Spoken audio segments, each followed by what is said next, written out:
Looks like we're back in the studio. Los Angeles, 1997. That's a good analogy. Brett Gurewitz behind the controls. This is Brett.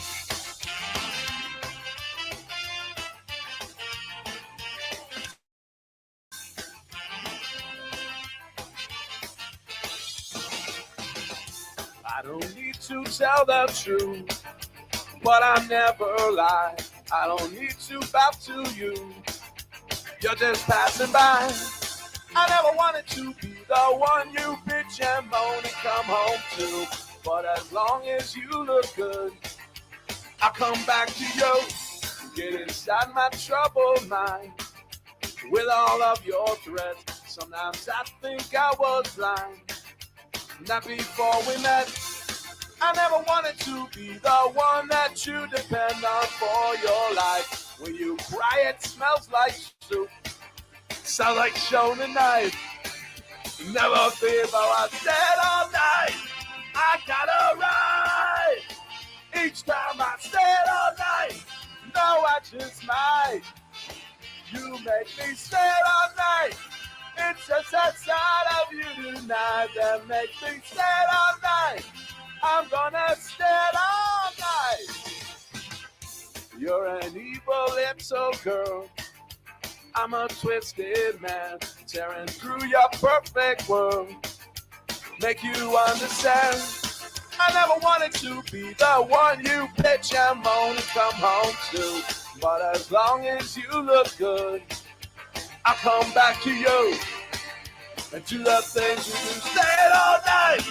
I got it right. Each time I stay all night. No, I just might. You make me stay all night. It's just that side of you tonight that makes me stay all night. I'm gonna stay all. I would never treat you bad. You deserve the best from me. If you want to keep your place, you better get down on your own. Yeah, Todd wrote this one. Yeah. You think? This is not mine.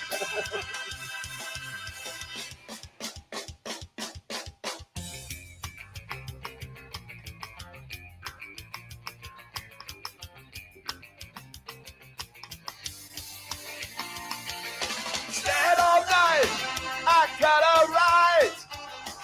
Each time I stayed all night, no, I just might. You make me stay all night. It's just that side of you tonight that makes me stay all night. I'm gonna stay all night. R.I.P. Todd. Text the round robin your questions, comments, wagers. Give us a reason.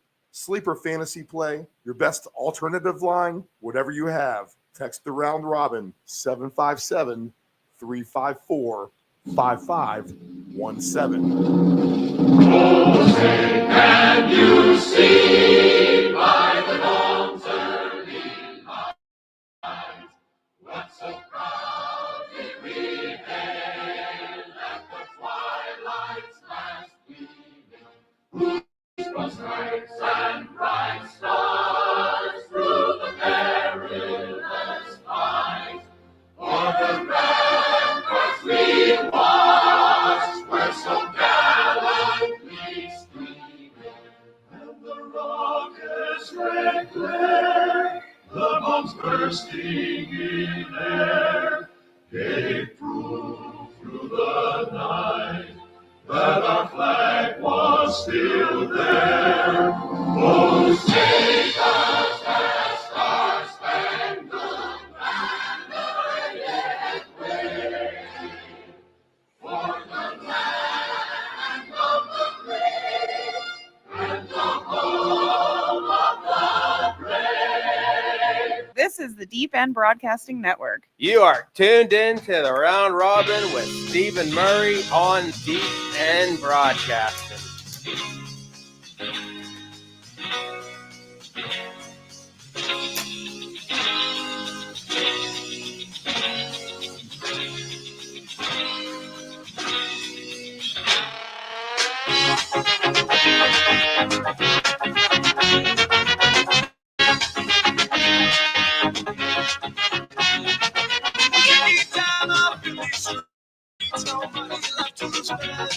Singing by the night before my friends on the bed. When I'm ahead, I see the crowd and flashing through the lights. I'd rather see the crowd than Good morning. We are just after 7 o'clock a.m. Eastern Standard Time, broadcasting live from our Deep End Studios in the lovely Virginia Beach, Virginia, here in the United States of America. This is the Round Robin. I am Stephen Murray. We are in season number 4, NFL Week 11 already. Thanksgiving on deck coming up soon. And we are here to have a fantastic Sunday, hopefully, coming off a nice winning weekend last weekend. I think I cashed 3 different tickets, went over much of the plays on the show, and that's what we'll do again this afternoon. The Ant-Man continues to be on fire. He's only lost one of these NFL weeks just a couple of weeks back. He cashed home last week again as well. Dave Dolgrande has been on fire with his picks. Nephew Dave's hanging in with some decent stuff as well. So we have a busy morning. Here's what we do. First off, right off the bat, we'll get you updated with the current lines and the weather. Back in the day when I'd wake up early and go to work and start to put my mind to what we want to play for today, weather is always the number one question you want to answer when you wake up. So we'll do the fresh lines and the weather to kick us off here in just a second. After that, we will bring in our man Dave Dolgrande. In fact, we're going to have a Thanksgiving special conversation with him. I didn't realize, I knew he was somewhat of the pioneer of fantasy football, but for all intents and purposes in the 80s, he basically invented it. Fantasy football was invented in the early 60s, but he nurtured it to its growth to where it is today. And man, so fortunate to have him on our program. We'll come up with the best props to play with him. Of course, if he's been doing fantasy since the 80s and is one of the godfathers of it, then his prop information is invaluable, and his picks have been red hot as well. So we'll pipe in Dave Dolgrande. He comes to us from Castro Valley, California. He is with Field Level Media. He covers the Golden State Warriors, Cal Berkeley, the Bears. He covers basically everything. He's been doing this forever. Mr. Fantasy himself, writes for Deadspin. So we'll pipe him in here in just a few minutes.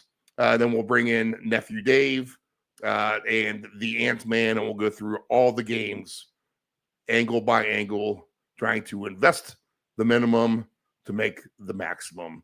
Why are we going to go to the 7-Eleven and try to play a $10 scratcher and hopes to win $20 or $50? Why would we do that when we can take that same $10, find 3 or 4 touchdown scores, 2 touchdown scores, quarterback rushers, running back receivers, whatever the case may be. Take that $10 and turn it into $2,000, $3,000, $5,000, whatever the case may be there.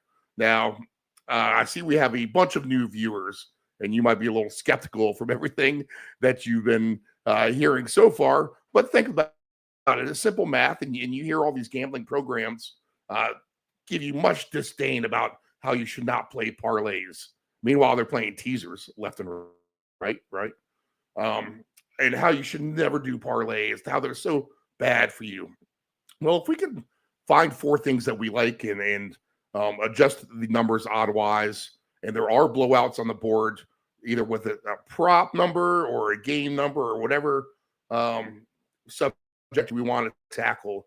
If you look at the full board of betting, you'll find 3 or 4 things that you love where you can move the number around a little bit, get good plus money, and then if you can make, maybe even 3 of the 4 happen, you'll get a nice little payday. But if you can just make 4 of the 4 happen, or even 5 of the 5 happen, then you're going to hit a nice jackpot. And let's say you turn $10 into $4,000. So yeah, all right, you got a nice $4,000 win.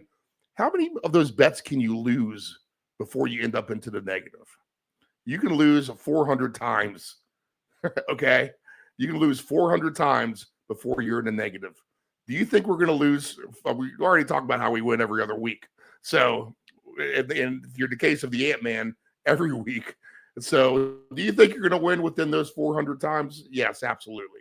So that's what can make sports betting profitable at the end of the day, is to do these minimal investment parlays and get big payouts. And that is what we will tackle all morning long with enthusiasm and excitement, as I love doing this show. I mean, even with me, myself, I mean, it's just good for me to do this show because I find stuff that I end up liking and things I can note down that, even if I think I have enough plays, staking another extra couple of tickets or be ready to fire on some live lines later on this afternoon. All right, so let's make some money today, and we'll go through the whole gamut of stuff.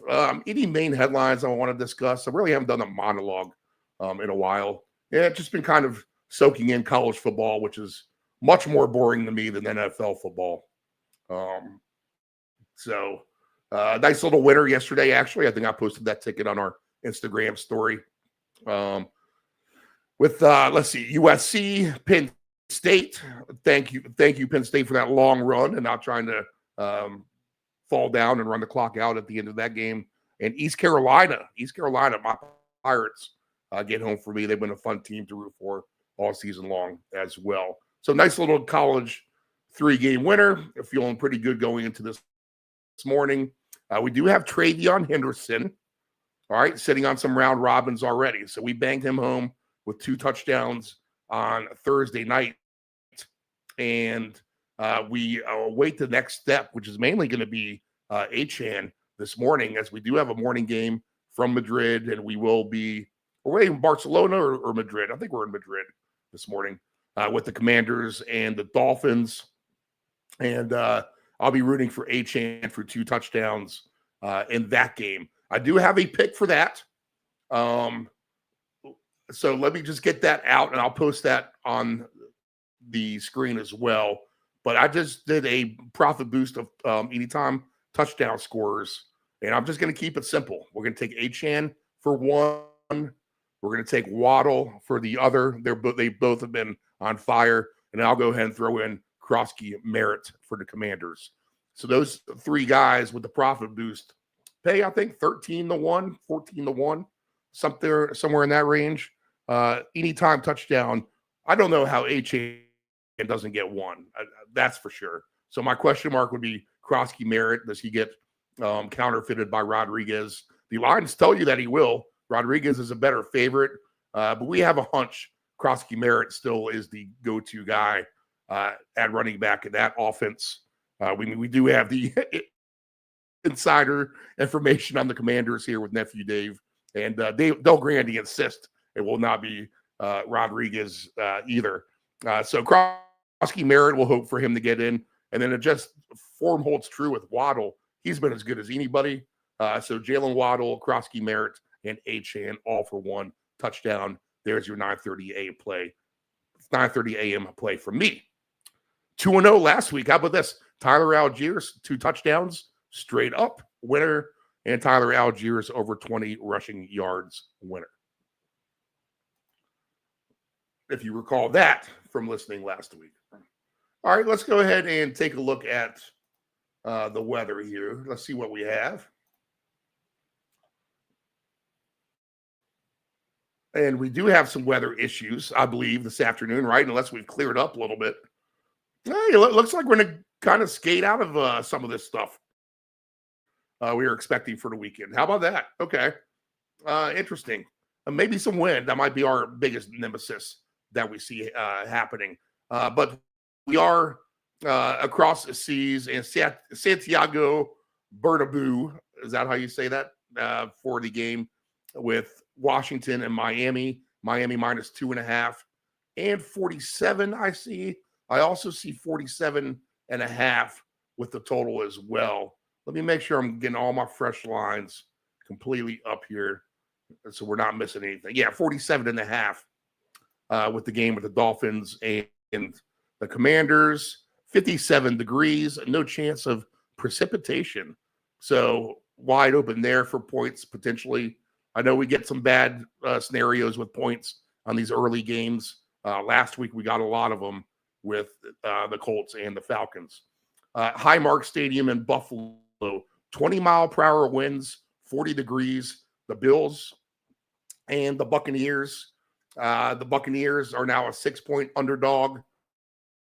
Over under 46.5. And I see, 6 and 46.5 on my couple of sites right now. And the Buccaneers notorious for having not playing well in temperatures below 40 degrees. So Bills and Bucks, interesting game there. Acrisure Stadium with the Steelers and the Bengals, 22-mile-per-hour winds. So is that going to affect the passing game with Rodgers and Flacco? 45 degrees, no chance of precipitation there, but windy in Pittsburgh. 5.5 and 48. I see one book. The other book, I see 5.5, 48.5. All right, MetLife Stadium is the site for the Giants and the Packers. The line is the same here, minus 7.5 and 42.5 across the board for the Packers at Jameis Winston and the Giants. 20-mile-per-hour winds there, 50 degrees. Nice crisp fall afternoon if you're heading out to tailgate at some of these places. Make sure you're bundled up. The wind could be a little bit more bitey at this time of the year if you're used to all these warmer weather games we've been having. The Vikings and the Bears, -3 for Minnesota, 48 I see. And I also see, I thought I saw well off of 48 on this, right? Now 47.5. I actually see the Vikings down to 2.5 right now. Ooh, some injury concerns perhaps with the Bears as well. We'll get into that. But we'll be indoors mainly there, so no issues. A nice, beautiful day in Jacksonville, 77 degrees at Everbank Stadium. Chargers laying 43.5 in that game. I think I also see a 42.5, if I'm correct. Not 43.5 as well. All right. So Chargers and Jacksonville, beautiful day there. Probably the best weather. Although none of these next places seem to be too bad at all. Even in Denver, we're going to have a nice day.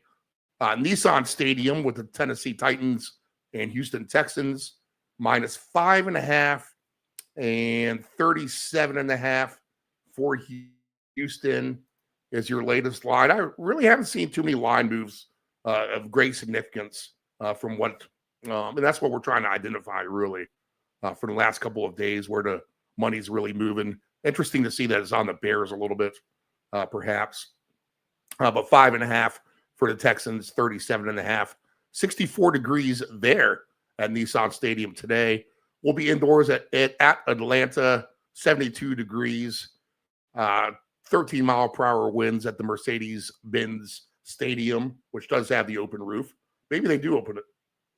-3.5 for the Falcons, and 42.5 is the line there.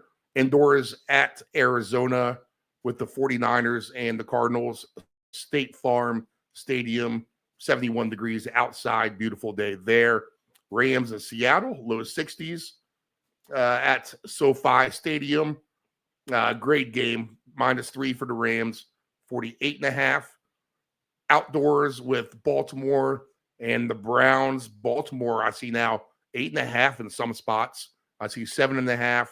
I see the over-under going up as well, 38.5 to 39 in some spots. Very windy, 20 miles per hour. These unders that the Browns have had in the 30s have not come to light. They've been an over team as far as that goes. Kansas City is -4 at Denver. I also see 4.5. I also see 45 for a total. I also see 44.5 for a total. So scattered lines there with the Chiefs, excuse me, and the Broncos. 70 degrees at Empower Field at Mile High. cool night in Philly, 14-mile-per-hour winds with the Eagles and the Lions.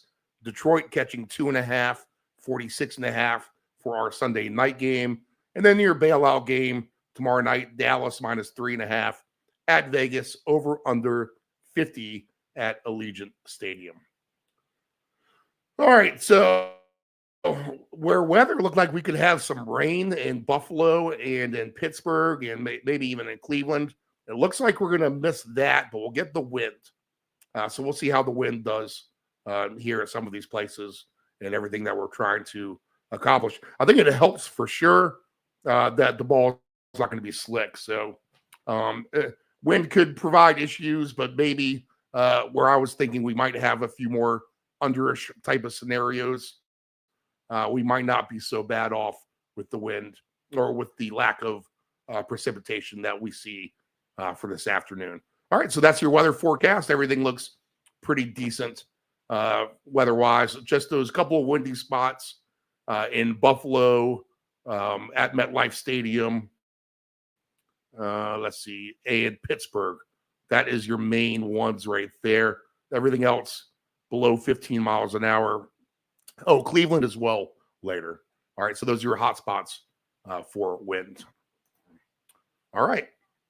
So what we'll do now is we're right at 7:30. Let's go ahead and cue up our man, Dave Delgrandy.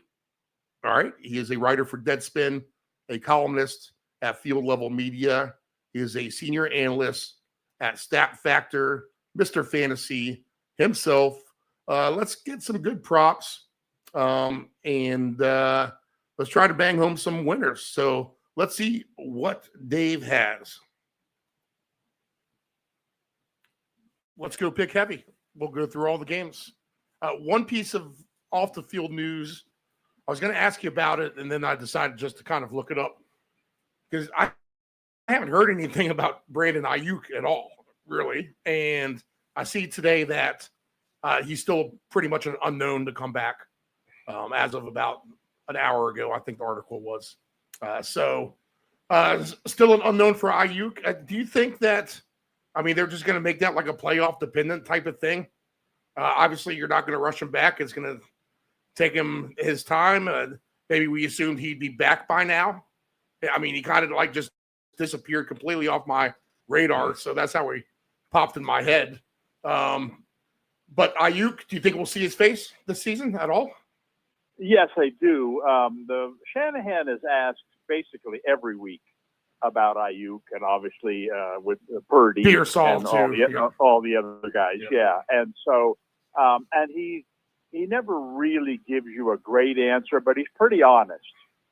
And so with Ayuk, they keep, because he's going to have, because he's on IR, they'll open a practice window for him. So you have an idea a week or two before he comes back that he's actually close to coming back.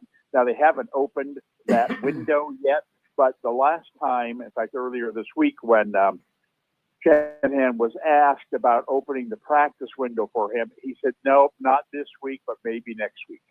And so they do expect him back.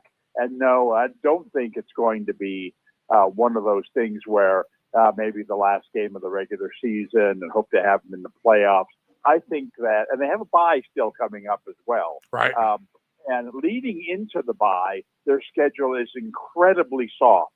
So if they decide that, you know what, let's not press it, let's play these next 3 games, then go into the bye, that basically could give him a whole nother month before he would come back. I think they play Tennessee at that point, and then they finish up with the Rams and Seattle, and which should be, you know, an important game. So they could play it that way, or they could bring him back at practice next Monday, and within, I doubt he would play next week, but maybe the week after that, bring him back for 1 game and then go into the bye and then come out of the bye and play those last 3 or 4 games. So to answer your question, I do think he could still be fantasy worthy. He could be sits on my bench for sure. Yeah, coming back for the fantasy playoffs. I certainly expect that to happen. My team's terrible, but there he is sitting on my bench, and I'm just looking at him. I'm like, is he coming back at all? One other thing, since you just brought it up, and like for a team like the Patriots who've been healthy for the most part all year round, they have the same bye week as San Fran does in week 14. I mean, if your team stays relatively healthy and you have your bye week that late, that's a pretty nice advantage, correct? Or do you think that not matters as much? Right. I guess there's different ways of looking at that. I think that, ideally, you would schedule your bye right in the middle of the season, kind of like, okay, we're running a marathon. When do you want, to take that? We'll give you an hour off. When would you like to, not an hour, we'll give you a half hour off. When would you like that to be? I think most people would say, you know what, give it to me right at the halfway point. Right. Let me go hard for the first half, and then sprint to that halfway finish line, Right. then get a break, and then come back in the second half, rather than, I'd like to be fresh at the end, so put it toward the end, and now you're exhausted before you even get to the bye. I don't know. I would just say, give it to me in the middle of the season and not really think too much about it. All right. Let's go down the list of games. And we talk about AFC West and NFC West as our primary focus. And then we look for the fun games after that. And since we're going to mainly not talk about topics as we admittedly record this conversation a little bit earlier in the week. So anything that we're bound to talk about newsworthiness is bound to be completely different in 3 days. So let's go down the slate of games and we'll see what we can pick and prod for some of our best bets of the week with Dave Delgrandy. Okay, we do have an early morning game coming up here in a bit. Washington Commanders and the Dolphins. This is the last of our European games. But we had a fun one last week, actually, for once. One of the better games of the week. Jonathan Taylor ran for 1 million yards. I think he's starting to make people believe that he should be an MVP candidate. I've heard Sal Palantonio talk about how he knows the voters and, they won't vote for anyone but a quarterback. But he even thinks now that narrative may be changing a bit amongst the voters. And they had a good game with the Falcons last week, with the Colts winning in overtime. But here we go with the Commanders. No Jaden Daniels. He stays home. So Marcus Mariota will get him again. They just got thumped by our Lions. It wasn't pretty. Detroit scored on every possession. Miami is coming up to win against Buffalo. I think a game that shocked many. I don't think it didn't shock you, really. You said that Miami plays Buffalo competitive, and they certainly did. And both these teams make the trip across country. Rematch of Super Bowl 7 and 17, Commanders and Dolphins. So do you like anything in this game? Well, I think it should be another fun game. Washington, you know them way better than me. They've been incredibly disappointing. I don't know what's happened to their defense. And Miami, well, one of the things I did say about Miami last week is that, man, they're so incredibly inconsistent that it's really hard to try to predict which team is going to show up. But you know what? The good Miami is starting to show up more often than the bad one. Clearly, last week was their best game of the season. And Washington's defense been so bad that I don't see how Achane doesn't have a big game. Yeah, a Taylor type of game in this game. And you think of Achane, or at least when I think of Achane, I think of kind of a frail guy. Even like a Gibbs. That you don't want to overuse, especially between the tackles. Get him running outside with his speed, throw him the ball in the flat. But more and more, that seems to be the old Achane. He ran 22 times in that Buffalo game. I would have never guessed he'd ever be that kind of back. He caught 6 passes. I mean, so he became McCaffrey overnight, and that was against Buffalo. Yeah. This is against one of the worst defenses in the league, especially a terrible run defense. Boy, I can see him putting up monster numbers in this game. But at the same time, Miami, I think, is a fraud defensively. Right. They turn in some really bad performances sometimes, especially against the run. Yes. And Washington, while they're not, Mariota comes in, they don't have the star receiver. Debo's been disappointing. I mean, they just don't have the passing game that they envision. But I still think Merritt to me has a chance to be Achane next year or the year after. I really think he's that good.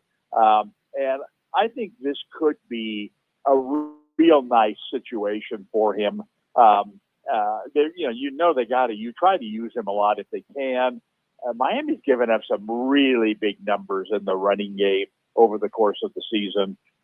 And so, I think it could be while I do think there'll be more running in this game than passing, which generally tends to not be the fun way to play, I do think there's going to be, between Achane and Merritt, a lot of high yardage, electric kind of runs in this game that would really, make it fun to watch. So I think both of those guys are worth,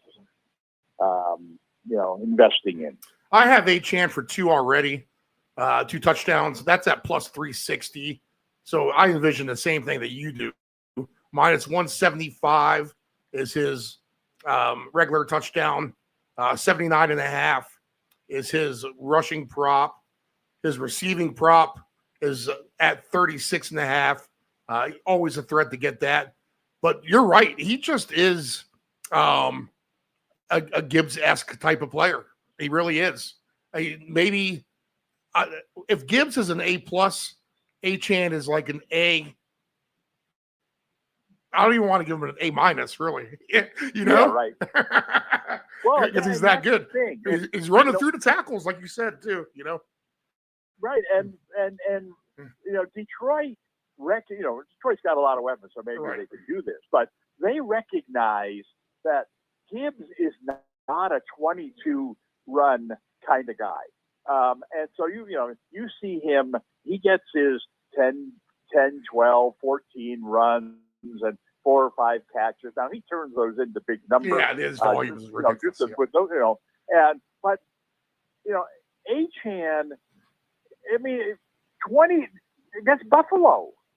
22 carries last week, and 79.5 is his projected total. I mean, that he's a breakaway threat. If you told me he was going to get 15 carries in this game, I would say, well, he'll easily go over 79.5, and that's 7 fewer than last week. And so, I don't know, 79.5 to me just sounds remarkably low for the type of game I think this is going to be. You're getting Kroski Merritt at 13-1. And when I was looking at a commander angle myself, you almost want to shake Marcus Mariota and say, what are you doing? Or at least Campbell and say, run the ball more. Run the ball more. That's your only shot is for you to make this offense, 3-dimensional by you running the ball as well. But Miami is atrocious against the run. So I could see where they come in and say, all right, we got to give Merritt the ball and let's let him run it at 8 yards a clip or whatever the case may be. And then maybe we can do a fake handoff to him. And yes, Mariota, you run it around the edge for 20. And then we'll set up Merritt again once we get into the red zone. I could see Merritt and Achane both scoring a couple of times. But maybe Mariota would be a counterfeit down there at the goal line as well. Well, two things that come right. First off, what's Merritt's rushing number? Oh, yes. Merritt is Always getting ahead of myself here. 33.5. Wow. Oh my goodness. Yeah, that's kind of what I thought. I thought, please tell me it's in the 50s. But no, I mean 33 and a half. And because you're right, that is the way they have to play this game. Mariota needs to run more, and Mariota needs to be the threat on the outside that opens up some holes in the middle for Merritt. And we talked about this before. When starting quarterbacks get hurt and the backup comes in, you ideally want the same style of quarterback that you had originally. Well, Washington has done that. This is the same style of quarterback. This guy should be running as much as Daniels ever ran, maybe even more. I mean, he's a bigger guy. And yet they haven't done that for some reason. And it's like Kingsbury has got a little too cute with his passing game and not realizing, your top receiver's not out there. And Debo is not really what you think he's going to be. Why are we throwing the ball? And you don't have your starting quarterback. Why are we throwing the ball so much when we should be running it more, especially against teams like this? So I don't know. Maybe it's wishful thinking, but I think Washington can compete in this game, but they're going to have to do it running the ball. I think that, excuse me, I thought that Achan's rushing figure was very attractive till I just heard Merritt's rushing figure. I think that goes to number one on the list, and Achan goes to number two, and we'll adjust from there. The one scary thing is I see actually Chris Rodriguez Jr. as a 37.5 for his over-under. So he's actually more than Merritt, but that can't be the case. They're not turning away from Merritt for Rodriguez Jr., right? No, not when they're both healthy. And in fact, Rodriguez has been the guy who's been banged up. I mean, Merritt, he's made it through this season, pretty much unscathed. Rodriguez has been the guy that's been in and out of the lineup. Maybe this is an indication that they expect him to play more, and that's fine. I don't think Merritt's going to – he's not the kind of guy you're going to hand the ball to 30 times, right?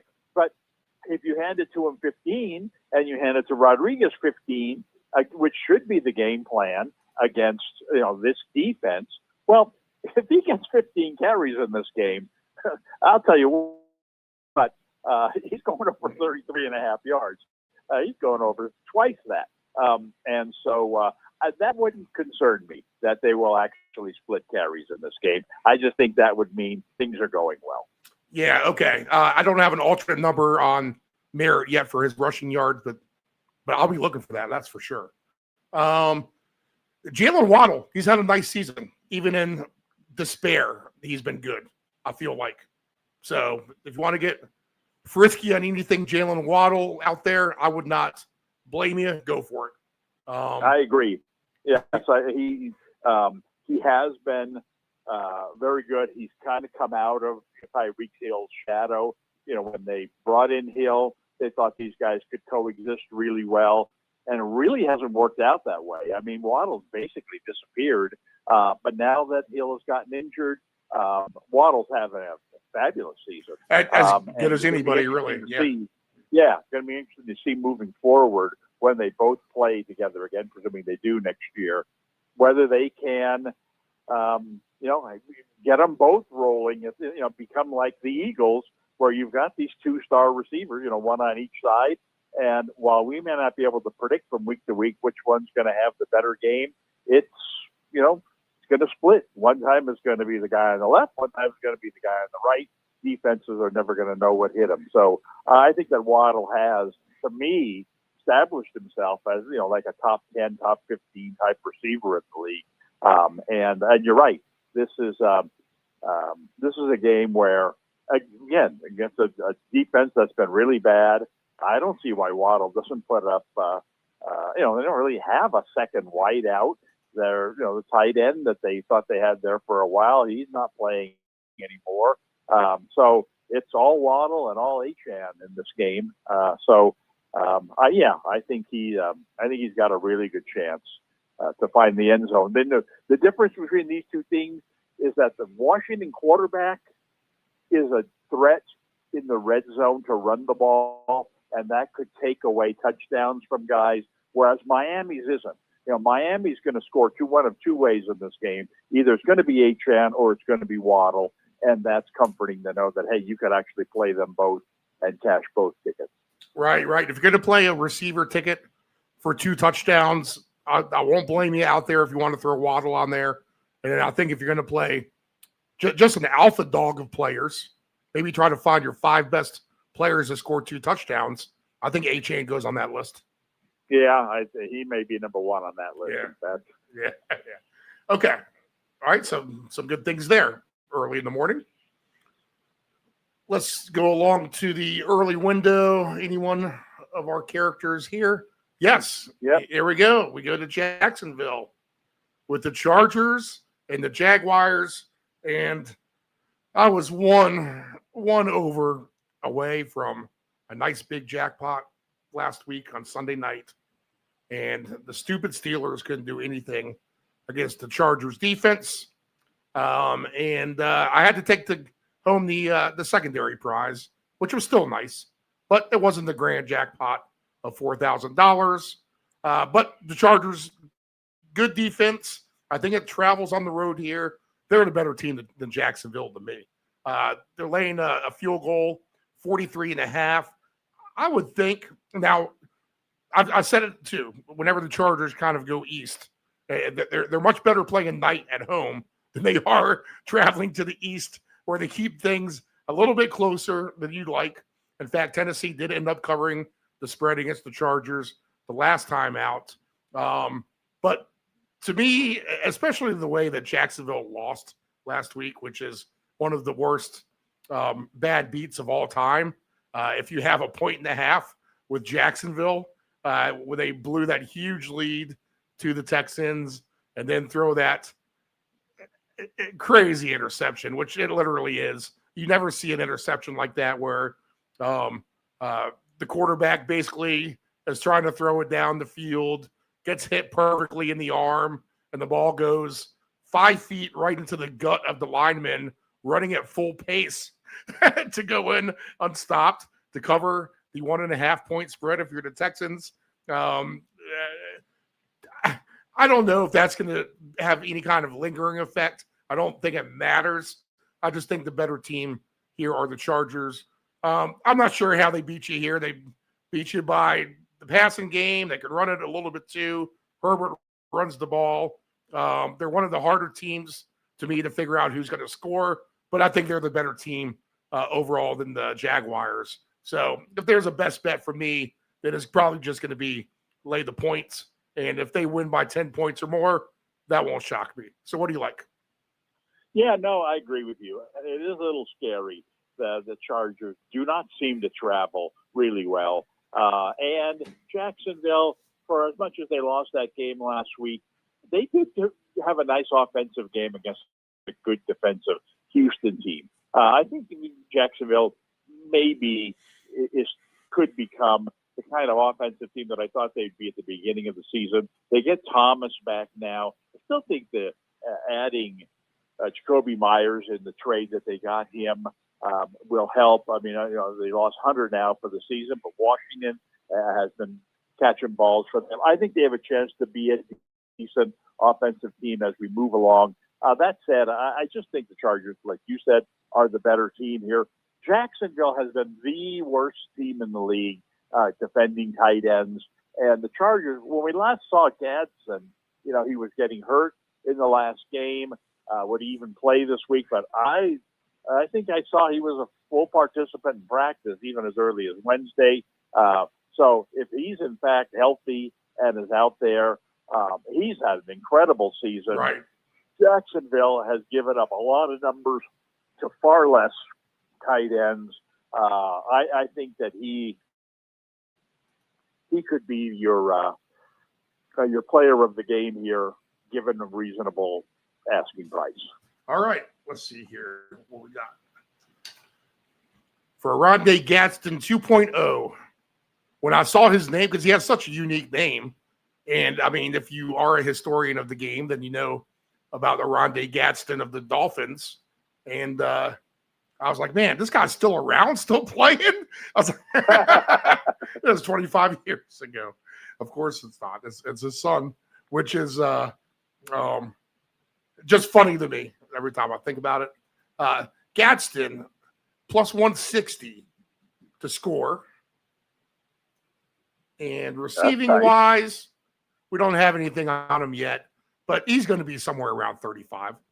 Yeah, that, you know, I mean, well, that to me is an indication that, you know, there's uncertainty as to whether he's going to play. I would have guessed, I think he got a concussion in the game last week. That generally means you're less than 50-50 to play in the next game.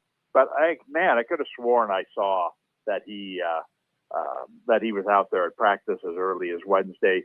And if he's out there on Wednesday, then he's definitely been cleared to play. And if he's got a green light in this game, and this is an indication that, well, he was hurt, we're going to put the number a little lower than we normally would.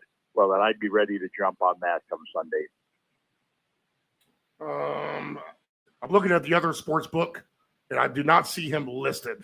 Okay. Yeah, well, all right. So we'll keep an eye on him. And I mean, that's it. The Chargers just have a million different ways they can beat you. I figure,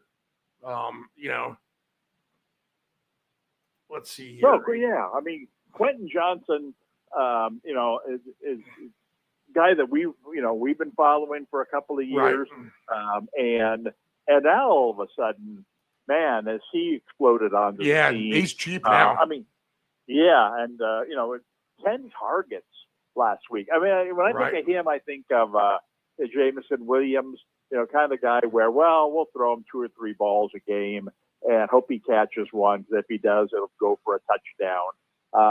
And he was that kind of guy earlier in the season, and he was he got a couple of nice touchdown passes. But man, now if they're throwing him the ball 10 times, wow, we're talking about a guy, who could really put up big numbers. And so, I mean, you're right. And so now all of a sudden they've got Gadsden, who comes out of nowhere, Quentin Johnston, who, basically come out of nowhere. And then, oh, by the way, we still got McConkey and we got Keenan Allen. And our coach knows how to run the ball. Yeah. So and he's a running nice little coach. thing going there. Right. And the quarterback will score. In fact, absolutely. He's 6-1. If there's a game where Herbert's going to score, you feel like it's on the East Coast against a team like Jacksonville, where they're on the road, maybe not playing as good as they, should be. Let me take matters into my own hands. I'm Justin Herbert. I can run with the ball. Or, I'm right at the goal line. I'm just going to sneak it in myself. So 6-1, I might have to play him on a greedier ticket. Oh, you play those? Yeah. All right. To the later window, which would be 1 o'clock Pacific time. Look at this. We have 3 divisional matchups, plus the Ravens and the Browns. But let's go to the top. And this is a couple of good games here. This is a good game. Seattle and the Rams. The Rams -3, 48.5. When we last saw both of these teams, they were giving me the utmost of delight, annihilating their opponents and going super over the total. So a fun late window for me last week watching these two teams flex their muscles. And here they go. They play each other now. And this is a hard one to pick. I think I like the Rams at home slightly because they've kind of been the team that's been there, done that. But Seattle has a lot of moxie. They seem, the moment doesn't seem to be too big for them. They're in a spotlight game, at least for them in that game against the Texans, and they played well there. And just a lot of confidence. They turn the ball over a lot. That's the one thing about them. They kind of kept Arizona in it just a hair late. I mean, at least enough to let Arizona score some points on them. But two good defenses. Both these teams seem very well coached. It will be interesting to see how Shaheed gets along this week against that good Rams defense. And then I guess the Devontae Adams injury is going to mean a little bit as well if he's able to go, which he is listed on my numbers. So I'm assuming he's okay. But a good game overall. A lot of offense here, but the defenses are good. I mean, you really want to take over the total, but do these defenses just show up at the end of the day? Good game. What do you like here? Well, I agree with you. I think it's a very tough game to call. I would stay clear of this game completely. That's kind of my Just thought. Enjoy a good football game. Yeah. And what scares me, even more now than I knew, a minute ago, was if they're putting this line at the Rams -3, somebody thinks Seattle is a really good team, because how could you not watch that Rams game last week against the 49ers, which was a complete blowout as an on the road, and not draw the conclusion that, wow, the Rams, they're as good as any team in the NFC. They're really rolling now. Well, now they go home against the division foe, and basically the line is telling us, yeah, these teams are about even. On a neutral field, we'll call it a pick'em. Like, really? Seattle is that good? What have I been missing? But you know what?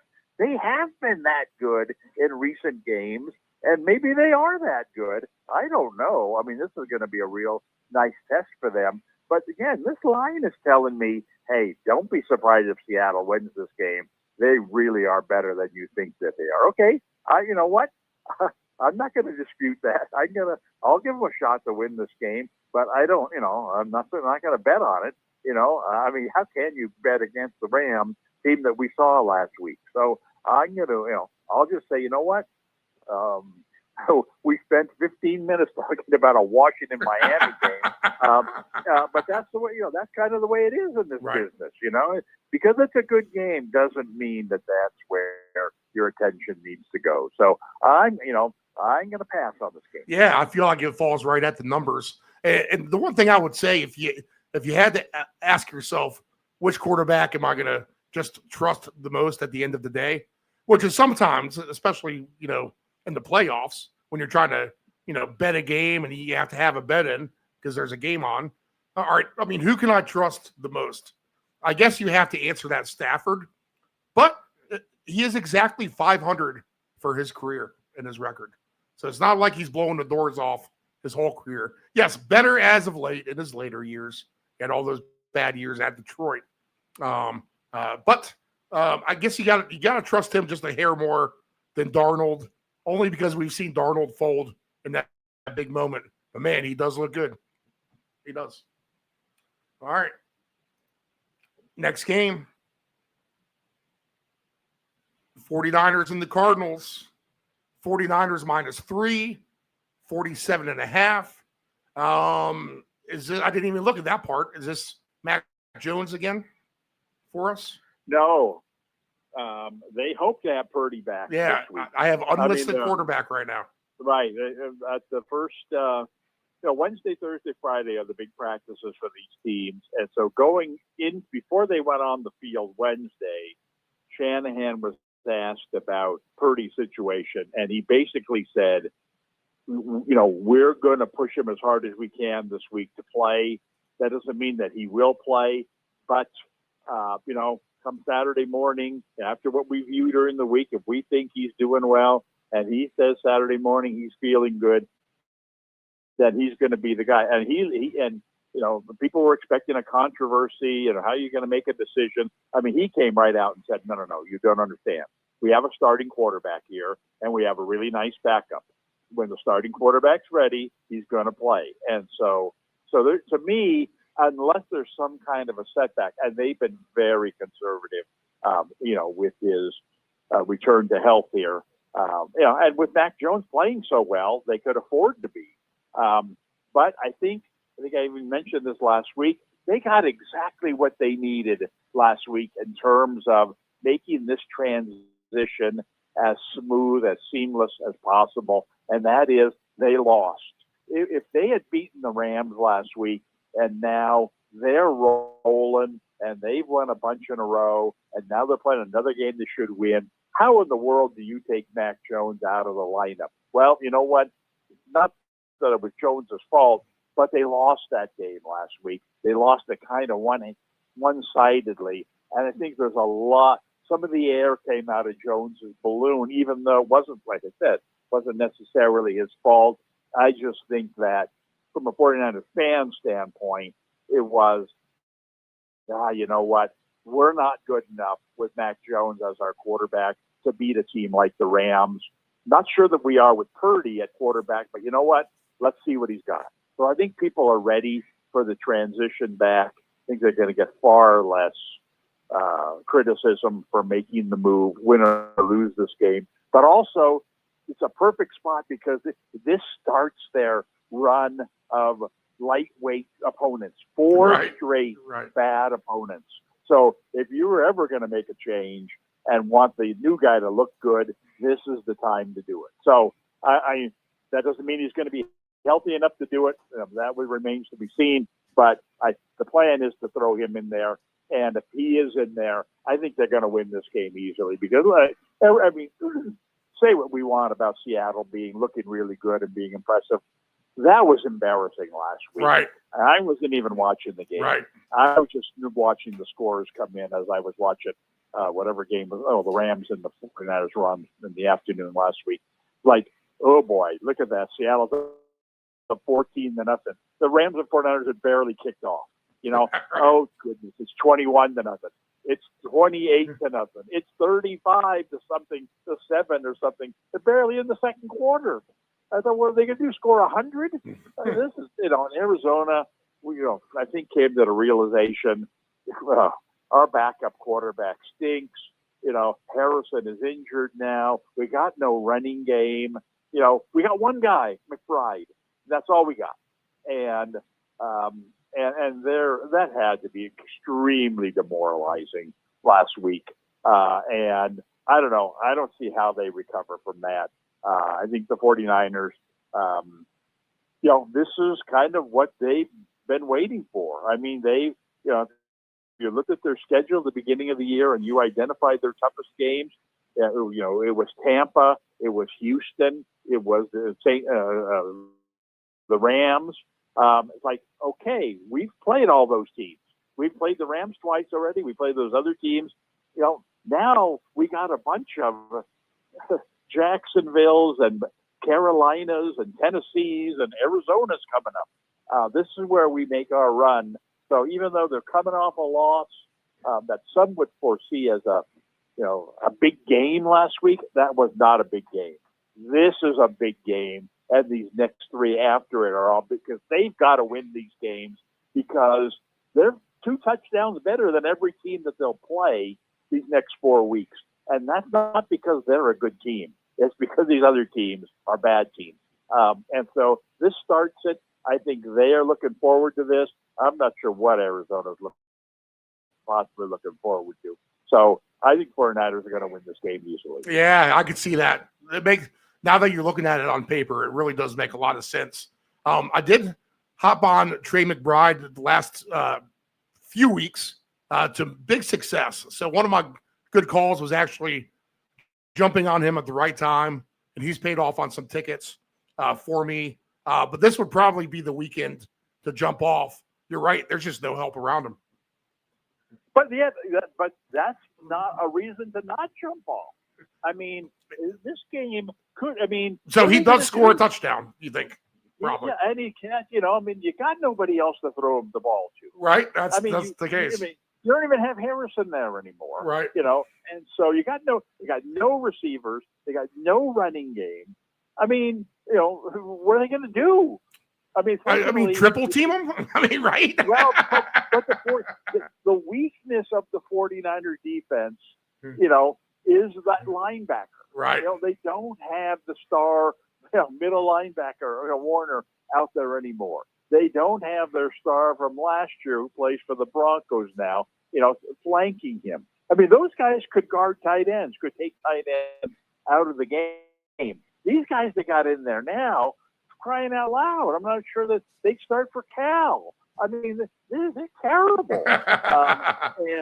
And so if you know, I mean, I agree with you. If I were designing a defense to play against Arizona, I basically have 10 guys circled around McBride and say, okay, you know, we got one other guy here who's, you know, what are you going to do? And so, but yet with their, you know, their linebackers aren't going to cover him well. And they got to throw the ball to him 15 times. Right. I mean, what else are you going to do? Right. Especially if you fall behind, which I think they will. So I wouldn't be jumping off his bandwagon at this point. Right. Okay. 7.5 receptions is plus 130. So, yep, they're expecting him to get it. All right, green light stays on for McBride. I'll play him. Yes. Okay. And now we got Denver and Kansas City. Kansas City minus 3.5, 44.5. Again, interesting game here. I mean, the Chiefs, they like to play these close games. We thought they were getting ready to go on that huge run, and then they laid an egg in Buffalo, which I guess is understandable at the end of the day. It is Buffalo until you watch Buffalo lose to Carolina in Miami and the weeks that surround that game. So it really makes you ask yourself some questions about these teams. And here's Denver, 8-2, and they've looked nothing of that part. People think they're a terrible team, yet they've only lost 2 games. Offense slumping there. So interesting game here. I'm going to imagine that the Chiefs find a way to win this game and come out on top, but maybe they only win it by 3. For the lack of a better angle, maybe, let's just take your guy, Rashee Rice, for a touchdown at plus 125. I mean, I don't think we have Surtain in there. He's going to be on the sideline, so maybe that opens things up for Mahomes and company a little bit better. More experienced quarterback, more weapons at wide receiver. So give me the Chiefs in this one. I imagine they'll cover the spread, but if they only win by 3, that's what they do. So not going to be alarmed by it. You hate to take, again, favorites at the 4 o'clock window, 1 o'clock Pacific, 4 Eastern, but it paid off last week. Maybe it'll pay off this week in terms of a team like San Francisco and maybe Kansas City here. So, again, who do you trust? It's got to be the Chiefs, right? Yeah, but like you said, I don't know. I mean, a couple of weeks ago, I was very high on them, and now, just because of one bad game, it leaves a sick feeling in your stomach about them, that's for sure. Yeah, I mean, but they are coming off a bye, which should help. Denver has not looked good, but in some way, shape, or form, I just get the impression, kind of what you said, that this is going to be a close game, because that's what Kansas City does. I also think that Denver is good enough defensively to not let Kansas City run away with it. And even if Denver's down 10 points late in the game, they have the type of weapons in their passing game to get that late score, to make it look a little more competitive than it was.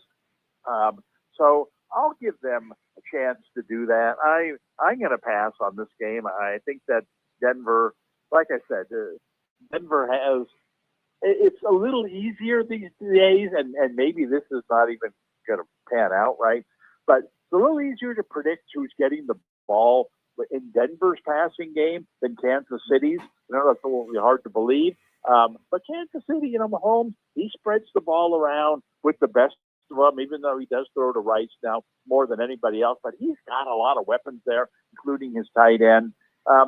Denver, Nix has found his old college teammate, Franklin. And Franklin's had a couple of really big games in a row. It looks like he has surpassed Sutton as the number 1 receiver on the team. I think it helps that Sutton is there. You can't focus on one or the other. They've got Ingram, who's a decent catching tight end. They got a third receiver who catches some balls. So I mean, it's allowed Franklin, I think, to become what Rice has become for Kansas City, which is the go-to guy, especially around the goal line. And in a game where, like I say, I think Kansas City will probably be ahead in this game, and Denver without Dobbins, is going to be in a passing mode a lot in the second half. I just think that you're going to end up seeing Franklin getting the most targets of anybody in this game. The way he's been scoring touchdowns, I'm not sure I'd want to play him on any kind of ticket or anything, but if I'm making one prediction on this game, I'm going to say that Franklin's going to get into the end zone again. He's 40.5 for his yards. And then let's see here.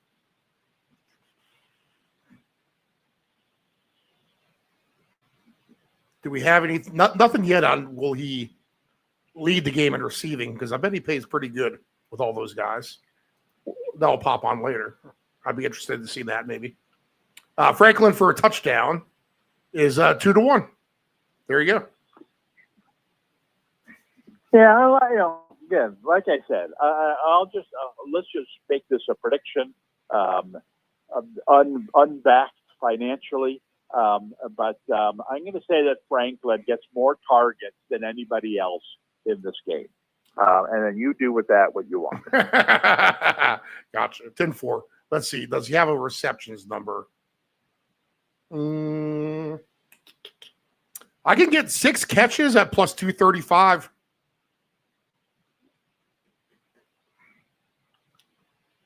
Like I said, I'll stick with what I said. You go Right. with whatever direction. Right. Okay. All right, 10-4. All right, I think I like the Chiefs. Again, if I got to trust somebody, give me the Chiefs. Okay. And we have one more AFC West team, and we got to go all the way to Monday night. And this is the question that could blow scientists' minds if they really want to think about it.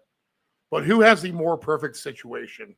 Is it the Dallas Cowboys defense having to face Geno Smith, or is it Geno Smith having to face the Dallas Cowboys defense? That is a question that may linger in space for some time. So what gives here, Dave? 50.5 is the total. Cowboys and Raiders on Monday Night Football. Yikes. What do you like here? Anything? Well, like you said, I mean, almost, to a game this year, Dallas finds a way to allow the other team to have their best offensive game. Right. And then it comes down to, how much damage can Dallas do? Dallas, which is a very good offensive team, how much damage can they do against the other team? And in this case, the Raiders are nothing special defensively. So you would think Dallas would be able to put up their numbers. And when they do, that tends to mean the opponent's putting up their numbers. So I think this is going to be an interesting game. I'm not sure which way it's going to go. The Raiders having such a bad season and always finding a way to lose that, this is a game Dallas really should win, but it's Dallas after all. And the Raiders come in as healthy as they can be. I mean, they've got their star running back running well. They've got their star tight end back in the lineup and doing well. They even brought in Lockett on the outside, who's, old and probably done after this season. But he's come in and kind of done what Myers did previously for the Raiders, moved the chains. And so they do have some offensive weapons to take advantage of Dallas's defense. And so, Monday Night Football, for the most part, these night games have been entertaining. I'll give this game you look at this game on paper, you've got to be kidding me that this game's going to be in the national spotlight. But we've said that a lot about games, and then look at what happens. And here we go again. The Dallas 27, Raiders 26. Right. I can get Brock Bowers and CeeDee Lamb 2 touchdowns, 53-1. So,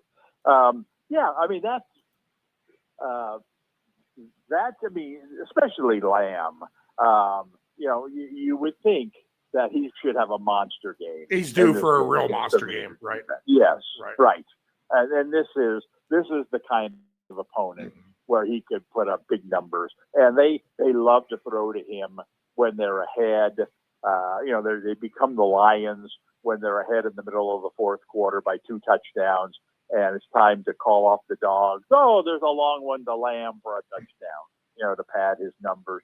And so yeah, I think both of those guys are, I wouldn't say 50-50 to get 2 touchdowns, but, have a fighter's chance, puncher's chance to get 2 touchdowns, throw them together, give me 20-1. Okay, I'll bite on that. 50-1? Was that what you said? Yeah. $20 to win 1,000. Yeah. I mean, yeah, that's very tempting. Yeah, in a day and age, in the day and age of inflation and everything's expensive, turn out $20 into 1,000. There you go. You spend that $20 at the 7-Eleven on a cup of coffee and a lottery ticket.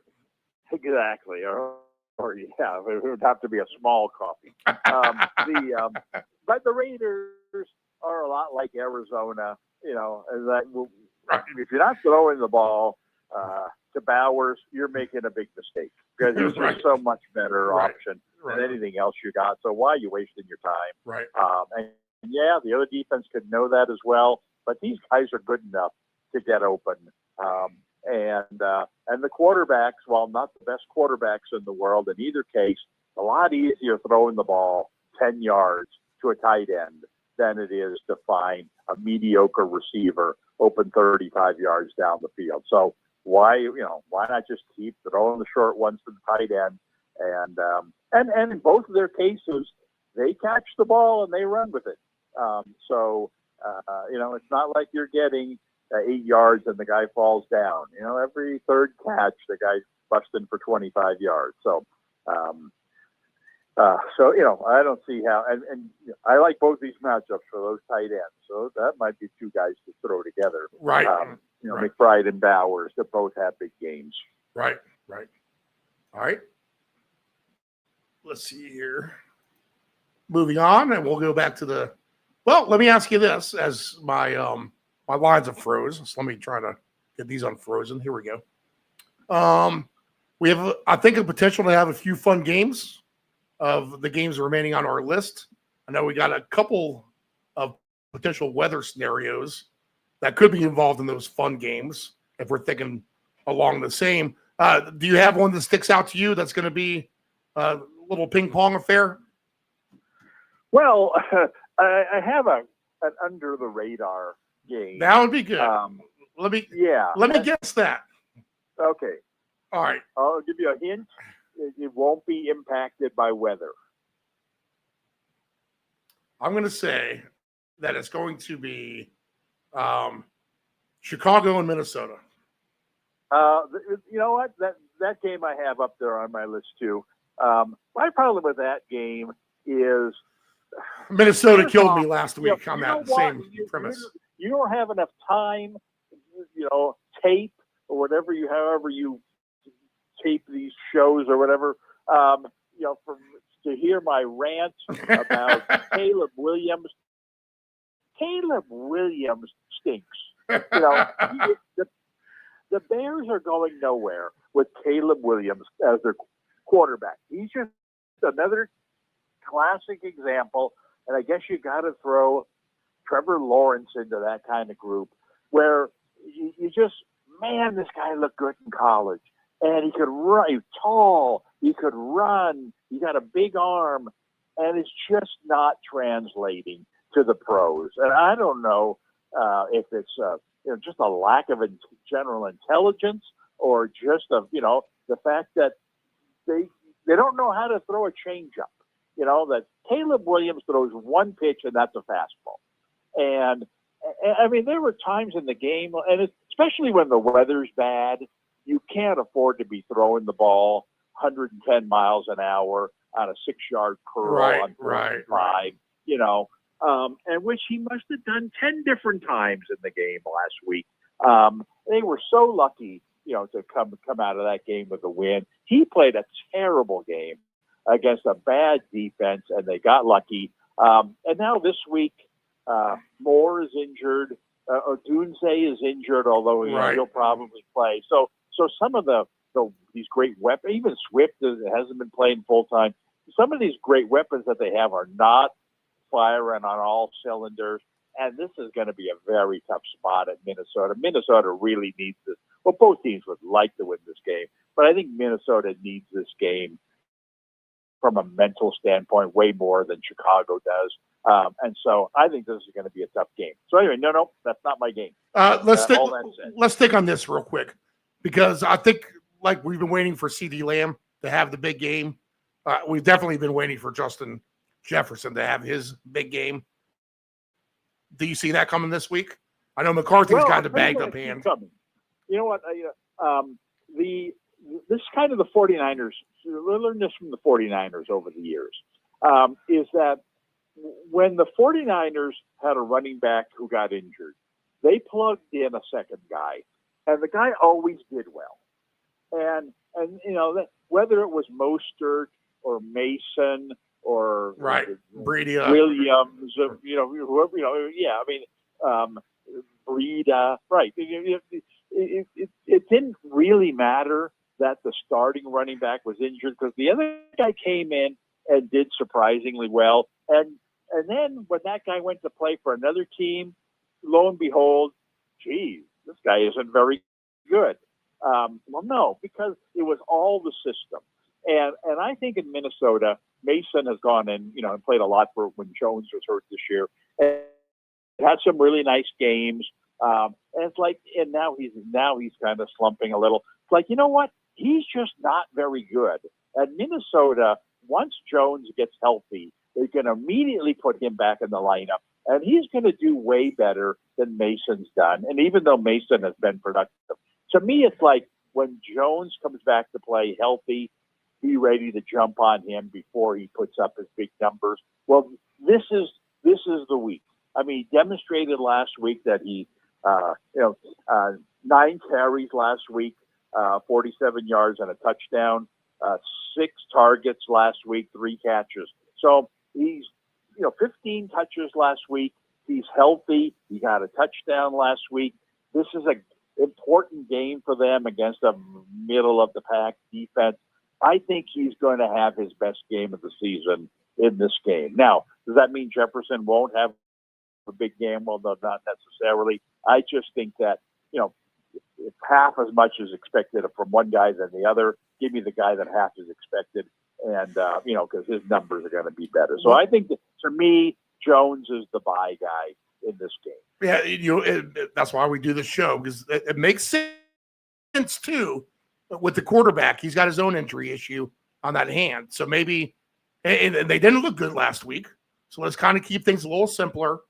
Let's let Aaron Jones, bludgeon this Bears defense, and we'll, hopefully win this game by 14 points or so, and we'll move on to the next week.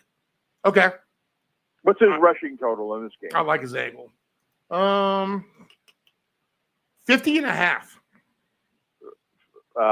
Yeah, I was going to say, tell me under 60, and I think it's a really nice play. 50.5. Yeah, that's, I like that as much as pretty much anything we've seen so far. 80 yards, I can get plus 350 when I get greedy on that later. 100 yards is plus 750. And the 2 touchdowns is 10-1. So he'd be a nice player to hook onto that Achane ticket, right? Well, there may be another guy here that we'll be talking about in a minute. Let's keep room for. Actually, there are 2 of them coming up that we need to keep room for them as well. Okay, all right. Let's keep on scrolling. So your fun game. I mean, if weather's not an issue, then I guess it has to be Atlanta and Carolina. Yes. Okay. That is the game, and it's just a good fit for a success. Number one is Atlanta is terrible against the run. Atlanta's really good against the pass. They put a lot of pressure on the quarterback, do a lot of blitzing, and teams that can run the ball well against them have had a ton of success. And here's Carolina, who And runs that's all they down. do. That's all they do is run. Right. Yeah. I mean, they'll do it as, not only is it something that they do a lot, but they do it with one guy, Right. basically. And Dowdle last week, 19 carries, didn't have a great game. I mean, 53 yards, or 18 carries. 18 carries last week, got his touchdown, and that was against a decent defense. This is against, one of the worst run defenses. And if he's carrying 18 times against a good defense, and we've seen this, he routinely carries the ball over 20 times a game. So I think that he, to me, he's a guy that I can count on getting 22 to 25 carries. And if so, he's going to go over 80 yards. He'll probably get to 100. He'll score a touchdown, maybe two. He belongs in this same group, probably even ahead of Jones. But in the Achane group where, expect a big game out of him. Now, the other way, on the other side, is Atlanta's defense is predicated on taking advantage of young quarterbacks that they can rattle, that they can sack, that they can force interceptions. A young quarterback, but no pun intended. Young has thrown an interception the last 4 full games. He got injured from one game, so that one didn't count. The last 4 full games he's played, he's thrown at least one interception in those games. I take, now they don't want to throw the ball a lot, but Atlanta is a team that should be winning this game. London is playing as well as any receiver in the league right now. Bijan Robinson, if it wasn't for the fact that he's losing half his carries of Algiers, he's been doing well. Algiers is doing well. I think that Atlanta is going to put up numbers against Carolina. And so, Carolina's going to have to throw the ball eventually. And I just think that's going to steamroll them. He'll throw an interception for a touchdown. I think Atlanta, I would look at Atlanta, I don't know how they, what kind of stuff they allow on defenses, but to get an interception, to get multiple sacks, whatever those types of numbers are, I'd even take a look at Atlanta's defense to score in this game. I think that there's a lot of potential on all the defensive numbers in this game for Atlanta to have success. Because like I said, it's a matchup where, yes, Carolina's going to be able to run the ball on them, but Atlanta is the better team. Atlanta should be ahead. And even though you can run the ball all day on an opponent, you fall 2 touchdowns behind, you're not going to run it as much as you had hoped. And then once they fall into that trap, then Atlanta's got you, because then they force your inconsistent quarterback into problems. So I'd be looking at some the unusual aspect of the numbers in this game. What can I get for a Young interception? What can I get for Atlanta TD, defensive TD? Numbers like that. Young is minus 118 for a pick. The Atlanta defense is plus 750. I think the pick. I like both of those. Right. I mean, obviously you'd want one on more of a greedy ticket, but interception at basically a pick 'em. Right. That's a good price for him. Count me in on that. Yeah. Usually the a little bit higher numbers on interceptions, and especially for him, he'd be a little bit higher. Typically, you would think. I did have Algiers for 2 touchdowns last week. I got 35-1 on that ticket. He's down to 14-1 this week. I'm not sure why they gave me 35-1 last week. That didn't seem right to me. That's why I bet it. Well, it just makes sense that this is a game where if you think of how this game really should play out, Atlanta's the better team.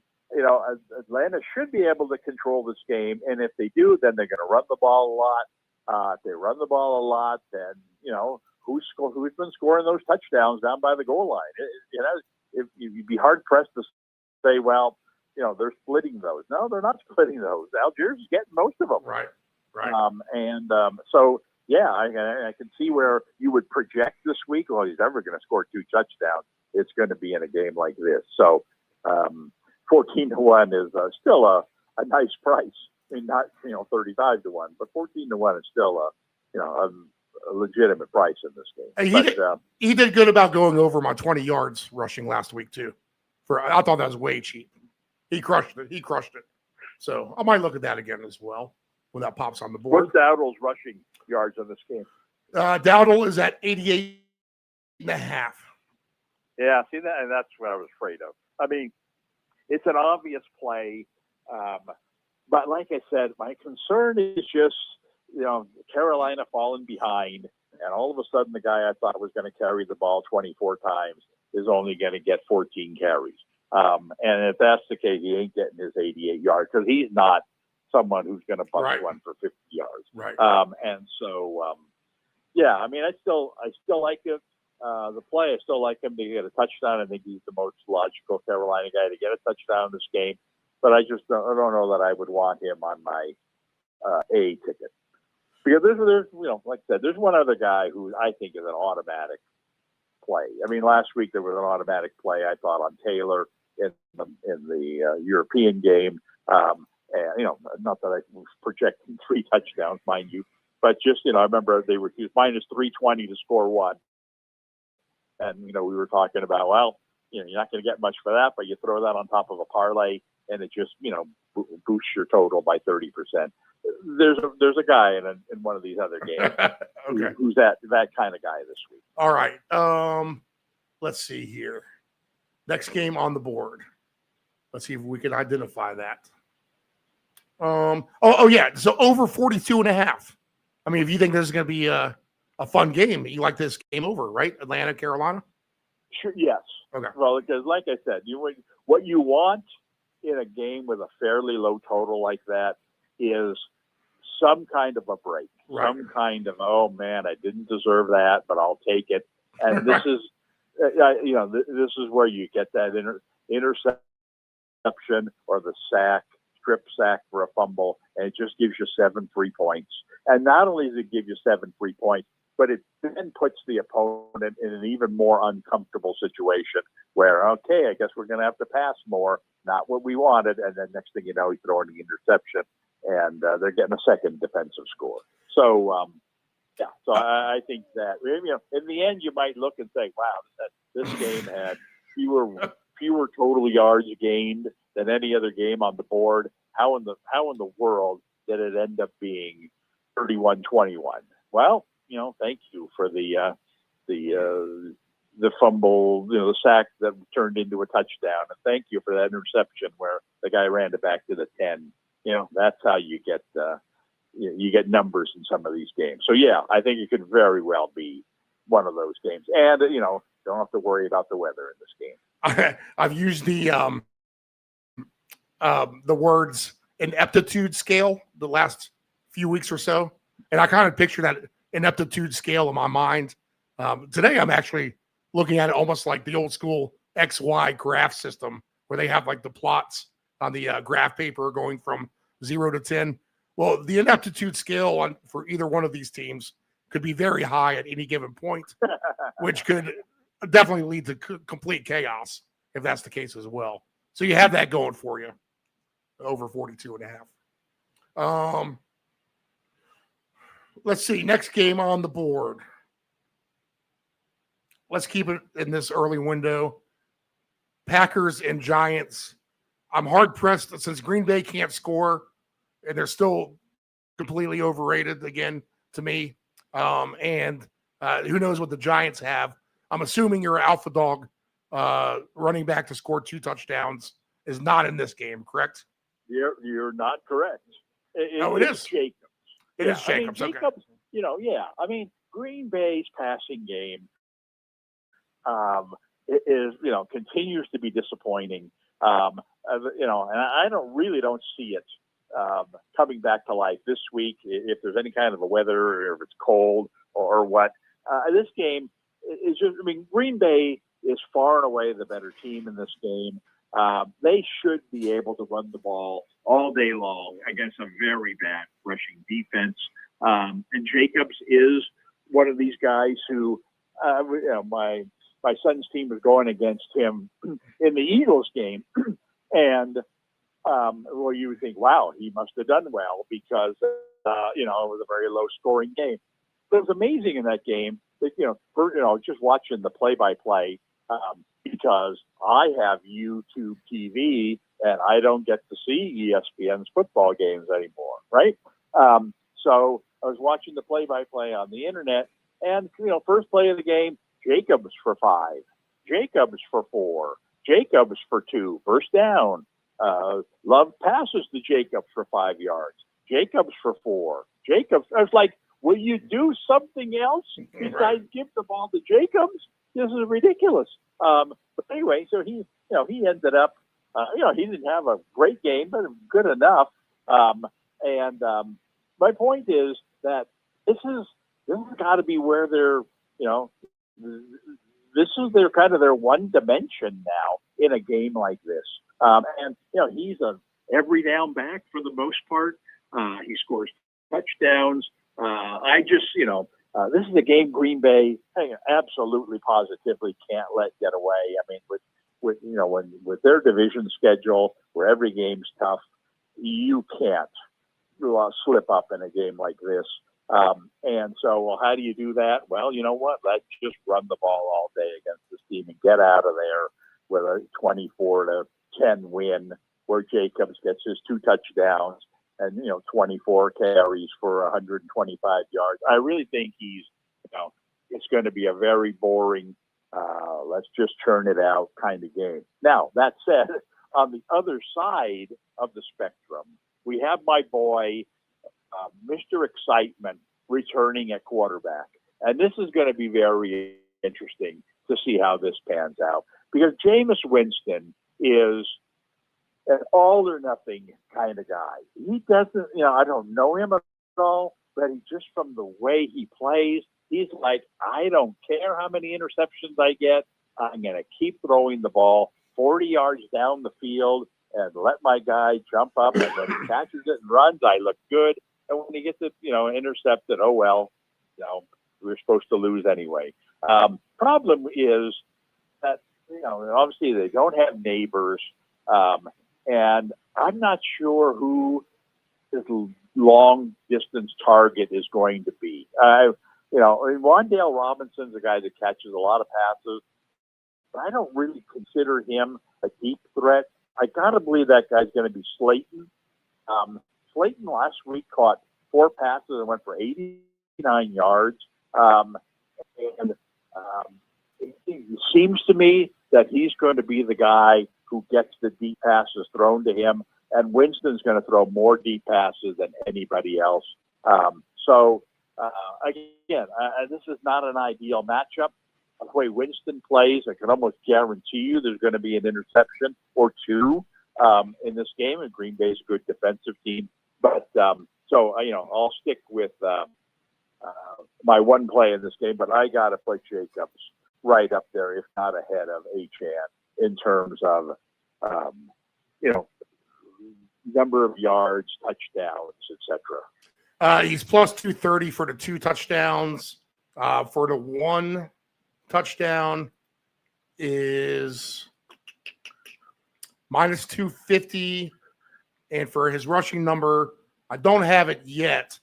And he does leave a bad taste in my mouth on Monday night because I had Goddard over 40 yards. Nothing crazy. Nice conservative ticket. Maybe Barkley was elevated because I like to take the Barkley receiving yards. That's been one of the better props of the season, as where his rushing numbers have been bad. He's been good in the receiving game. So I had 40 yards for Goddard, 40 for Barkley, and just a measly 20 for Jacobs. He was sitting on 14, and then you didn't have YouTube TV, so you didn't see it. But slight miscommunication on a little screen pass towards the end of the game where Jacobs should have turned his body towards the boundary. Instead, he turned it back inside, and the ball kind of went behind his back a little bit. But he's running for 25, 30 yards when he catches that ball. So a misconnect there cost me a winning ticket. So bad taste in my mouth there. You know, I wasn't watching the game, but that doesn't stop me from having an opinion on something. It has nothing to do with our normal conversation here. But you have got to be kidding me on the decision to go for it on fourth down from the 40-yard line with less than 2 minutes to go. I think it was closer to 1 minute left. The other team has no timeouts left. Now, it's a 3-point game. All they got to do is drive down and kick a field goal. But without any timeouts in a game where they've scored 7 points against you, and it's not like you're 4th and 1 and you can push or 4th and 2 and maybe we think we can, we can get it. It was like 4th and 6. It was like, okay, don't be stupid enough to kick a field goal because it's too far out, too risky. You don't want to do that. Punt the ball down, pin them down at the 10-yard line, or hopefully or even better than that, and tell them, challenge them to drive the ball out. And again, bad weather, so it's not like let's just get to the 50-yard line and kick a 67-yard field goal. No, you're going to have to probably get down closer to the 30 or at least 35 to kick a reasonable field goal. So you're going to have to drive at least 50 yards in a minute with no timeouts. In a game where you haven't passed the ball at all. And there's just no way Green Bay was going to be able to do that. And yet this idiot decides to throw a bomb to A.J. Brown down the sideline. It's like, what? You talk about something in Vegas that had to raise a red flag. Right. It's like, what are you trying to do? Cover a spread? There's no rhyme or reason for that play call. And in fact, it goes incomplete and it gives Green Bay a chance. And then, then they line up for that last field goal, which of course I wasn't watching. And I thought, no, you're kidding me that they're going to try a field goal, send the game into overtime and give Jacobs a chance for, to gain his yards. And no, then he, then they block it or whatever they did. But oh my God, one of the dumbest. That was crazy. I agree. All right, anyway, anyway, I ran by that. And I guess we could have talked about some fired coaches here at the beginning of the whole segment. When we went straight into the picks, pretty much. But no more Dayball. He's gone. He's out of here. So they've seen enough of him. And, I have no doubt Winston is going to have some funner games to come. It just doesn't sound like that comes against Micah Parsons.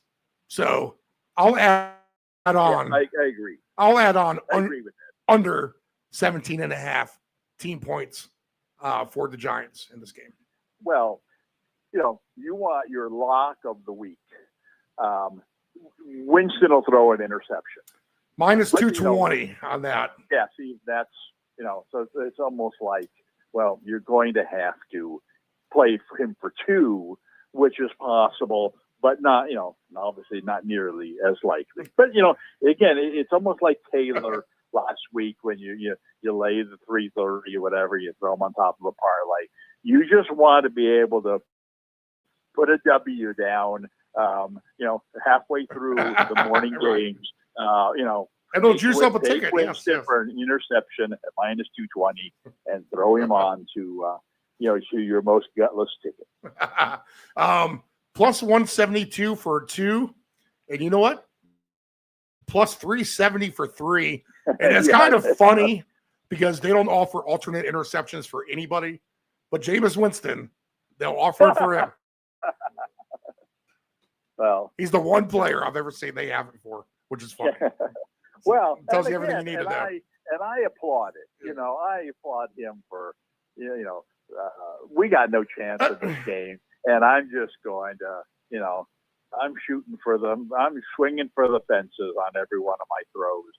And like I said, maybe the best part of this week is it will identify who that target is going to be. And for all I know, the Giants have a third young receiver a speedy guy who's going to turn into that guy in the weeks ahead. Maybe he gets identified this week. So it's worth keeping your eye on who's he throwing these deep balls to this week, but because they're coming. Right. Yeah, Gunnar Olszewski. He's not under anyone's radar though. It'd have to be someone else. I mean, it's Jalen Hyatt. Maybe he's the speedster. 8-1. He's shown that he can score before, but man, he'll drop some long balls.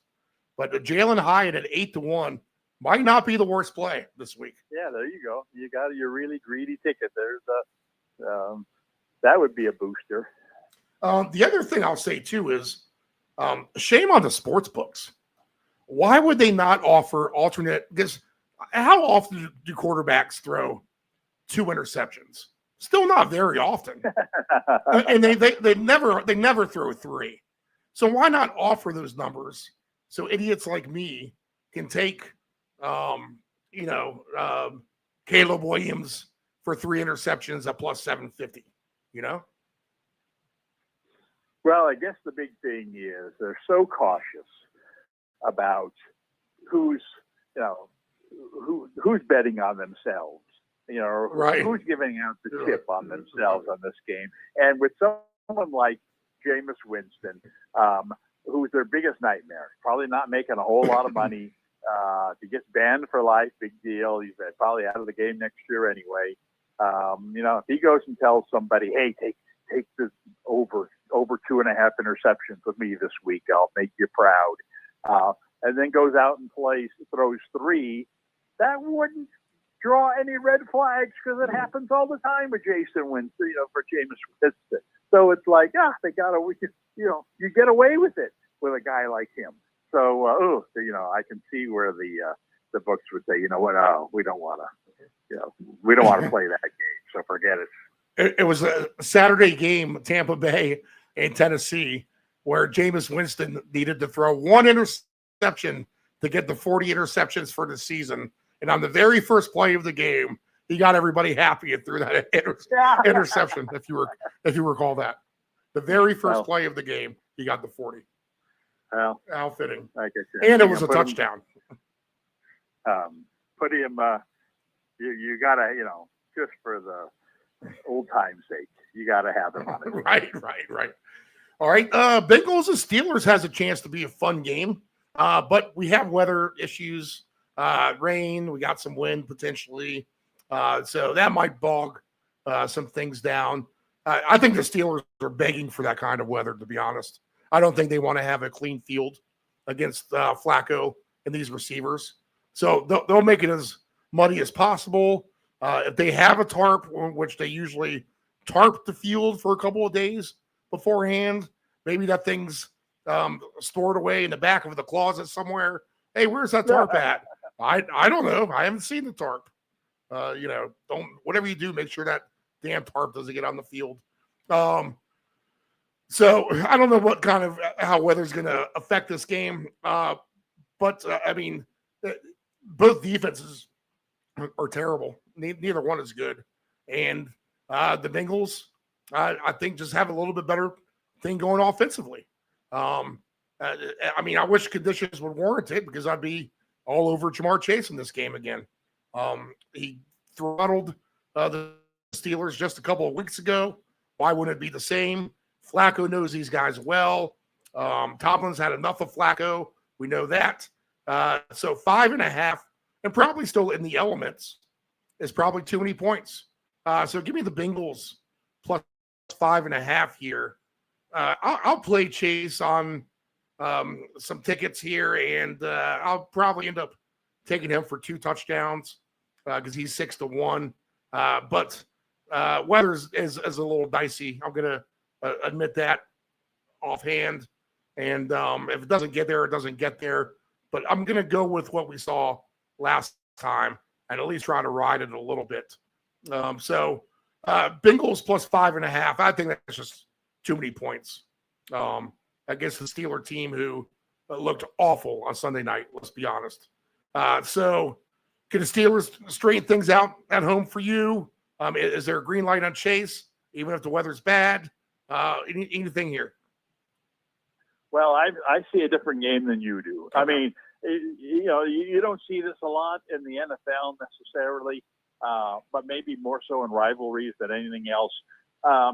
This has to be a huge revenge game for Pittsburgh.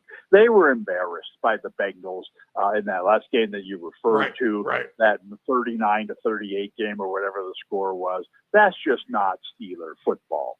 And I can see them, as you said, not tarping the field, hoping for bad weather. Let's just punish these guys, and when they're down, let's kick them a couple of times. We're going places. They're not. This is a bigger game for us, and let's just stomp on these guys. And so I just think that they've got that kind of a coach who can inspire that kind of performance. So again, you see this in college a lot, but not necessarily in the pros.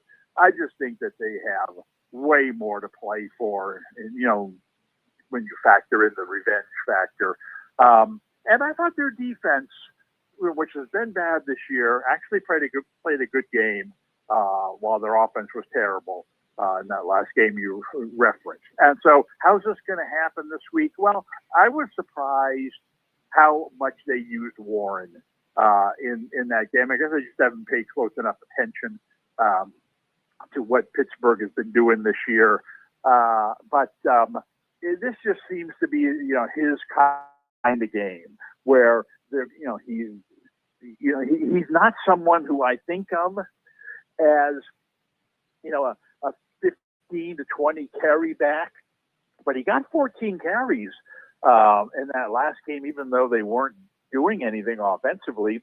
So if he can get 15 carries in this game with the number of passes he catches, the short little dump offs from Rodgers, his specialty, I just think he could have a really big game here. Now, he's not a great touchdown scoring guy, so I'm not sure that's the best way to go. I mean, Rodgers will throw the ball to Metcalf or to Freiermuth or something down by the goal line. But I do think that Warren, kind of the same thing I felt about Aaron Jones, I just think he's going to be the primary force in this game for, an offensive line that just has a little bit more emotion than Cincinnati's defensive line. So we'll run the ball 5 or 6 times at a pop and keep going with it until you decide to, put 5 or 6 men in there, and then we'll flip it out to the side to Warren. I don't know. I think he could have a really, I'm not talking about a 150-yard rushing game or whatever, but between 80 yards rushing and 40 to 50 yards receiving, I think that he could probably cash on both ends. How about this? His baseline receiving number is 2.5. Oh, no. I thought you were talking about yards. Receptions. Yep. Yeah. Well, that's good. I mean, he only had 2 receptions in the last game. Right. But I think the weather plays a factor in this as well. That we're, especially if they're moving the ball on the ground. If they're moving the ball on the ground and you get into a conservative mode, then you swing it out to your back, not because you're in a 3rd and 12 and you want 6 yards, but rather because you're in 3rd and 4, kind of like the McCaffrey special, 3rd and 4, hey, just run 4 yards out and turn to the right or turn to the left. I'll throw it to you. You catch it, you fall down, first down. It's almost like using your tight end. So, yeah, I mean, I can see that he would be more used in the passing game this week. So, yeah, 2.5 sounds good to me. What about yardage for rushing and receiving?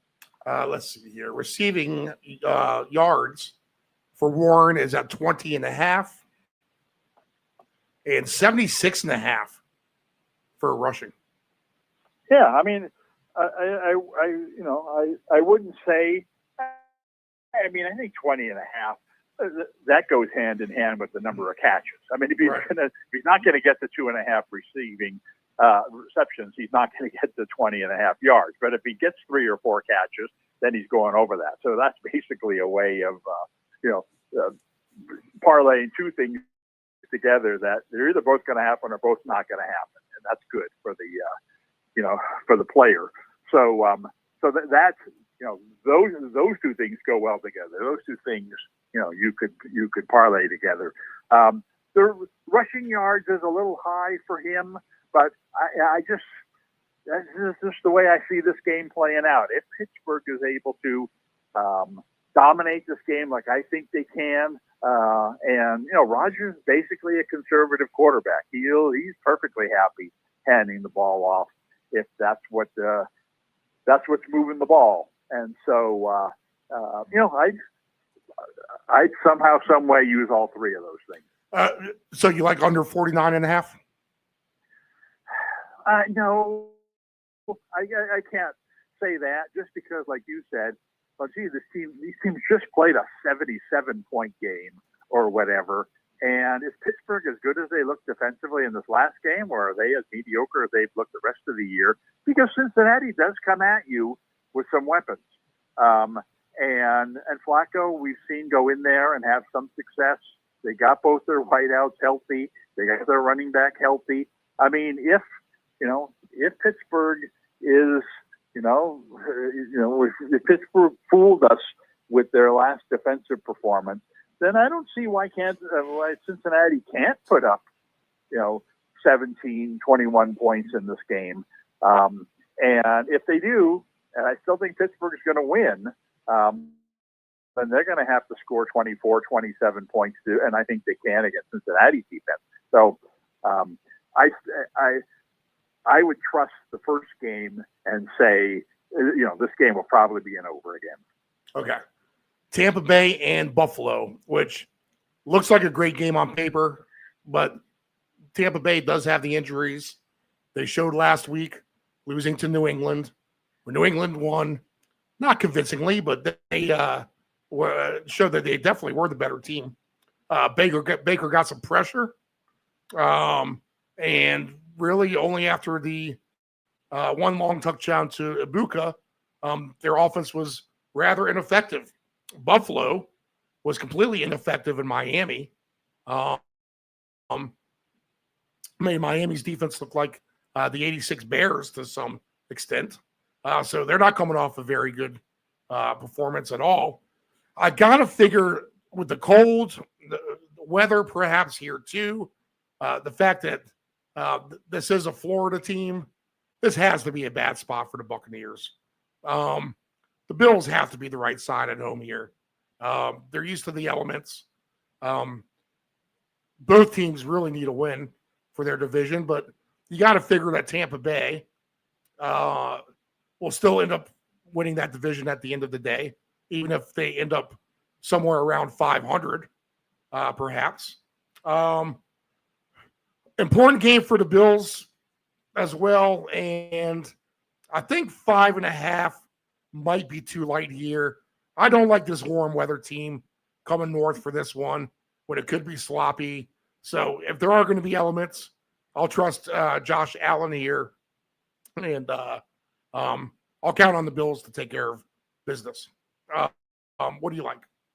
Yeah, I got to agree with you. I'm not, and this is not a game where I would get involved, just because I respect Baker and what he's able to do.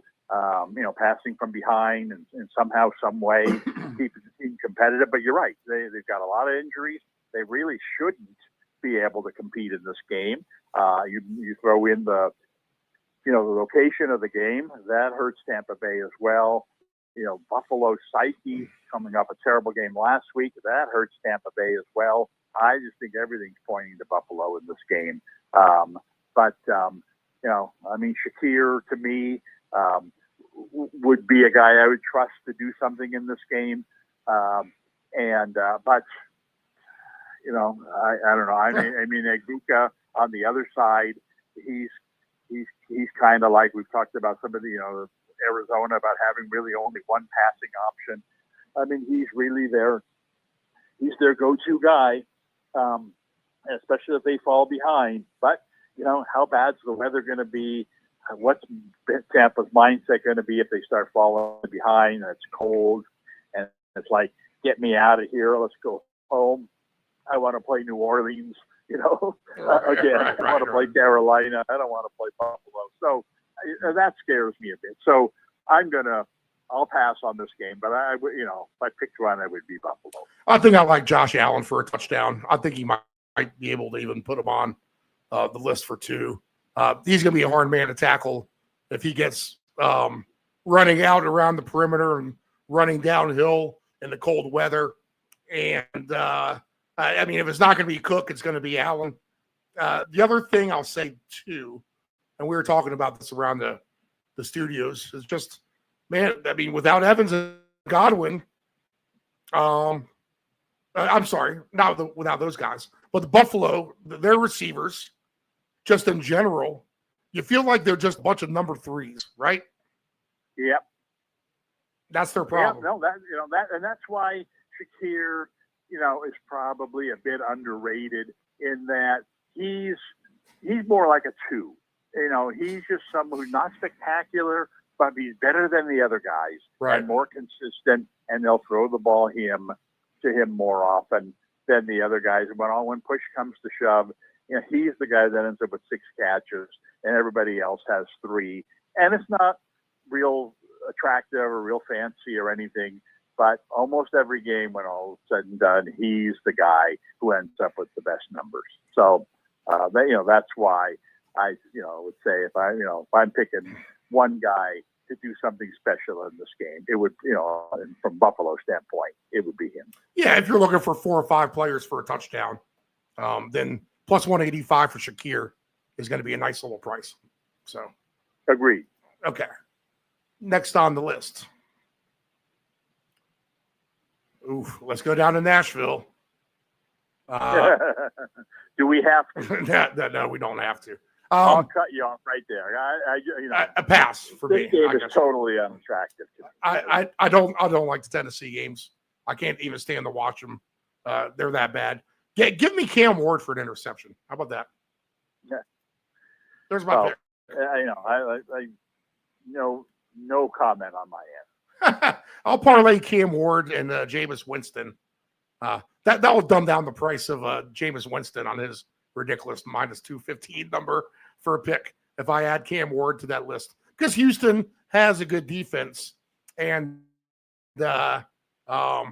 actually that might not be if you like Atlanta for a defensive touchdown, this has all the makings for Houston to get a defensive touchdown, right?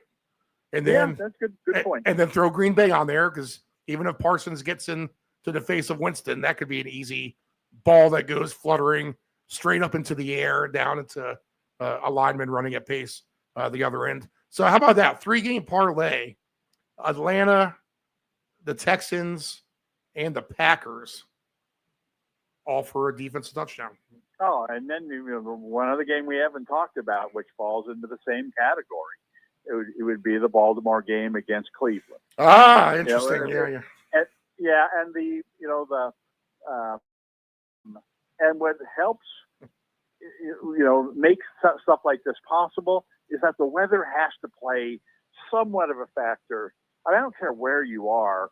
Obviously, if you're in Phoenix or in Los Angeles or where, well, they've got dome stadiums there. But if you're, in a hot weather place, then it doesn't matter. But these places that we're talking about, Nashville is going to be cold.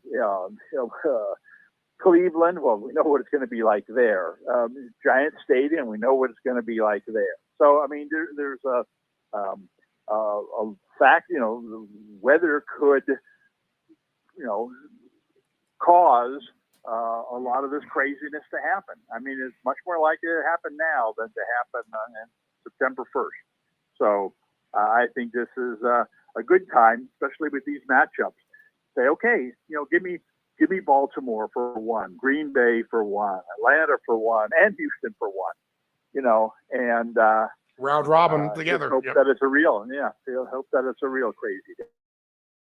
because it's a logical play in all four of those games. Right, makes sense. I mean, basically, especially at that price.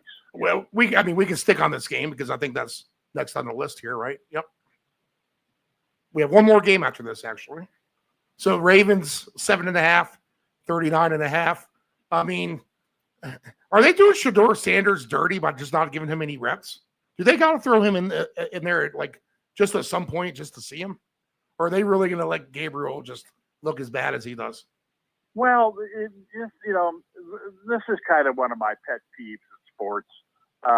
Is the fans don't don't deserve anything. Right. It's like we need to see Sanders play.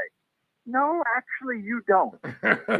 This is our team, and we're doing what we think is best for our team. We know exactly how good Sanders is. We see him in practice, 5 days a week. We know what he's capable of, and that's what's important. It's not important that you get to see how good he is or as bad as he is, especially when it's going to come at the expense of a game. Hey, you want to come watch one of our practices on Monday? Knock yourself out. Come on down. Take a look at them. Draw your conclusions. But to ask us to throw them out there on a Sunday in a real game when 60,000 people here have paid $100 each for their ticket, just so we can say, hey, we saw Sanders play. He's terrible. Now, I personally think he's better than what they've been throwing out there. Right. But that doesn't mean that, I deserve the right to see him. No, I don't deserve that right. The team knows that. So I hope we see him. I thought that maybe after last week's performance that they'd make a move, but maybe they're looking for a softer spot. If they're Sanders fans, then you don't throw them in there against a Baltimore team that's gaining some momentum and has a bigger game. Let's wait 2 weeks and throw them in there against Carolina, or against Washington, or against some other team that's playing poorly on defense. So he's got a chance. Now, you want to embarrass him? Hey, yeah, this is his week. Let's throw him in there against Baltimore. Let's show the fans that they're wrong about him and get him embarrassed. Well, we don't want that. So, no, to answer your question there, no, I do not think. No, it has nothing to do with whether I think Sanders is a good quarterback or not. I just think that I trust the team's approach that, we're just not going to throw him into the game so you can see him. That's not a good way to approach the football of the future of a franchise. All right, $10 wins $52,000 on those defenses to score. Atlanta, Green Bay, Baltimore, and Houston. And if you hit 3 of the 4, and we'll just make those $5 each. That way we're not spending a fortune. We're spending $30 total. So you hit 3 of the 4, you're going to get $3,000. Yeah, well, that's the nice thing about throwing together all things that have nice prices is that you don't have to hit. You just hit 2 of them. You're going to get your money back. Right. Yep. And so that's nice. Then you're playing with house's money, getting that third or getting that fourth one, and man, you can make a living that way. But you got to get those first 2. Anything you like Baltimore offensively in this game? No. Weather I respect Cleveland's defense. I worry about the weather. I don't think it's going to be a big passing game. I know they'd like to get Henry rolling, but I'm not sure this is the week for it. Cleveland's good enough defensively. I would think Henry would score a touchdown or 2, and then again, you get down by the goal line, and Jackson steals one from him. But I just know that, kind of like Philly with Barkley, that they're only going as far as their workhorse running back can take them. Not that he's their best player, but he provides the balance. And if you're sucked up trying to stop Henry or stop Barkley, then that makes the passing game go. Then that gets the quarterback running. It's just it just helps out all the way around. And I think as we move forward here with both of those teams, it's going to be an emphasis, especially in a game like this, where you're going to win, and so you're not necessarily worried about all the other aspects of the game. This is a game where if they wanted to prioritize getting Henry running, they could do that and still win this game. So this would be a good week for them to really, to give him a big workhorse type day. Get him 22 carries for 150 yards and 3 touchdowns, and then say, okay, now we're really back. Now we're really that force that we think we can be this year, because that's what they need. So I'm not confident that could happen necessarily against Cleveland's defense, but they're going to win this game, I think. And so it's a good week to try to have a game plan like that. So I'm not going to be shocked if, we see him go over 100 yards and we see him get more than 20 carries in this game. If I wanted to do a 3-game ticket of teams to play under the total, Ravens under 39.5, Tennessee under 37.5, Giants under 42.5. Good. I mean, it's a hard one to swallow because there's such low numbers, but I could see that. I could see all those being under. Yeah, I think Houston and Tennessee has a chance to be the lowest scoring game of the week. I think that's fair. I think Baltimore and Cleveland should be, right down there too. I'm not. Jameis Winston scares me. Right. Both ways. He throws one of his crazy 80-yard touchdown passes, and he throws one to the other team, and now all of a sudden you're basically halfway to this total that you fought so hard, to try to keep under, and now we're giving touchdowns away like Christmas gifts. So, I'm less confident in that game than I am the other two. And the Packers are actually getting some receivers back. You never know when, as bad as he's looked, maybe Jordan Love's due for one of these 3 or 4 touchdown passing games that we haven't seen at all.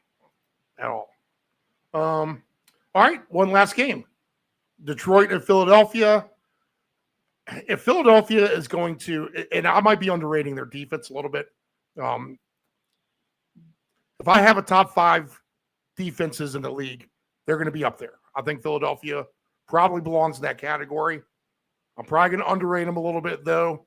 And I think the wrong team is favored.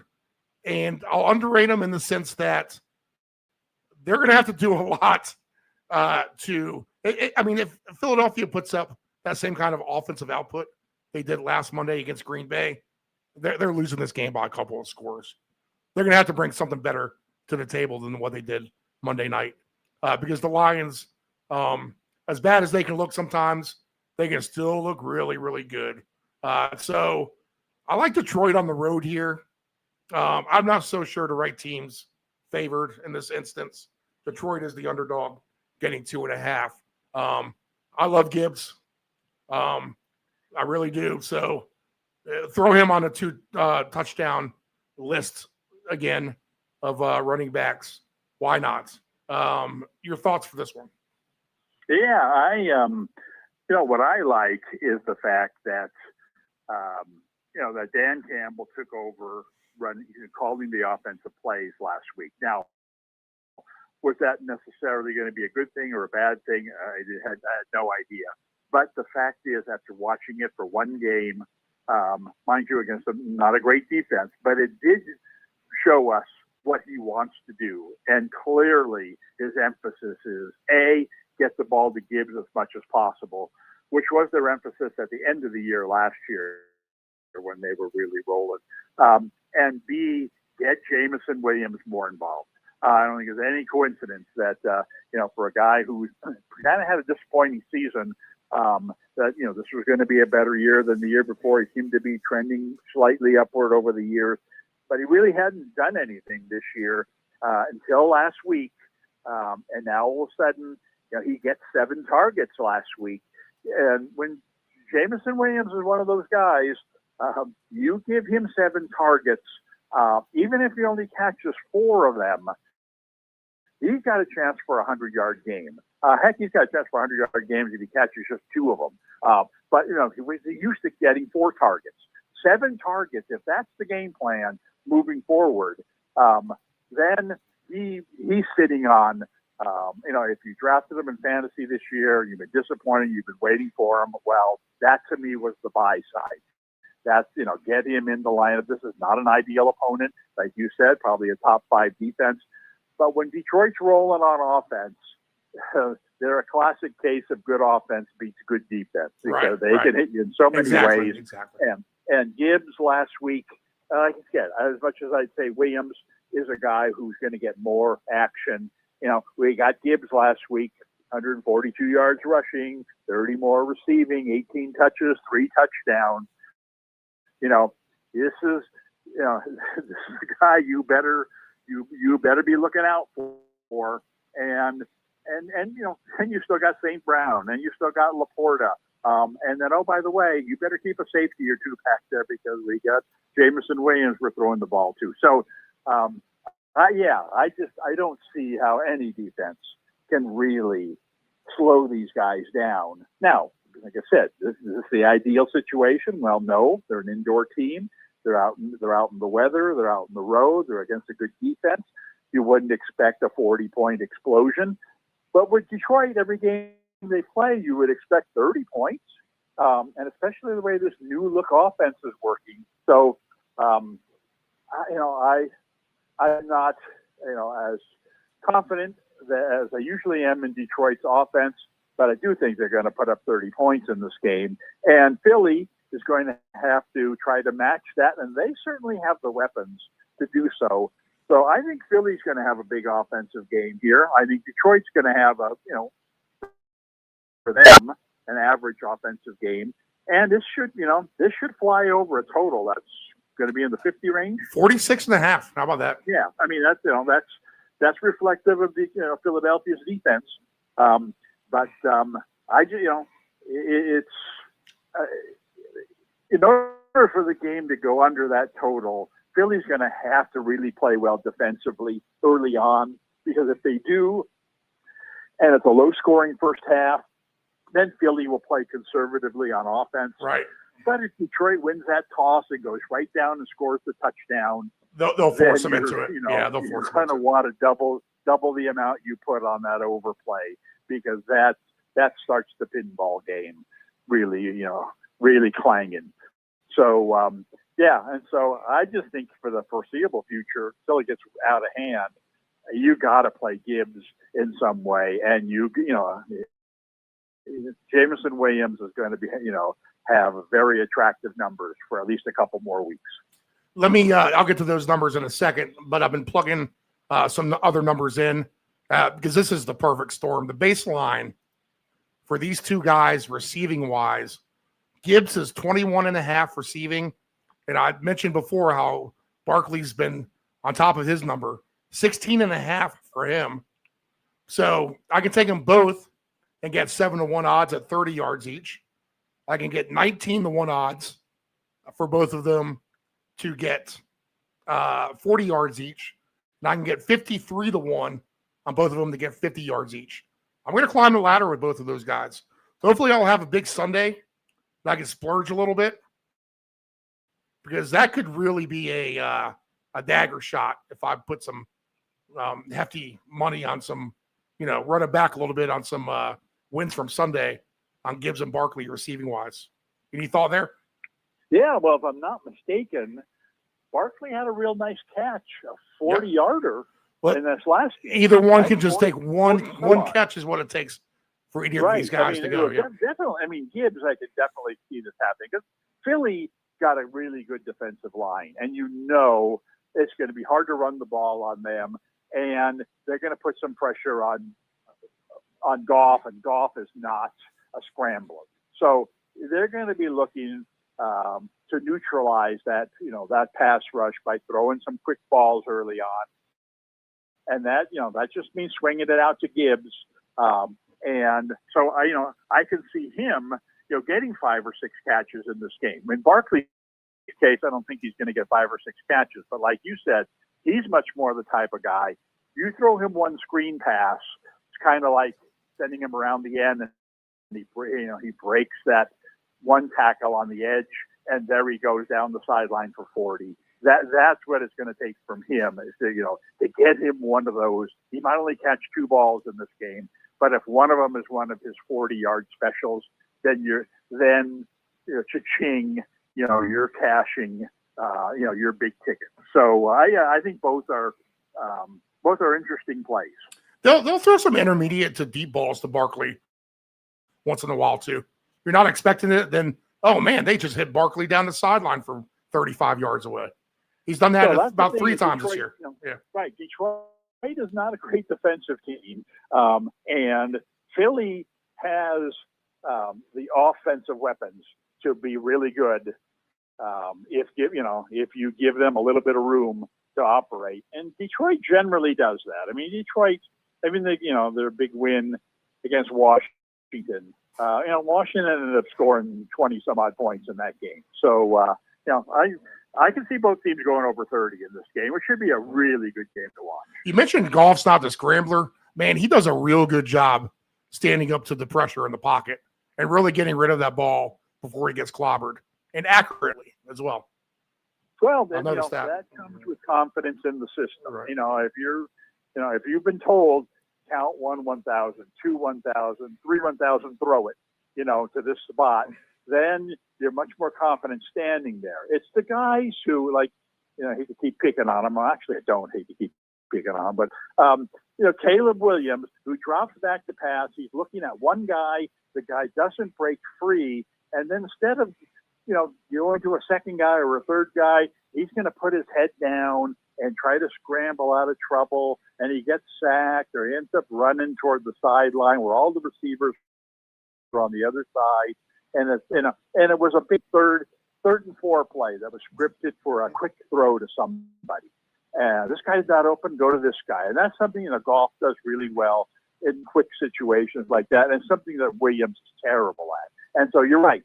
The problem with Goff is when, if you've got his first 2 options covered, he's not going to create something out of that. He's not going to scramble and then throw, become Mahomes all of a sudden and throw a 20-yarder down the field, scrambling out of bounds. He's much more likely to get trapped back there and sacked. So all the more reason to throw the ball short, and then bring the defense up, and then, fake one short. There goes Williams down the sidelines for his big score. So, like I said, should be I look forward to this game. Good, good scheduling. Well, I can't miss with right. The Eagles, I guess. All right. We got some good picks. Williams, what do we got? What do we got on him? Oh yeah, Jameson Williams. Let's talk about that. He is at 47.5 for his baseline. Yeah, that's kind of where I thought we'd be in the 40s. That's, that could be one catch. So I like that. Right. Yeah, that's, I think that's a solid play. All right, so we got Jameson Williams. Gibbs is always fun to play with. Barkley. Other picks we looked at with Dave Dolgrande is Achane. Merritt over 33.5. Looks pretty light. Gadsden for a touchdown with the Chargers. Chargers probably win. 49ers should win by -3. Don't count out Trey McBride quite yet. Denver play around with Franklin once we get some better numbers there. Aaron Jones comes to life with the Chicago-Minnesota game. Jacobs, as good as any player on the board this week for the Packers. Jameis Winston interception. Go ahead and throw that on the list as well. Shakir plus 185 for a touchdown looks good. Defense is the score. We kind of came up with this together. Houston, Green Bay, Atlanta, Baltimore. Don't forget about Rico Dowdle. Don't forget about Warren. Maybe 2.5 receptions is his best play. we got a lot going on there. But in conclusion, I'll say this: don't sleep in on that Washington Right. Miami game, because Right. if you're someone who's going to play the guy who gets the most rushing yards, I'm guessing Achan's going to be the favorite in that. But there are a lot of good options out there this week, so maybe that'll drive his price up a little bit. But this happened last week. If you slept in on that first game, you missed the high-scoring running back, and you don't want to do that here, because he could be a key to a lot of different things you do. Yeah, attractive games this week. Even some of the ones we didn't play are still really good games, at least from a football standpoint, right? So, attractive slate overall, I would say. Yeah, and fun things to watch. Who would have thought we spent so much time talking about Jameis Winston?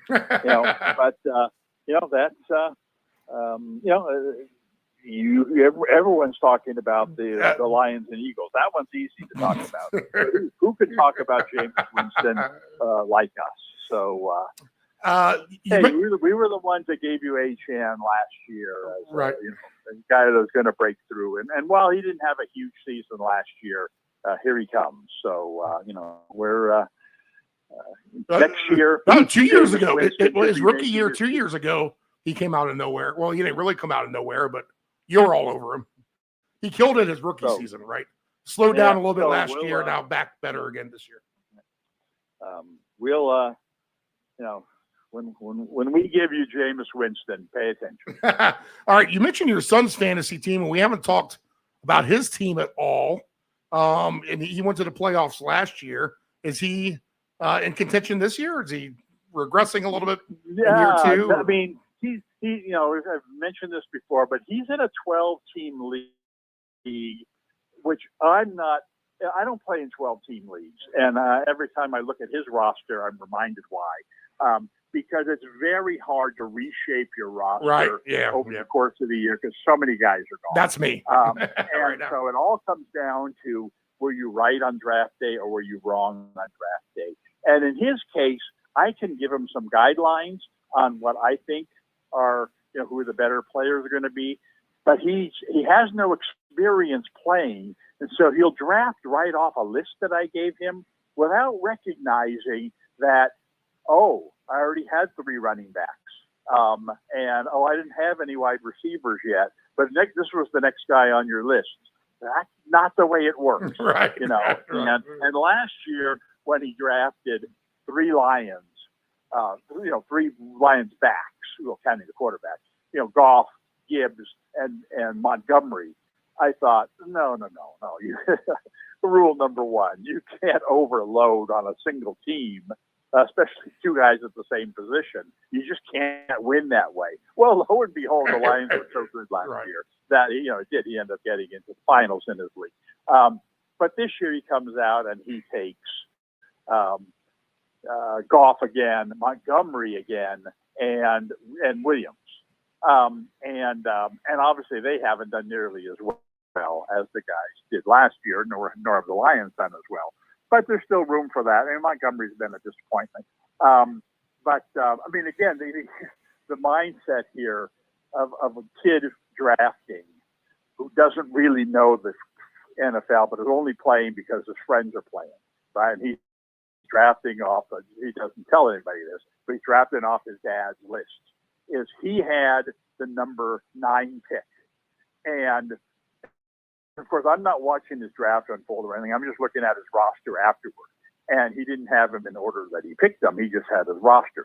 And I look at his roster, and he had Taylor on his team, and he had A.J. Brown. Those were clearly his top 2 picks. And I rated Taylor 10th, and he was picking 9th. And so I said to him, why didn't you pick the guy I had listed ahead of Taylor? And he says, I did. I said, no, you didn't. You don't have anybody higher on the list than Taylor. He goes, yeah, I drafted Brown. And I said, that's St. Brown, not H.J. Brown. And he says, I was wondering what the ST stood for. You know, and so I said, oh, so you took A.J. Brown in the first round and then got Taylor in the second round. And he said, yeah, oh, man, he felt so really bad that he had screwed up. Because you make a mistake like that in the first round. In a 10-team draft, you know what, we'll make up for it. In a 12-team draft where your third-round pick doesn't come up until number 33, you know, you're not getting the kind of player who's going to make up for the fact that you screwed up in the first round. And so he's been fighting that uphill battle all year. And like I said, in a 12-team league, waivers are not helping you that much. And so his team has struggled. He made a nice trade, but he's he needed this win last week to kind of stay in it. He was 2 games behind the last playoff spot, but playing one of the guys in that spot last week. Went into that Monday night game ahead by 41 points. Wow. But the other guy had not only Jacobs, but the Philly quarterback. And so, like, you know what? I think he's, I still like it. And it was such a low-scoring game, but yet they did just enough that it came. He was only ahead by 6 points toward the end, and Philly's throwing bombs, and game might go into overtime. The game went into overtime. He was going to lose because, like I said, he only needed 6 points from those 2 guys, and after struggling the whole game, and he's winning, and oh no, why are they doing this? Well, anyway, he ends up holding out. So now he's only 1 game behind the last playoff spot. And he's got a good, solid roster. I mean, off the top of my head, he's got Goff as quarterback, got Taylor. I mean, obviously that's good. Got Chase Brown as a second back, who's fine. In Montgomery, this is, I guess you call his third back or a flex. The receivers are Egbuka, which is good. But he's also got DJ Moore, who hasn't done much. Yeah, just hit or miss, right? Yeah. Yeah, and he's got Watson, who hasn't been great.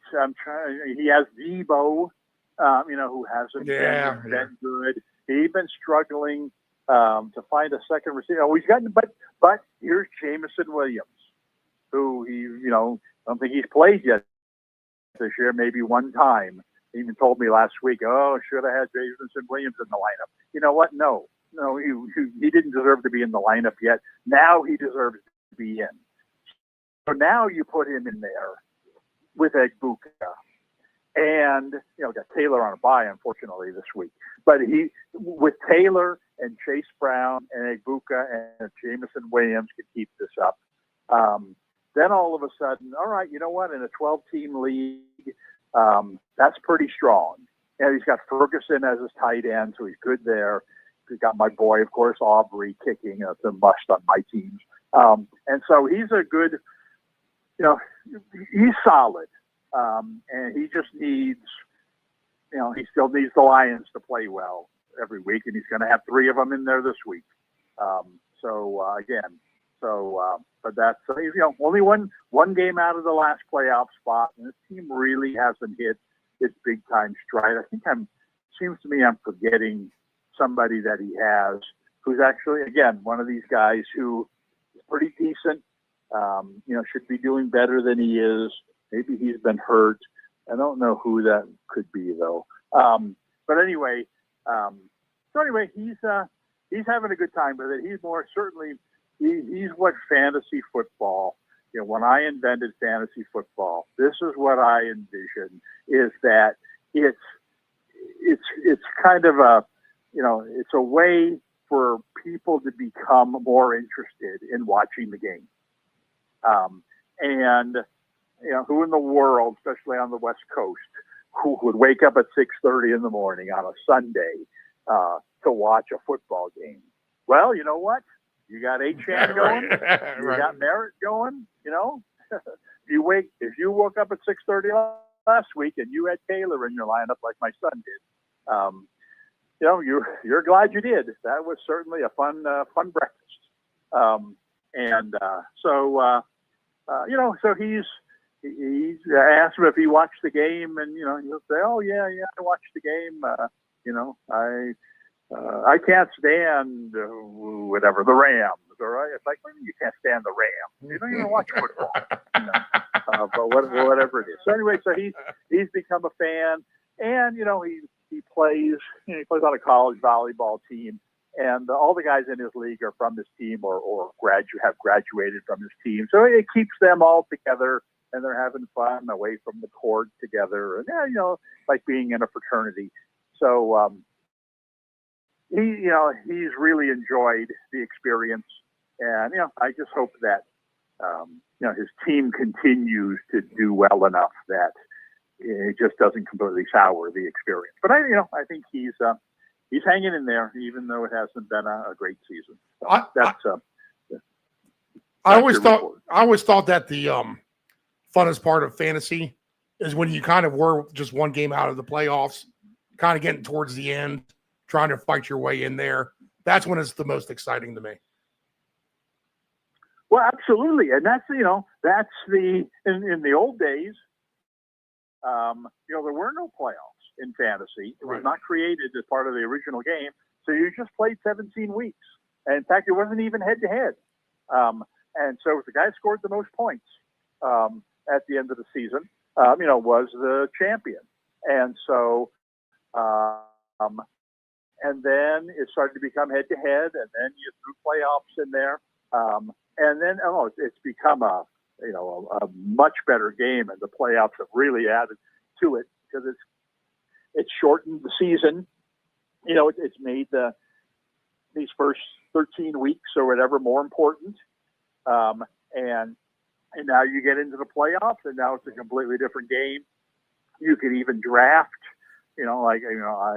I've had, like you, I've had Ayuk sitting on my injured list for all year, just kind of hoping that he would come back and be a difference maker for me in the playoffs. And we'll see if that pans out. I mean, if he does come back and does start playing well, then it'll give me a better chance down the line. So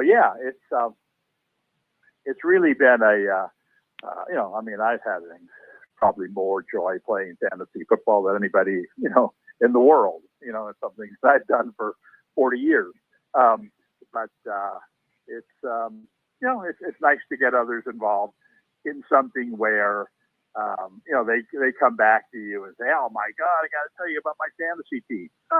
You know what? I'd much rather talk about that than politics, where I don't know anything, and I don't really care. So, that's a nice part of the experience.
Dependable Solutions can provide all voiceover services for your advanced audio production needs. Think of us as an inexpensive option, no matter what the size of the project is. From one-word cameos to full productions, contact Dependable Solutions at 757-354-5517. Know your gambling limits. Don't ever bet what you can't cover. Wagering on sports is only fun when you do it the right way. Not every bet will win. When you get on a bad run, know it and avoid trouble. Know your gambling limits.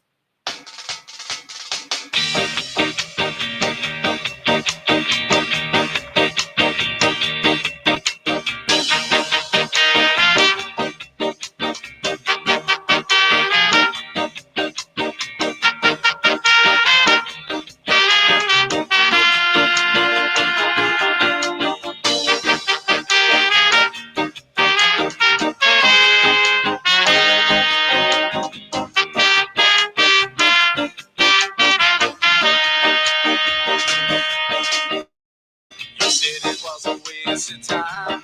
You said that I would change my mind. You said I'd lose my only chance to go and get out. It turns out you don't really know what you've been missing, my friend. And you might have her now. I got something better.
Family owned and operated, CP Shuckers Cafe and Raw Bar specializes in delicious cuisine, refreshing drinks, and a laid-back atmosphere. We opened our doors in 1995 and have enjoyed being a place to either relax or celebrate ever since. Whether you are in the mood to indulge in a great meal with your friends and family or watch the game, we promise that our inventive menu, attentive service, and skilled bartenders will have you truly satisfied. Both of our locations have a spacious spacious outdoor patios for enjoying the breeze and catching a little sun. Our friendly staff at CP Shuckers will make your next dining experience a pleasant one by delivering personal care. We are open until 2 a.m. Full menu will be served until 10 p.m. and late night limited menu until 1 a.m. For larger parties, please give the location of choice a call. Pacific Avenue, 757-425-8676 or Shore Drive, 757-412-2929. More information at cpshuckers.com. Thank you for your continued support and have a shucking good time. Control your alcohol. Don't fight. Don't drink and drive. Your one punch could kill someone. It happens. If you're behind the wheel, you may think you are fine, but then the other driver is under the influence of texting, and then you are done. Control your alcohol.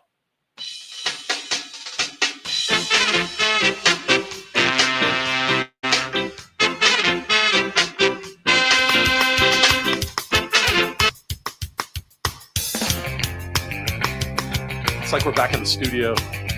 Los Angeles, 1997. That's a good analogy. Brett Gurwitz behind the controls. This is Brett.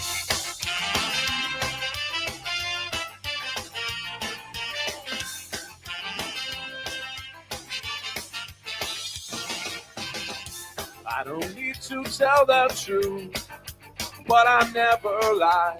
I don't need to bow to you. You're just passing by. I never wanted to be the one you bitch and moan and come home to. But as long as you look good, I'll come back to you. Get inside my troubled mind with all of your threats. Sometimes I think I was blind. Not before we met. I never wanted to be the one that you depend on for your life. When you cry, it smells like soup. Sound like Shona Night. Never feel though I said all night. I gotta ride. Each time I said all night. No, I just might. You make me stay all night. It's just that side of you tonight that makes me stay all night. I'm gonna stay all night. You're an evil little girl. I'm a twisted man, tearing through your perfect world. Make you understand. I never wanted to be the one you bitch and moan and come home to. But as long as you look good, I'll come back to you and do the things you do. Stay all night. I gotta ride. Each time I stay all night. No, I just might. You make me stay all night. It's just that side of you tonight that makes me stay all night. I'm gonna stay all. I would never treat you bad. You deserve the best from me. If you want to keep your place, you better get down on yours. Yeah, Todd wrote this one. Yeah. You think? This is not mine.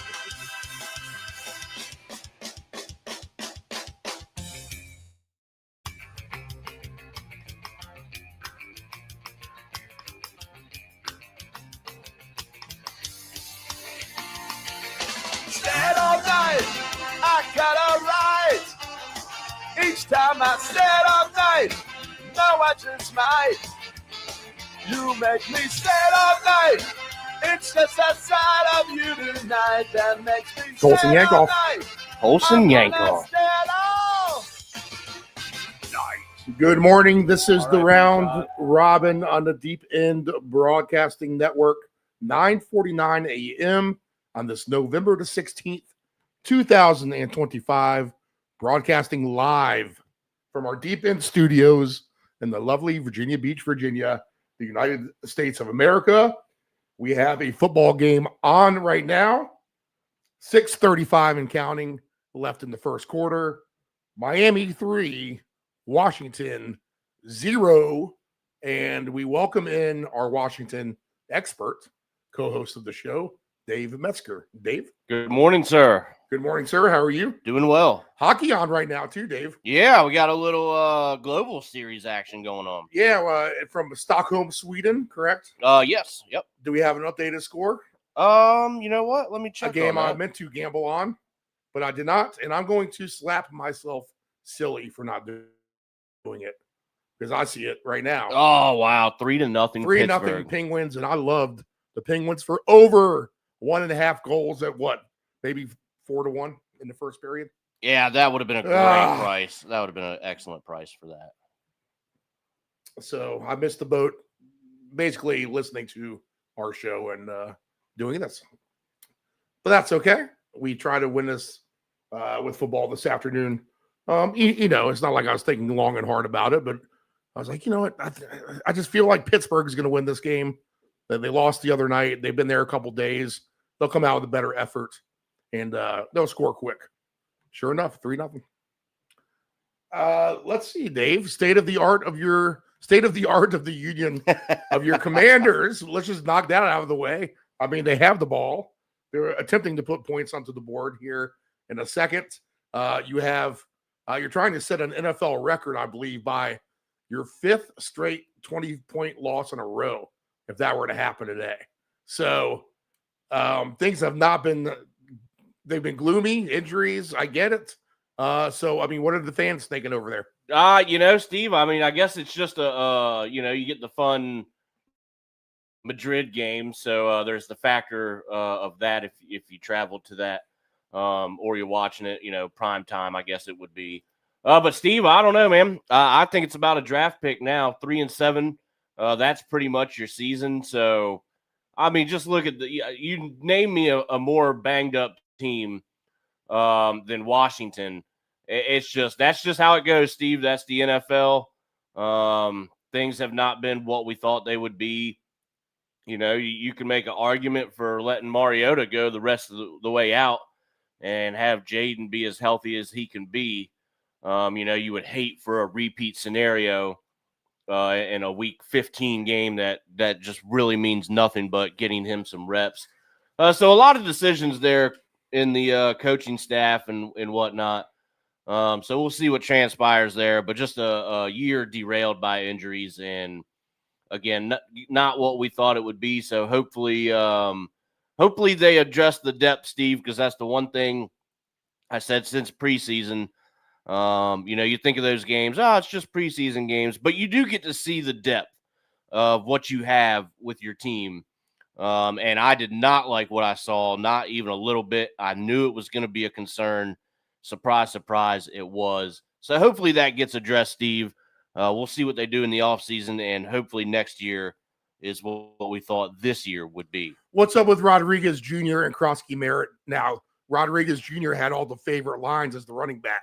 So is he the number one guy now? I knew, man, I really wanted to play Rodriguez. I had a feeling that he was going to get the majority share back there. Krosky Merritt, man, he just hasn't been there in the last few weeks. Rodriguez, he does produce when he's out there, Steve. So I did have the feeling that it was going to be him a lot today. All right. And I do have Krosky Merritt. We'll see if they get into the end zone now as they get another penalty against Miami on a pass interference. So we'll be down around the 5-yard line. This should answer a lot of questions. Here's going to be the goal line ball carrier here in a second. Actually, they're down at the 11. And we got number, I don't know who's in there. It looks like Rodriguez to me, but I could be wrong. Let's see. Yep, that's Rodriguez, 36. Handoff of the middle for about 3 yards. I did take him for any time here live real quick just because I feel like he is going to score today. Up on the screen, too, if you guys were just listening and not watching on the YouTube, that's fine. That's what we want. But if you want to peek at your phone, we do have some tickets rotating up on the screen. Maybe a screenshot those and while you're watching this football game, give it a little screenshot and you can review as needed. We have a Dolphin down on the field. And if Nephew Dave seems very distracted this morning, he's just watching this game. That's going to be just a bottom. I was thinking about offering his seat to the Ant-Man so he could call in and sit and watch the game and focus a little bit better. But he's in here working hard and watching his team. I think if this was a much more important scenario, you would appreciate that gesture. Absolutely. Absolutely. I think after the last few weeks, you're willing to sit in your number 2 over there. A couple emails on our YouTube chat here. The True Allah chimes in again. Anytime touchdown for him today. T. Higgins, Josh Jacobs, Jackson Smith, and he likes Jahmyr Gibbs for 2. And Mr. Shane Stevens chimes in. The WCW was better than the WWF.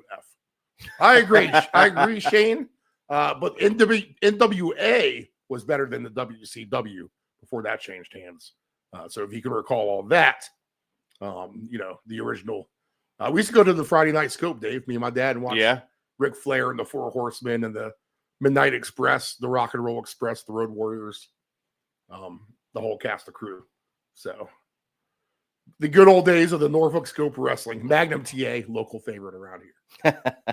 All right, I'll do the Survivor since you can watch the TV a little bit better. And we'll get the updated odds as well. Again, I'm going to be disgusted at this Pittsburgh Penguins game. Under the radar hockey this morning from Sweden. All right. Survivor pool, if you have it left. Updated lines as well. Minnesota now 2.5, 47.5 against Chicago. I think you could use Minnesota today. Really? Yeah. Interesting. Okay. We'll get more to that. So you sound a little uncertain there. The Packers minus 7.5, 42.5 at the Giants right now.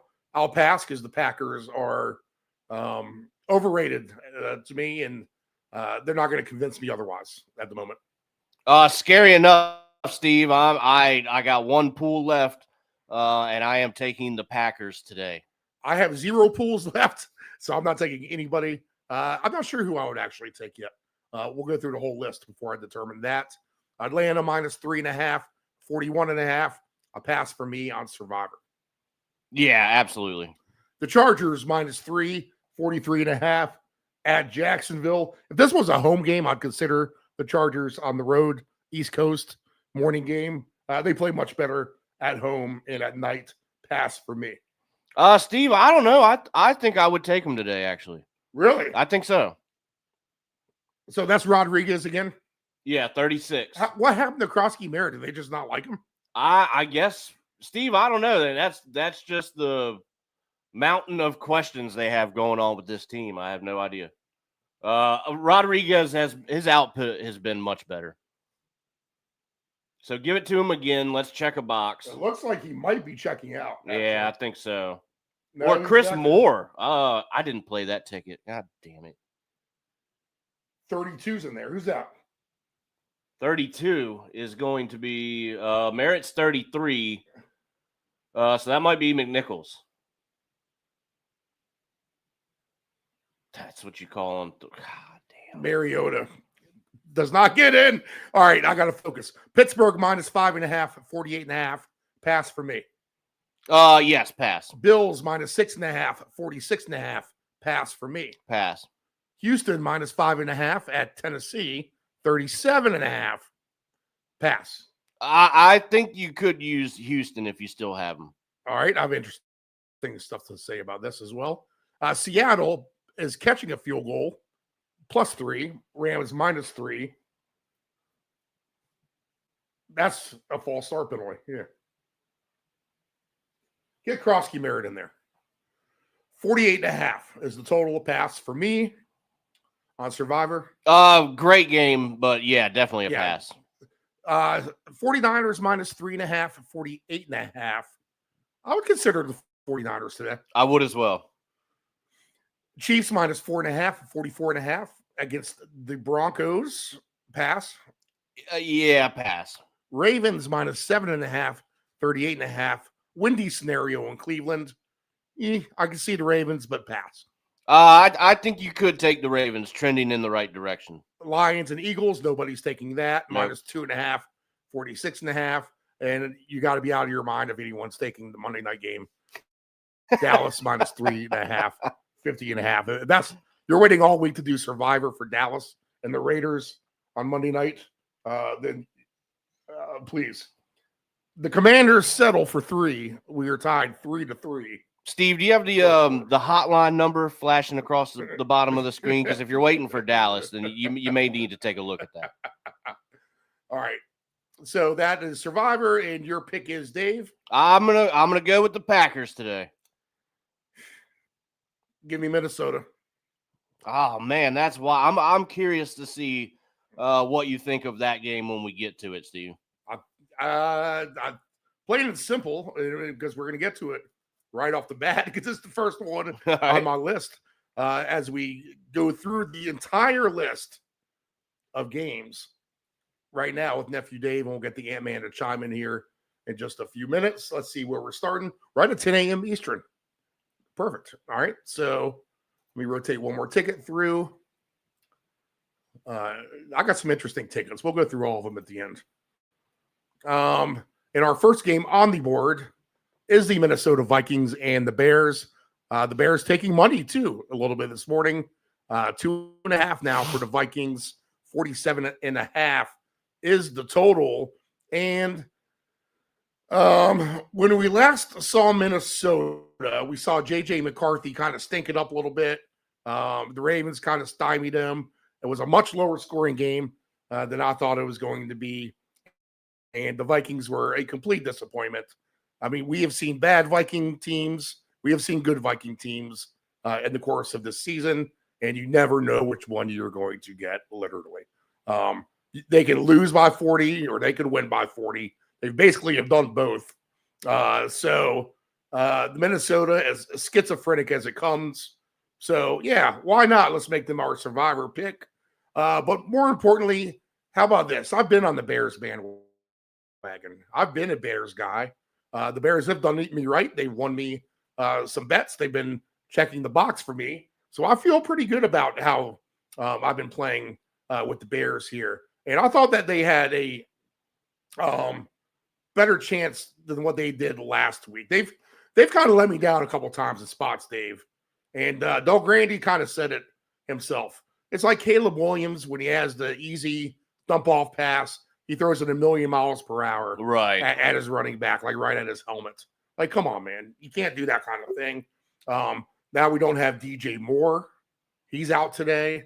All right. Roma Dunze is a little banged up. Their secondary is a sieve.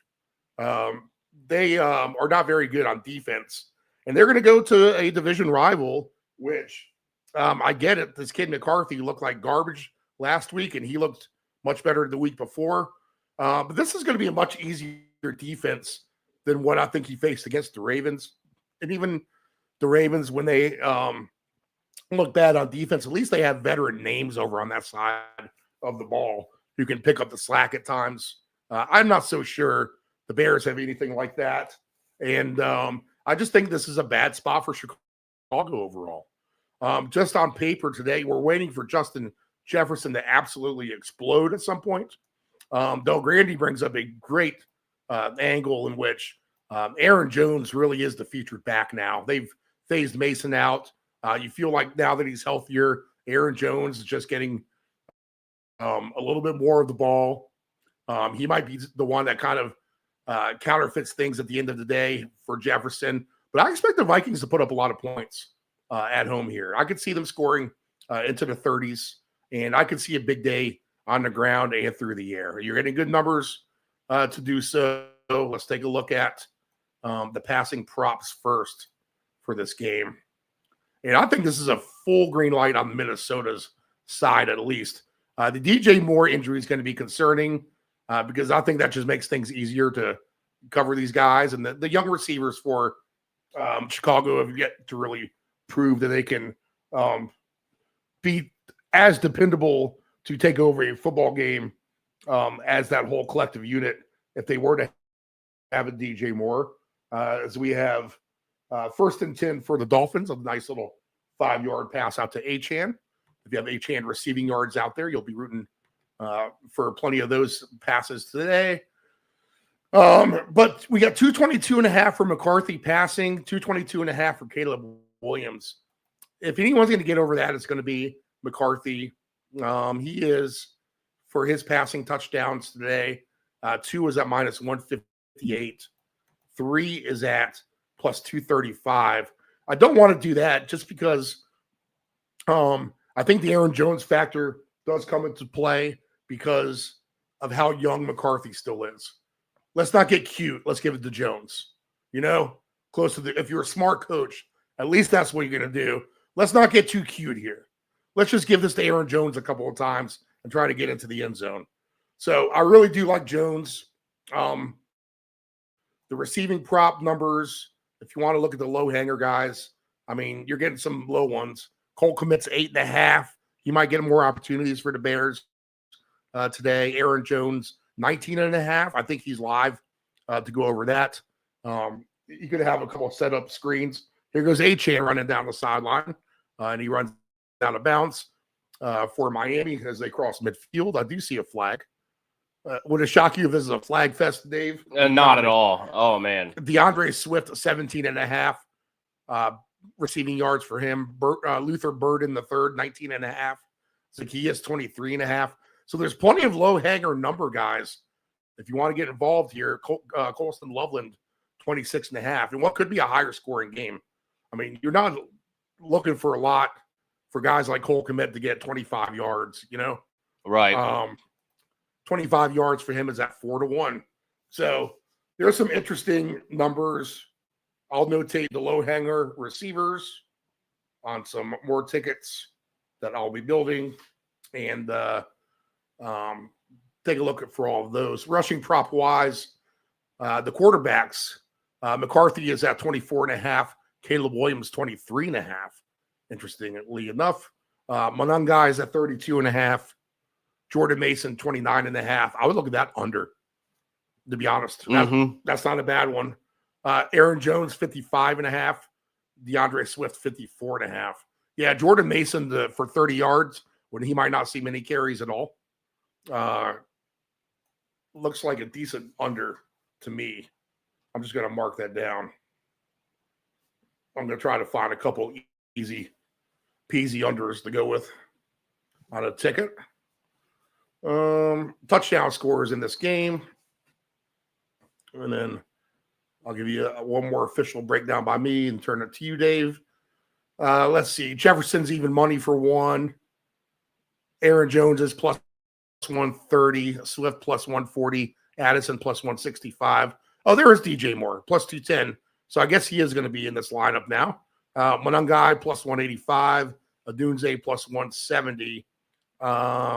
Colston Loveland is at plus 290. 2 touchdowns today. And we do play a 2 touchdown madness ticket that we play along with you guys. It's been getting decent traction. There's been guys scoring on there and even 1 or 2 guys getting 2 touchdowns on some of those. If we can just get a third one together, it'd be great. But 2 touchdowns today. Jefferson pays great at 7-1. Aaron Jones is almost 10-1. Swift 10-1. Monangai 16-1. Adunze 14-1. Addison 13-1. DJ Moore 18-1. Jordan Mason 22-1. Hawkinson 22-1. Caleb Williams 35-1. Naylor 33-1. Loveland 30-1. McCarthy 40-1.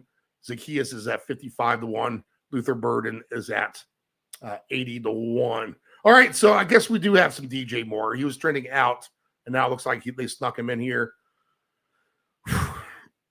Just give me the Vikings at home. The bad spot overall on the road for the Bears. Cheap number to lay, so give me Minnesota. What do you like, Dave? Steve, I like the Bears in this one. I don't think the secondary is as bad as people think. And if it looks that way, it's because they have a real problem up front. The run game against them is where you want to go. And when they're not getting much pressure, you're leaving all the DBs out there to do all the work. I mean, you got to help those guys out as athletic as they are. So there is the personnel here for an over type of game. Steve, I took the Bears, I think, minus 5.5. I moved that around to get a number out of it. I just like that the Bears playing better. And like you said, Minnesota just hot and cold, hot and cold. You don't know what you're going to get out of them. And that's just the fact that the point that I don't like there. I think we have a duel of the running backs today, Jones versus Swift. I would play the props, and I would play anytime, pair those two together. But, Steve, here's what I'm thinking. We're going to play each team with a touchdown and a field goal in each half in this one. We're just going to start off right off the jump here with this game. These seem like two teams that could score 10 points on each other in each half. So we're going to ride with the prop bet, but I do like the battle of the running backs, Steve, and I'm going to give the Bears the benefit of the doubt on the road. I do like your angle with the field goal and the touchdown. I can see that in this game. We have it at 14-1 at the moment. Interesting. Maybe I do discount the Bears. I've been on them. Yeah. I don't know. I have a sick feeling in my stomach now that I have the Vikings and are taking on the Vikings here. There's no backing out now. You're locked in now. Yeah, you're convincing me to back up. Okay. Next game on the board. The Green Bay Packers and the New York Giants. The Packers are 7.5 and 42.5. They're your survivor, Dave. Tell me how the Packers rebound after a couple of losses here and their offense looking very, very pedestrian. It doesn't look very good at all, Steve. I will say that. But I just have to believe after a disappointing game last week that you have an opportunity here to kind of right the ship a little bit against the Giants team that in its own is banged up as well. Packers at least defensively decent anyway, so that could spell a little bit of worries for the Giants. They got Winston in there today, so maybe that makes this game fun. He's a gunslinger. So, Steve, I just think with the Packers still 5-3-1, everything in front of them to play for. Giants in a spot where you're maybe thinking about a draft pick there. Your running back is hurt. I mean, your top two candidates to throw to are going to be Wan'Dale Robinson and Theo Johnson. And now, while they have been a nice, at least Theo Johnson, a nice little surprise. I mean, really, with that cast, you're going to beat a Packers team that's in a better class, even though they're maybe struggling a little bit in their own eyes. So, Steve, at the end of the day, I just got to think Packers the better class of team. And this is a really good spot for them to go 6-3-1 and really keep pace in that good division over there. So give me the Packers over the Giants today. Josh Jacobs anytime. Not a great number there, but, probably go for 2 on that. It's still not a great number, but just better personnel there with the Packers, Steve. I've got Jacobs for 2 touchdowns today. Go ahead and put Winston down on our interception list. All right. As we start a quarterback list to throw interceptions. Obviously, you have to do an ode to Jameis Winston and bet him automatically. In fact, he's the only player where I've seen alternate interceptions for. You never see that except for Winston here. As the Dolphins will try to pop one into the end zone here if they get a chance. Jameis Winston, 218.5 baseline, 221.5 for Jordan Love. Don't forget we have some wind here, maybe messing things up too. Jordan Love plus 350. Man, just waiting for the Packers to break out in their old school fun offense. And I feel like this is the play calling maybe a little bit too. Right. And they should pick up the tempo and go 5 wide. They have so many fun receivers. You just feel like they should be throwing the ball around the lot a little bit more. Jameis Winston is plus 680 for 3 touchdowns today. How about that? Low hanger receiver numbers. Bellinger 15.5, Tyrone Tracy 17.5, Jacobs 21.5, Musgrave 26.5. Here goes Tua, and he's going to get sacked on 3rd and short. On 3rd and 2, why do you not just give it to Achane? No kidding. Christian Watson, 39.5, Dobbs, 48.5. As these two teams are, they're the reason why they have the records that they do. Let's be honest. Touchdown scores today. Jacobs minus 220, like you said. That's a big number. Plus 185 for Tracy. Dobbs plus 210. Wandell Robinson plus 220. Theo plus 260. So good numbers on all these receivers. Watson plus 270. Plus 280 for Wicks. Man, you feel like he's due. That's for sure. Right. Golden plus 280. Musgrave plus 310. The do list, if you recall that from many shows ago. We haven't brought that up in a while. He is do is Mr. Dontavian Wicks. 2 touchdowns today. And I do have Jacobs on the ticket with Henderson and Achane plus 250. Tracy 14-1. Dobbs 19-1. Wandell Robinson 20-1. Theo Johnson 22-1. Christian Watson 22-1. Dontavian Wicks 27-1. Matthew Golden 27-1. Luke Musgrave 30-1. The Green Bay defense 60-1. Bellinger 60-1. Jordan Love 125-1. Jameis Winston 125-1. Isaiah Hodgins, look at that, 125-1. Under the radar receiver, perhaps for the Giants. All right, Dave, we need to do a 2 touchdown madness ticket, and we skipped the game before us, so we'll rewind to that. But do you have anyone in mind here? For this one, Steve, why not Theo Johnson? All right, why not? And then you have one in this other game of Minnesota and Chicago. Well, I was going to see what you thought about that, Steve, because I think maybe that's a time to use a ringer. Maybe if we're waiting for Jefferson, why not add him in there? All right. Justin Jefferson, 7-1. Theo Johnson, 22-1 starts our madness ticket. Just in short, for me with the Packers and the Giants. The Giants, I mean, they lose the coach now. They've lost the rookie quarterback to injury. They lost Gadabo. They lost the receiver, Neighbors. It's just been a snowball of havoc, really, for that organization. And the Packers just, I mean, they get in their own way, bad play calling. This was just not a game to me that sticks out as one that's super juicy to bet on. Right, absolutely, I agree. So if I seem kind of like lackadaisical on breaking down the Packers and the Giants, it's just both of these teams need to prove it to me that they should be bettable. And the Packers should be a fun team. They should be throwing around the park, betting all these receivers for lots of yards. They got nowhere close the other night. Dobbs had nothing. Watson had 20 yards or whatever. Wicks had nothing. And so you're betting all those guys to get 40 yards. I mean, not only are you coming up short, you're getting blasted by it, Right. So just a bad taste in my mouth overall with Green Bay. All right, next game on the list. Falcons and Panthers. Dave Delgrande's sneaky over of the day, which is at 41.5 for the total. The Falcons are 3.5.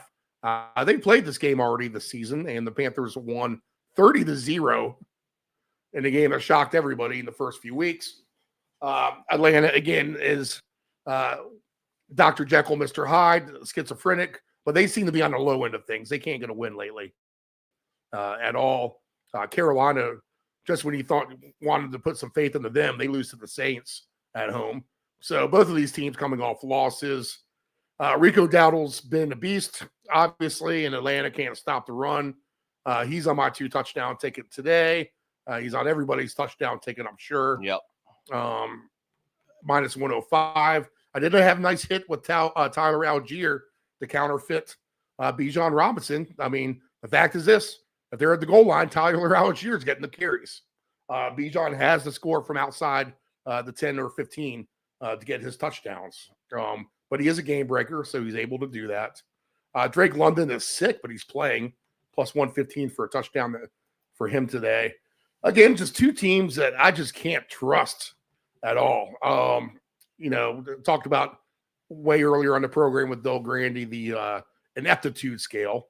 I mean, both of these teams rank highly on that graph of ineptitudeness.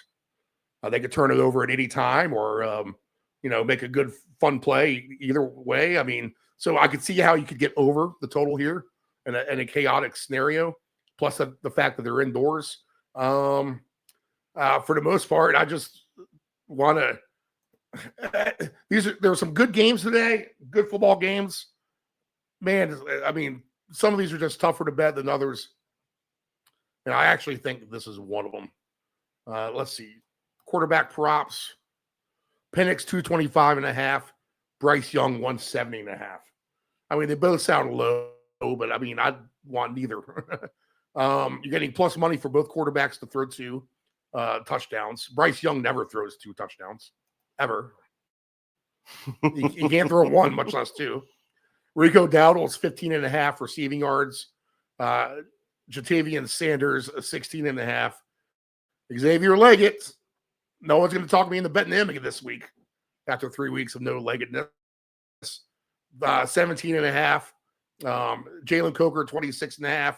Darnell Mooney 33.5. Pitts 48.5.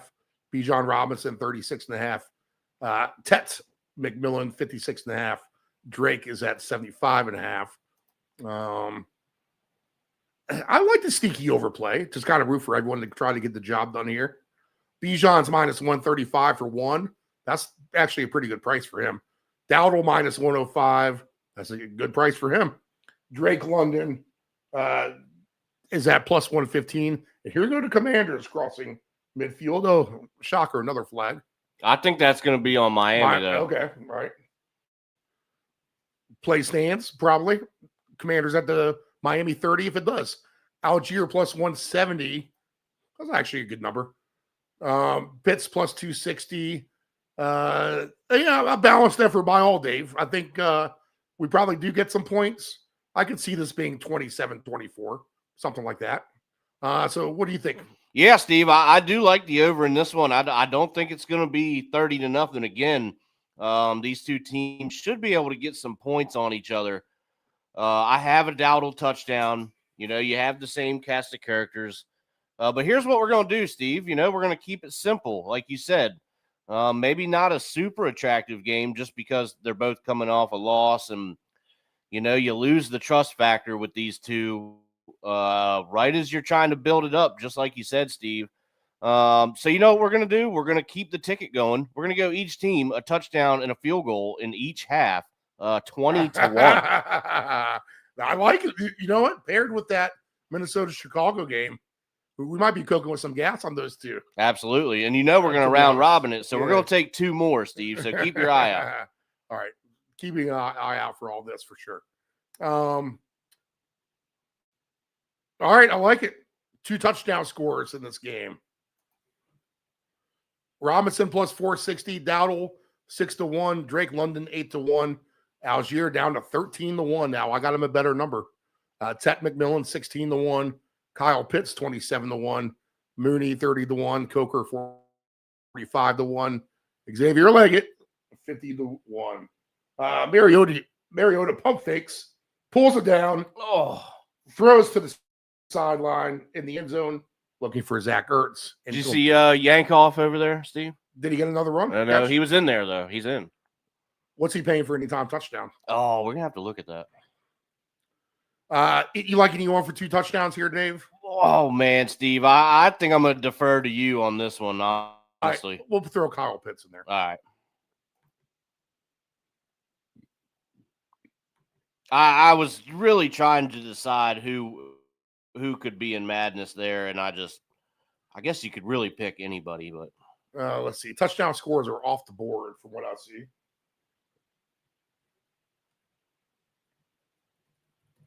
Come on. 3rd and 10 for the Commanders. So Yankoff, he's going to be 35-1 for a score. Ah, interesting. All right, I might have to play that here in a little bit. Why not? Next game on the board is the Chargers minus 3, 43.5 at Jacksonville. Now, the Chargers, I've said this a million times, are a much better team at home when it's a night game. When they're on the East Coast and it's a day game early, it's a much different story. They are winning. Actually, they did lose to the Giants like that. They won against Tennessee, won against Miami. Did they play Pittsburgh? They played Pittsburgh at home. I don't think they've had any other road trips to the East Coast, but they had to fight to win those games against Tennessee and against Miami. As we have 3rd and 10 for the Commanders, Mariota tucks it and gets God, sacked. These two teams are terrible. I think the Chargers win this game. You know what? I think they win by 10 points or so. They're just a better team than Jacksonville. Better coached, better quarterback. I probably have better skill players. I probably have the better defense. I probably have the better offensive line, although it's banged up. Running game's a wash. So give me the Chargers. Special teams wise, it's probably a wash. They both have good kickers. But give me the Chargers here. I'll take Justin Herbert for an anytime touchdown today because it's the kind of game he would score in. It's the Jaguars. It's on the East Coast. Things might not be going so well. I need to take matters into my own hands. And at 6-1, that's a nice price for a touchdown for Herbert to score today. And we have a Commanders missed field goal. How about that? Wow. Travis Etienne is even money to score. Monty Vidal plus 120. Ladd McConkey plus 175. Aronde Gadsden, Dave Dolgrandy's guy plus 185. Quentin Johnston, he's been on fire plus 210. Keenan Allen plus 220. They have a number of receivers here. Jacoby Myers for Jacksonville plus 230. Parker Washington, who we joked last week about him being the favorite to get a touchdown, right? Or for a receiver. And he got 2. Yep. So we got to laugh last week a little bit. Just kind of funny watching him. We're like, how the hell is he? You know, it's a bad game when he's the favorite. And sure enough, he gets 2. Trevor Lawrence plus 280. Tootin out of the Virginia Tech Hokies plus 280. Dave's Ami Brown 5-1 for a touchdown. I do like the Herbert at 6-1, Dave. Yeah, I think that's a great angle. Give me the Chargers. Give me a Herbert touchdown, and I think they just outclass Jacksonville today. Passing props 208.5 for Lawrence. Herbert is at 252.5. Tempted to take Lawrence under on that, to be honest. If I'm going to do an under bet with like Jordan Mason, Trevor Lawrence just to have a bad day doesn't shock me. It wouldn't surprise you, right? Yeah, it just wouldn't surprise me. Good Chargers defense. Passing touchdowns. Look at this. Trevor Lawrence is almost 2-1 for 2 touchdowns. How about that?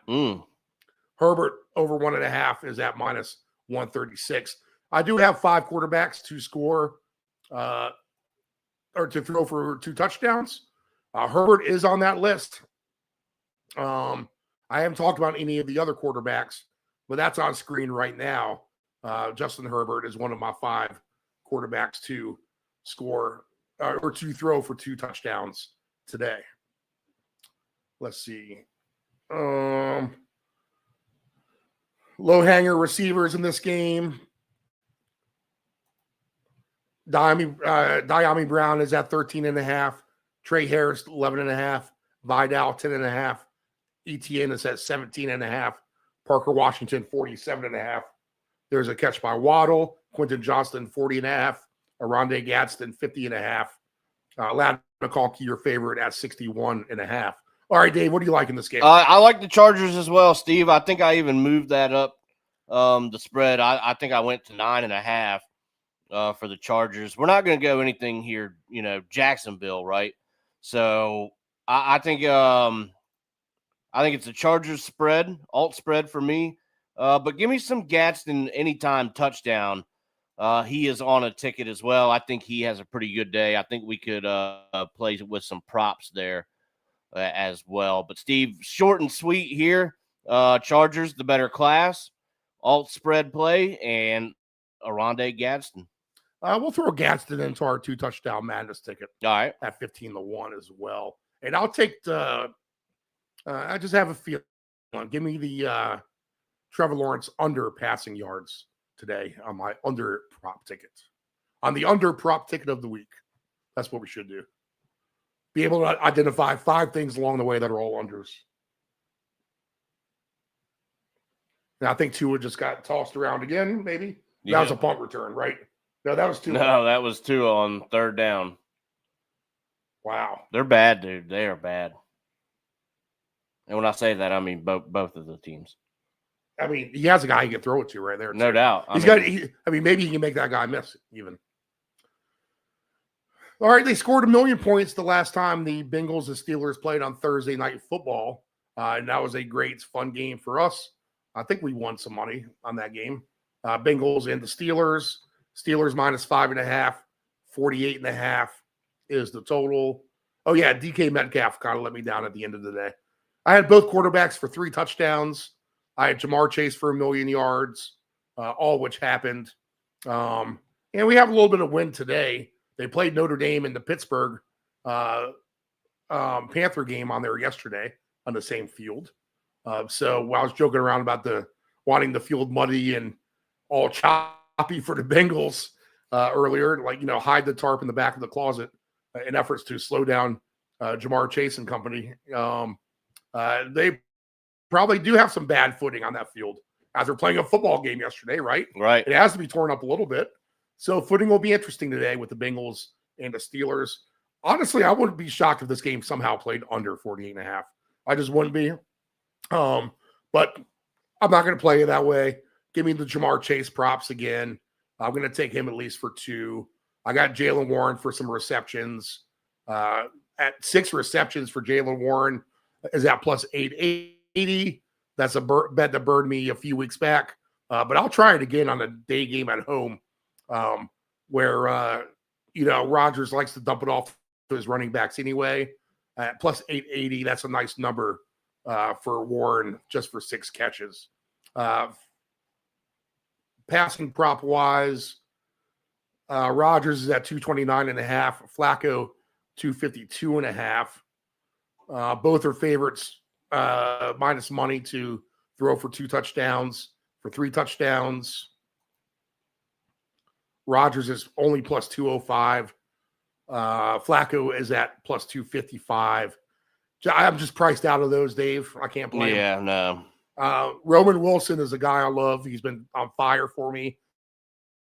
14.5 yards baseline today for Roman Wilson. So I'll take him over his yards. I'll notate that again because I probably do want to play that again. Darnell Washington is 15.5. Chase Brown, 24.5. Jaylen Warren, 16.5. I think goes over that number. Jonnu Smith, is it just at 20.5? How about that? I can see that over.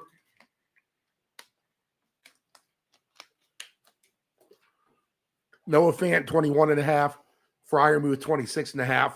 That's the problem. Freiermuth's been counterfeiting Jonnu Smith. Right. Isis, Yosivas, Isis, 22.5. Calvin Austin III, 32.5. Higgins, 54.5. Metcalf, 52.5. Chase all the way up to 92.5 for him. T. Higgins at 54.5 isn't the worst either, to be honest. No, I like T. Higgins in this game. So I'll mark that down as I have a few things to add to the list for later. Touchdowns in this game for the Bengals and the Steelers. And I don't think I want any quarterback rushing here, right? Rodgers or Flacco. We haven't talked much quarterback rushing yards. The only one I see so far that I like is Herbert. Whatever his rushing yards are. Because he gets it all the time. Let's see. I don't know, Dave. Bengals, Steelers, what do you got? So yeah, Steve, it's funny that you mentioned the quarterback rushing because I had a little ticket that I did last night, and those 2 guys are on it. Over half a yard is plus money for the 2 old guys, so I'm going to do that. That just takes them falling forward one time. You know, you can see Rodgers going for 3 yards when nothing's available. Same with Flacco. I mean, you could They've done it. They do. Yeah, They, I mean, they run once or twice, and you're asking for over half a yard at plus money. So we're gonna nail that down here, Steve. I think it's more of the same from the last game. I think we're gonna see some points. You know, it is a little bit windy there. We saw that on the TV this morning out there in the sports lounge. But I still think we get a game that sees some points. So you got Chase, you got Higgins, Freiermuth, Metcalf. It's the cast of characters here, Steve. So I'm going to go a little bit differently here than what you might think looking at the main menu here. And I'm going to take the old guys over half a yard today. Shout out to Alpha Chi Rho, Radford University sweetheart, Kendall, as she is a huge Washington fan at this game today in this Madrid, Dave, or Barcelona? Madrid. In Madrid, Spain. And yikes, to spend that much money to fly over there to see this. Right. Oh man, Steve, I don't know that I would do it. Mariota throws a ball about 10 yards over his receiver's head, but there's a flag on the play, and the Commanders get a first down.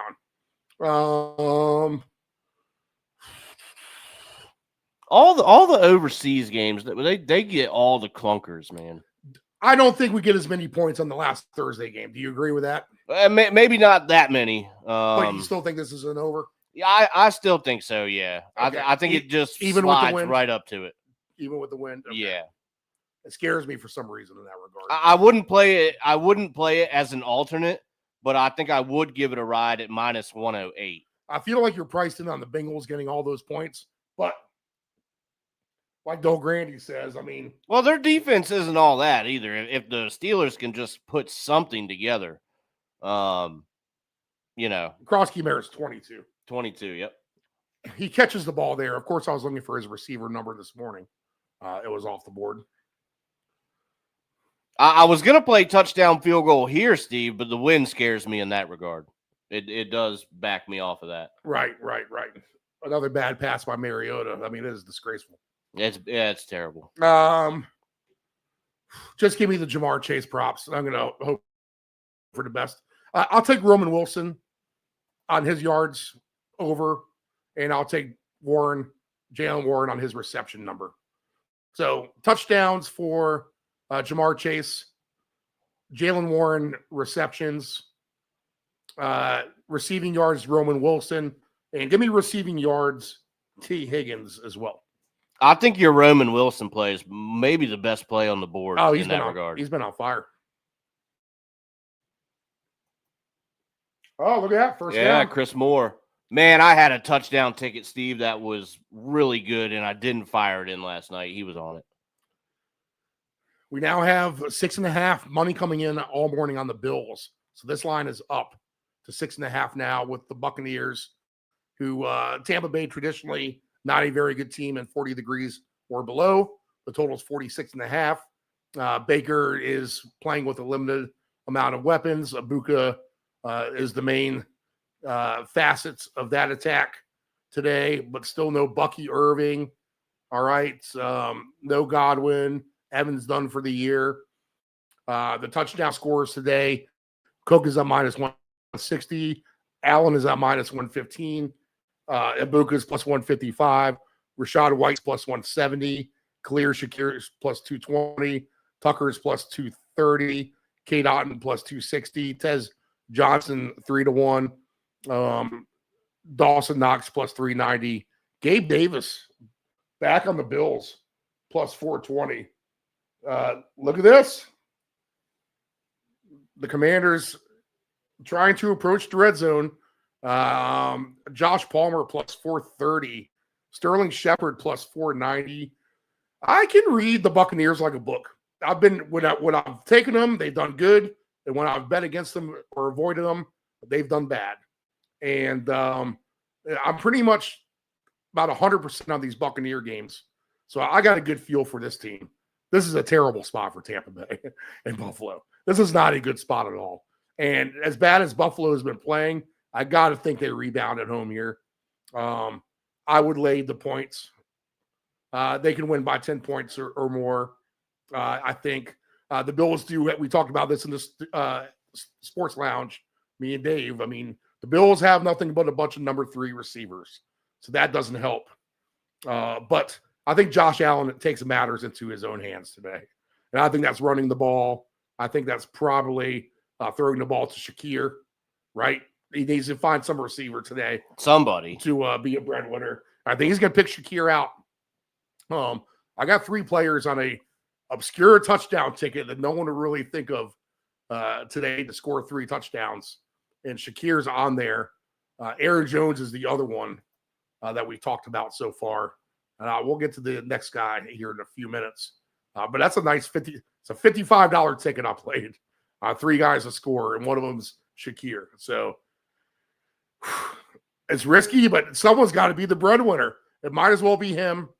I just think this is too much of a deal for too much of a big deal for Tampa Bay with all the injuries to win in Buffalo. I just don't. It doesn't happen. The Bills are the bet here, and I think you can probably play them on the alt line. If you want the Bills on the alt line against Tampa Bay minus, let's just say 12.5. You're not going to get paid super good, but you'll get a decent plus price. Plus 220. I think they can win by a couple of scores. So what do you like, Dave? Steve, you know what? I'm gonna disagree. I think Tampa can cover. I know they got some injuries. But the Bills, I mean, honestly, are they wowing you at the moment?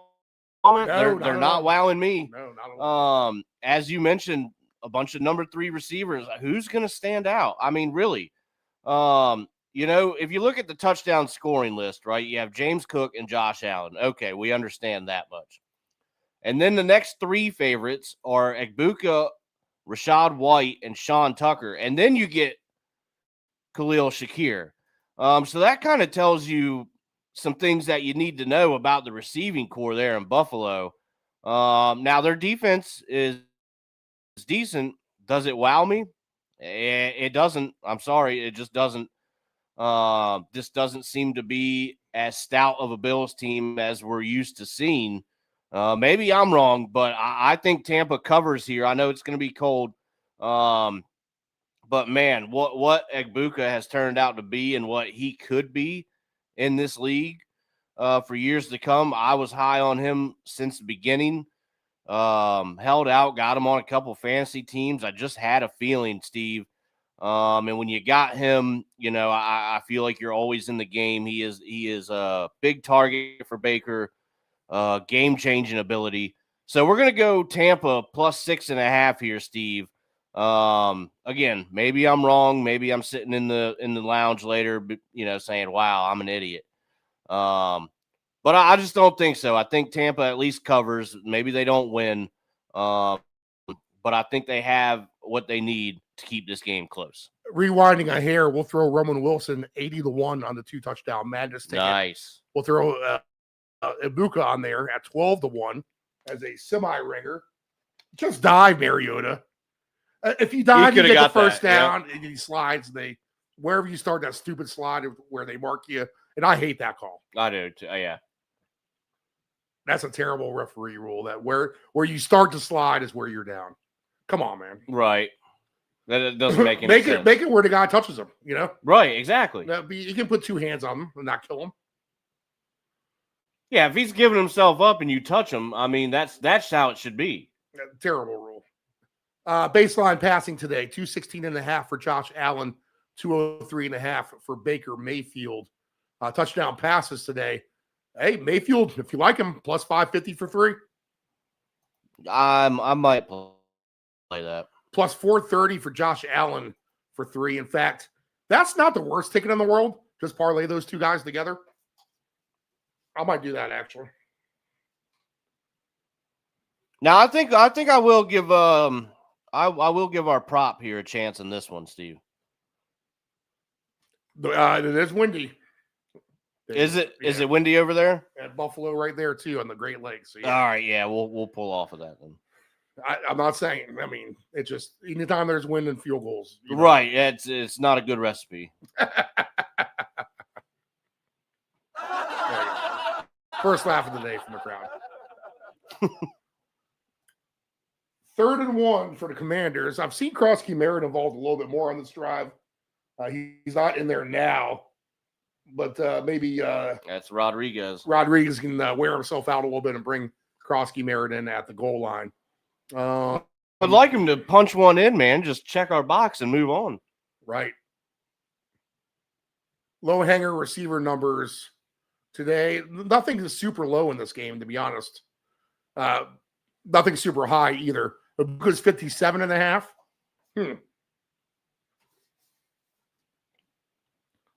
I could be talking to his yards over. Yeah, I think maybe 70. And Shakir, maybe. Abuka's 57.5. Shakir 47.5. Kate Otten is at 37.5. Knox is at 24.5. We don't have Dalton Kincaid today. Tez Johnson, 31.5. He's been a nice player. Josh Palmer, 29.5. No Keon Coleman today either. James Cook, 11.5. Rashad White, 15.5. Sterling Shepard, 19.5. All right.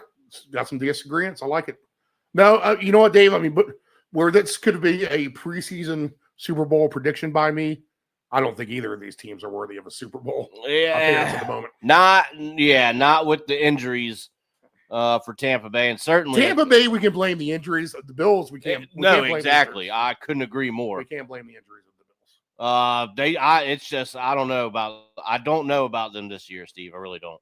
All right, last 1 o'clock Eastern game, 10 a.m. Pacific game, and then we'll take a break as we have 4 games in the late slot. Wow, did we go through all the ones already? Yeah, I think so. Let's see. Holy smokes! The only game I have left is Tennessee and Houston. Yeah. Nah, we've gone through them. How many games are at 1?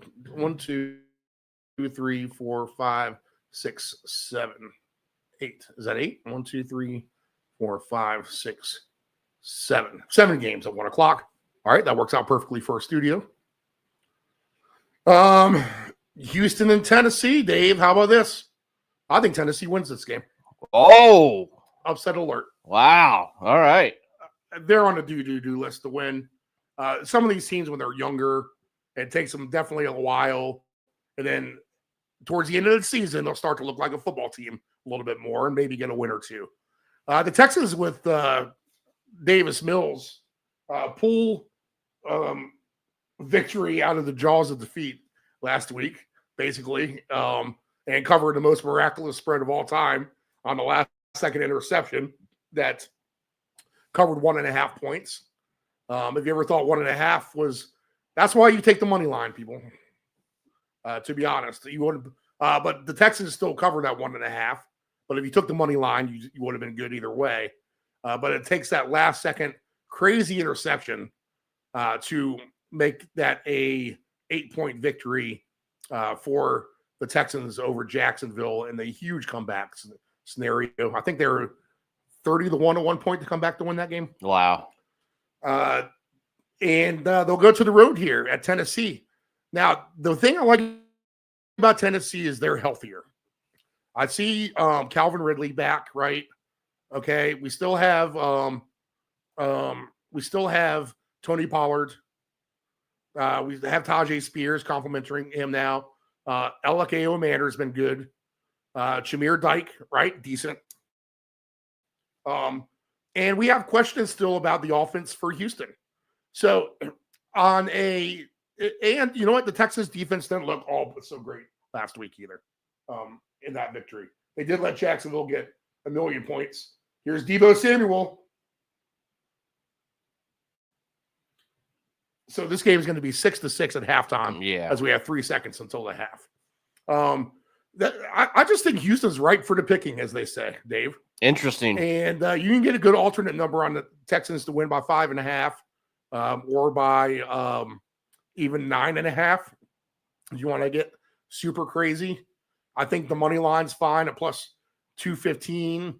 I think the points are fine if you don't want to play around with money lines. But if you take them, let's look at a couple things here. And it's not like they need to score a lot, 'cause I'm not so sure the Texans are going to score a lot. But you get 4-1 at -5.5. That allots you that overtime winner by 6. You get 7-1 to win by 10. If you like Tennessee, things like this can happen. I mean, it is the NFL. So give me the outright upset. I'll go ahead and hop on the low hanger fruit number of our man Calvin Ridley is at just at 32.5 receive yards. Give me the over Calvin Ridley receive yards today as well in this game. Titans win. Ridley receive over. If you want to take a Alakeo Manor, his number is right there too. It is at 29.5. Woody Marks is just at 13.5. I think you can look at him over. I haven't played him in recent weeks, but he's been trending a little bit better. Tony Pollard just 9.5 receiving yards. I think you got to play that over. Right. To be honest, I think Pollard could have a big game here. Pollard is on my 3-person $55 ticket. It's Tony Pollard, Aaron Jones, and Khalil Shakir. $55 wins me about $1,600 today. Yeah, that's not bad at and all, those man. 3 guys can score. That's really not bad. And I'm not looking for a 4th, just for 3. All right, so give me Pollard for a touchdown. Give me Pollard's receive yards. Give me the Titans in a win.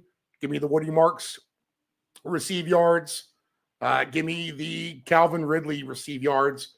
And what could be a sneaky good game for the Titans. Let's look at their team points. That'll be something I'd be interested in as well. The Houston team points under is one I'm interested in as well. 21.5. Interesting.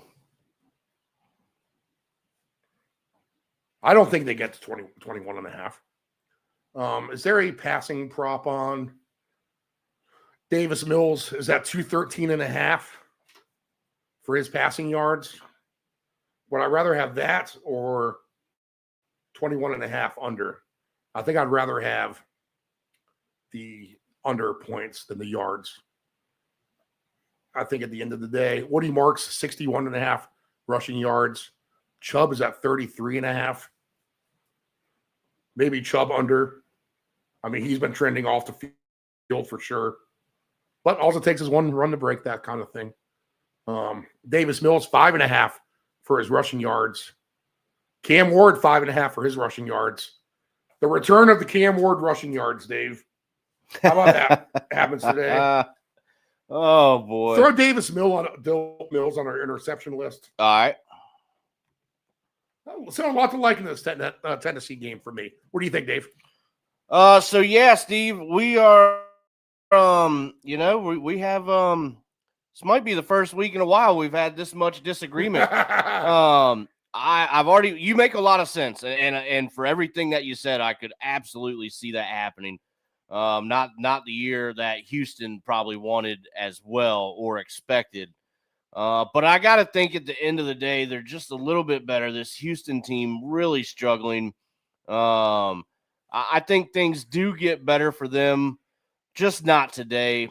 Houston's defense, while it wasn't great last week, it has been kind of the backbone of the team. And so with it being one of the better defenses, I see Tennessee maybe struggling to score a little bit. So, Steve, I think I left it right where it is, -5.5 for the Texans at -108. We're going to play Texans on the number. All right, nice. I got a ticket here. Jaylen Warren, 6 receptions. Calvin Ridley, 6 receptions. $15 pays $1,443 just for those 2. How about nice. That? Dave, it's good to have disagreement on the show. No, absolutely. Steve, do we have another candidate for the touchdown and field goal at 1:00? Or should we just play the 2? I think you played with the Seattle game. The Seattle game? And I think you played with the Philly game. Okay. Right? Yeah, I could see that. Absolutely. So I think that those would be good if you do it that way. So that would be a touchdown and a field goal each half. Yep. For each team in the Minnesota-Chicago game. Yep. What's the next game? The next game is the Panthers and the Falcons. Panthers-Falcons. So let's see if we're gonna play Seattle Rams. We'll get 11-1, so that's probably a good call. They might be expecting that. And the Eagles and the Lions. All right, I think that's going to be a fun little ticket there. All right, so that's it for the 1 o'clock session. I got a full page of notes of tickets I want to add on here. Great, more bets. More bets. Yeah. Let's finish out our touchdown madness for 1 o'clock.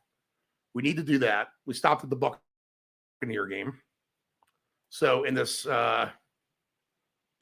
Tennessee game, let's just say I'm right, Dave, with the touchdown scorers of the Titans raising up today.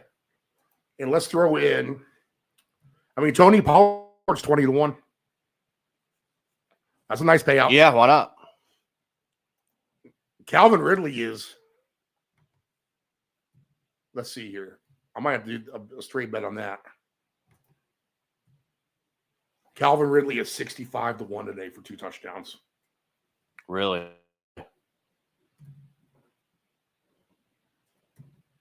Yeah, so let me notate that. I'll play that. $10 to win 650. I'm on it. All right. Tony Pollard and let's see. Anyone else? 1, 2, 3, 4, 5, 6, 7. We can pick another guy from a second game. So if we have, let's see. You want to go back to this Vikings-Bears game? Yeah, you want to do another one? You want to throw a bear in there? All right, if we're throwing a bear in there, give it to Swift, 10-1? Yeah. Why not? Okay, so our touchdown madness ticket, which is a good one. This is interesting. 2 touchdowns today for Theo Johnson, Justin Jefferson. Again, this is our long shots, but it's more or less mid shots and semi-ringers and 1 long shot. Theo Johnson, 25-1. Justin Jefferson, 7-1. Kyle Pitts, 27-1. Arondé Gadsden, 16-1. Roman Wilson, 80-1. Emeka Egbuka, 12-1. Tony Pollard, 20-1. And DeAndre Swift is at 1,000-1. And if we do 20 cents, well, we can't do the 4s.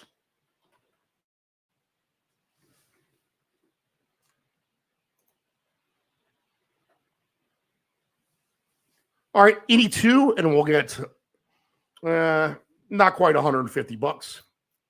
If we get any 3, looking at about $2,500. How about that? All right. So, DeAndre Swift, Tony Pollard, Emeka Egbuka, Roman Wilson, Arondé Gadsden. Let me take a picture of this so I can clear the slate. I'll have to do this on my phone when we get off the air. All right, and we are locked in. All right, so that is Touchdown Madness for 1 o'clock, and that is all your games. All right, good stuff. Let's take a break. Let's stretch the old legs out for a minute. It is halftime, 6-6. Man, if I was over there, if I hated that place, I would really hate that place right now. Oh, yeah. If I spent all that money to go do that, I would be very mad. This is the Round Robin on the Deep End Broadcasting Network. The house band, the Pie Tasters, take us to commercial. We will be right back. After this, we'll hit the rest of the slate and the night games.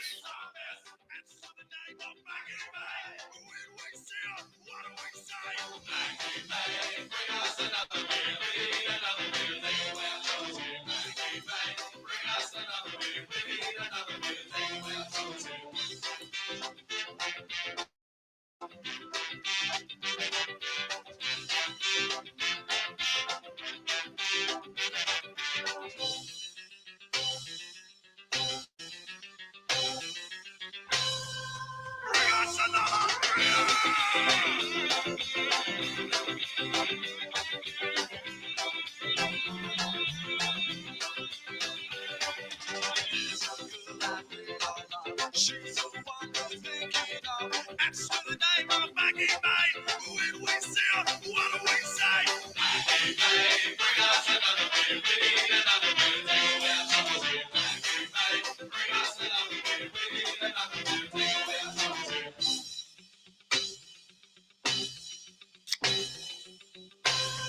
Bring us another beer.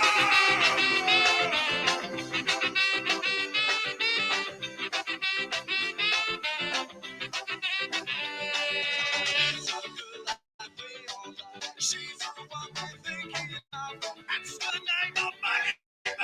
When we see her, what do we say? Maggie May, bring us another beer. We need another beer. Maggie May, bring us another beer. We need another beer. Maggie May, bring us another beer. We need another beer. Maggie May, bring us another beer. We need another beer. Take away our troubles now.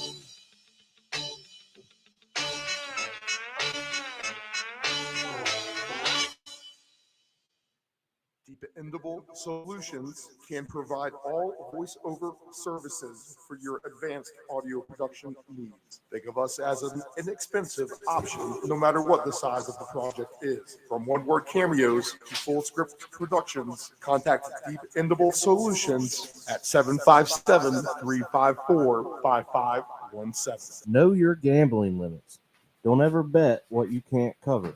Wagering on sports is only fun when you do it the right way. Not every bet will win. When you get on a bad run, know it and avoid trouble. Know your gambling limits.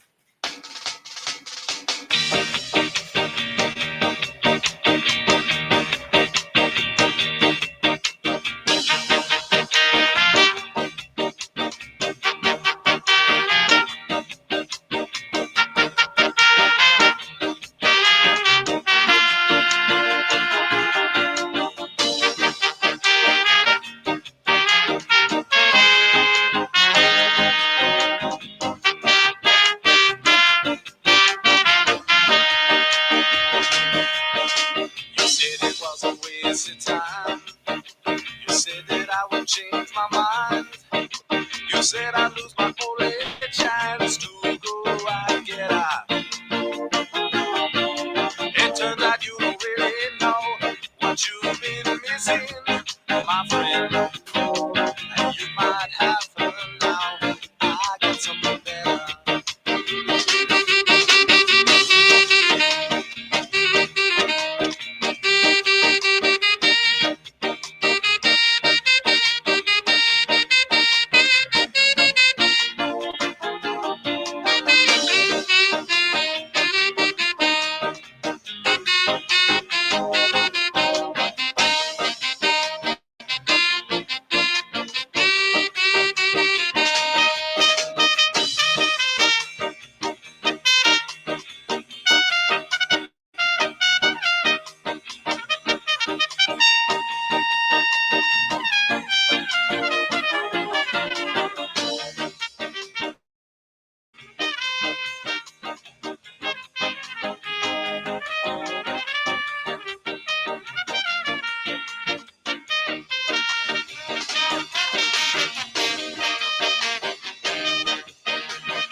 Family owned and operated, CP Shuckers Cafe and Raw Bar specializes in delicious cuisine, refreshing drinks, and a laid back atmosphere. We opened our doors in 1995 and have enjoyed being a place to either relax or celebrate ever since. Whether you are in the mood to indulge in a great meal with your friends and family or watch the game, we promise that our inventive menu, attentive service, and skilled bartenders will have you truly satisfied. Both of our locations have spacious outdoor patios for enjoying the breeze and catching a little sun. Our friendly staff at CP Shuckers will make your next dining experience a pleasant one by delivering personal care. We are open until 2 a.m. Full menu will be served until 10 p.m. and late night limited menu until 1 a.m.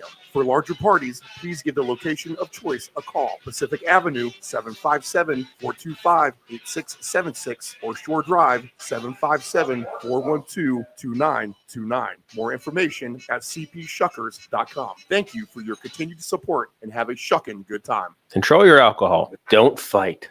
Don't drink and drive. Your one punch could kill someone. It happens. If you're behind the wheel, you may think you are fine, but then the other driver is under the influence of texting, and then you are done. Control your alcohol.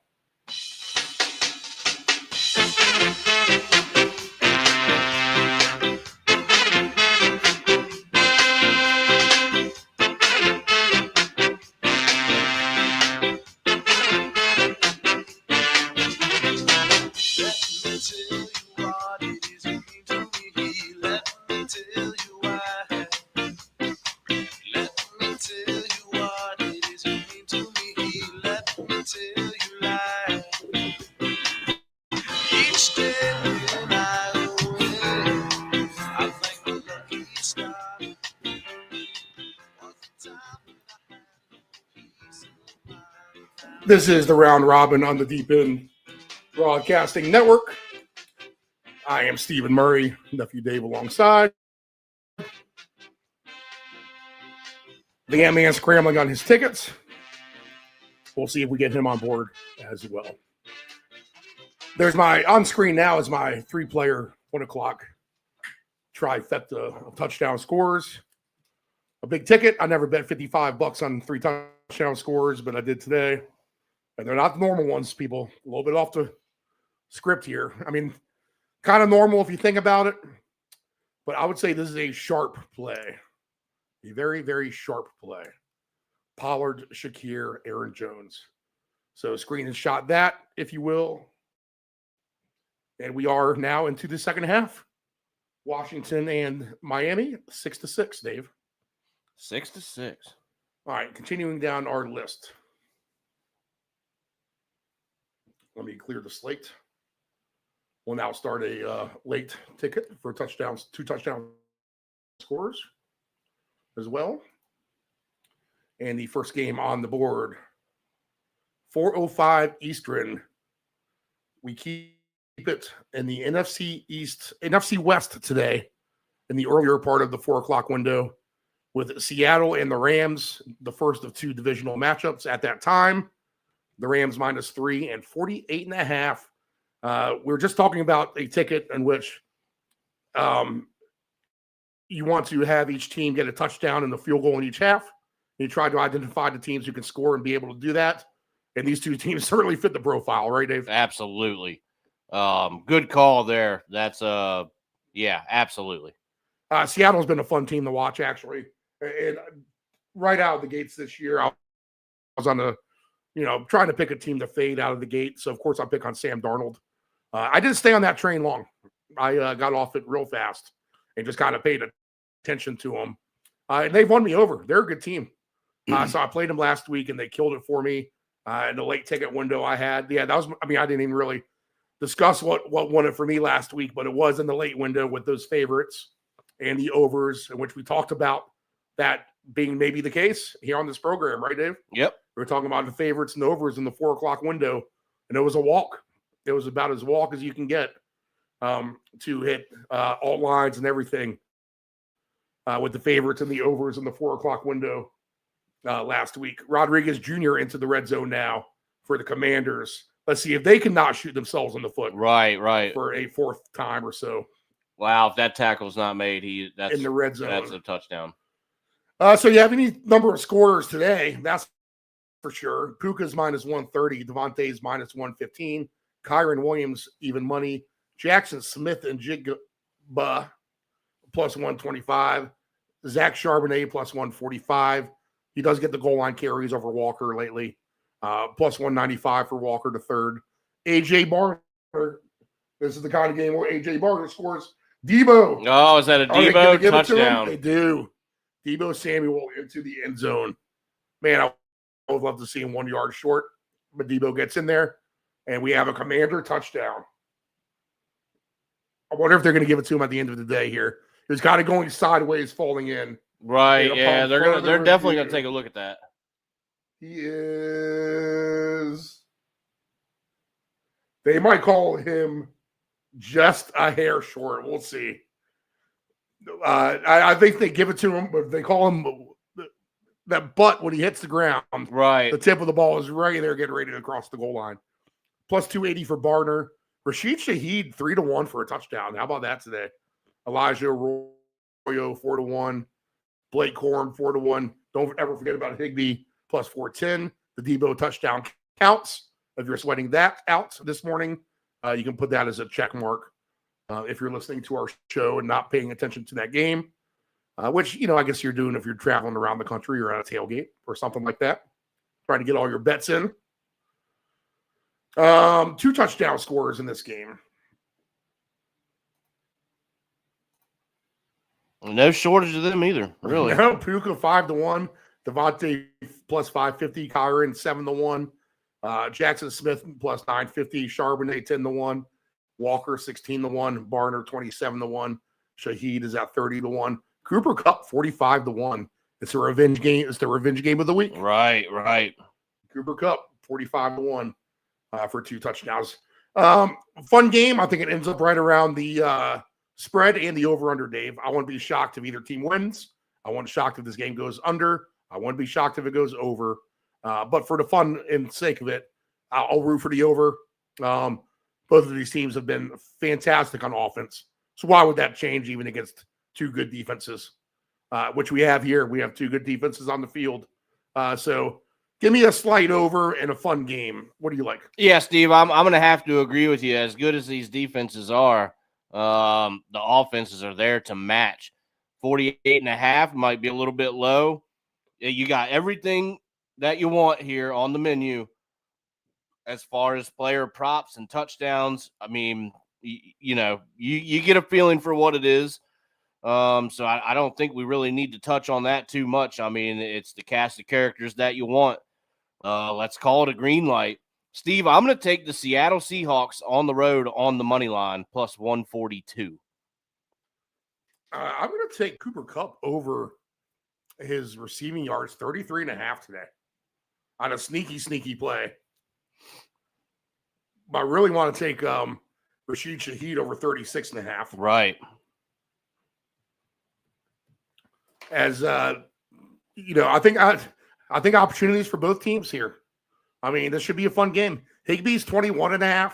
Barner's 23.5. I mean, this is the kind of game where a Barner and a Higbee score. It really, really is. You can't go wrong if you want to do both of those guys, maybe for 50 yards and a touchdown. That might be a fun way to approach things. Kobe Parkinson's 9.5. Kyron Williams is 15.5. Kenneth Walker is at 6.5. Let's look at the number for that just to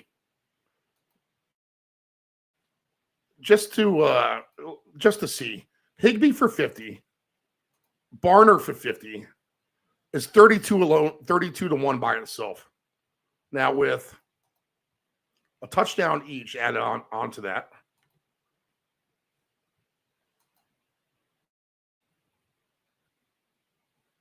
I just don't think it's out of the realm of possibility that this could be happen. 152-1. So even $5 wins you 760. If you wanted to dumb it down to 40 or 30 yards each, you probably could. But 50 yards each, Higbee and Barner for a touchdown is at 152-1. See, that's what the people pay for, Dave. That's right. This show is for those kind of bets. And let's see, if we just do them for 30 yards each, There goes Waddle, big gainer.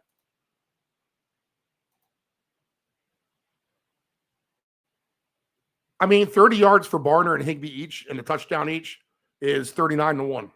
$10 to the win, 390. I like it. So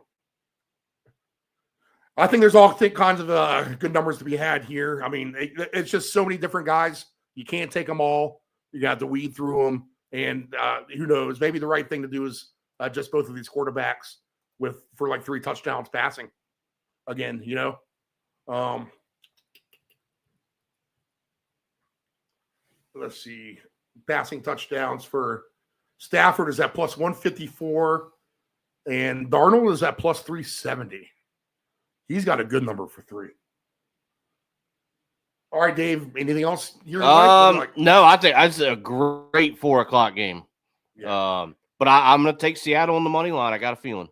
All right, one of my stronger plays of the week, and Del Grande kind of talked me into this because he's local to the team, and we do have injury concerns for the Cardinals, and we do now have Purdy back for the 49ers, and we do get Pearsall back and getting a little bit healthier now, our San Fran. But I think this is a mismatch today with the 49ers and the Cardinals. I think the Niners can win by a couple of scores here. If there is going to be some sort of a blowout, I think it's 49ers over the Cardinals. They should be able to win comfortably. I mean, they have Bam Knight on the Cardinals. We have Christian McCaffrey on the 49ers. All right. So, you know what I'm saying? Yes. You have Jacoby Brissett, who's demoralized after last week. And we have Purdy, who's trying to probably prove himself and probably eager to get out there and sling the ball around a little bit.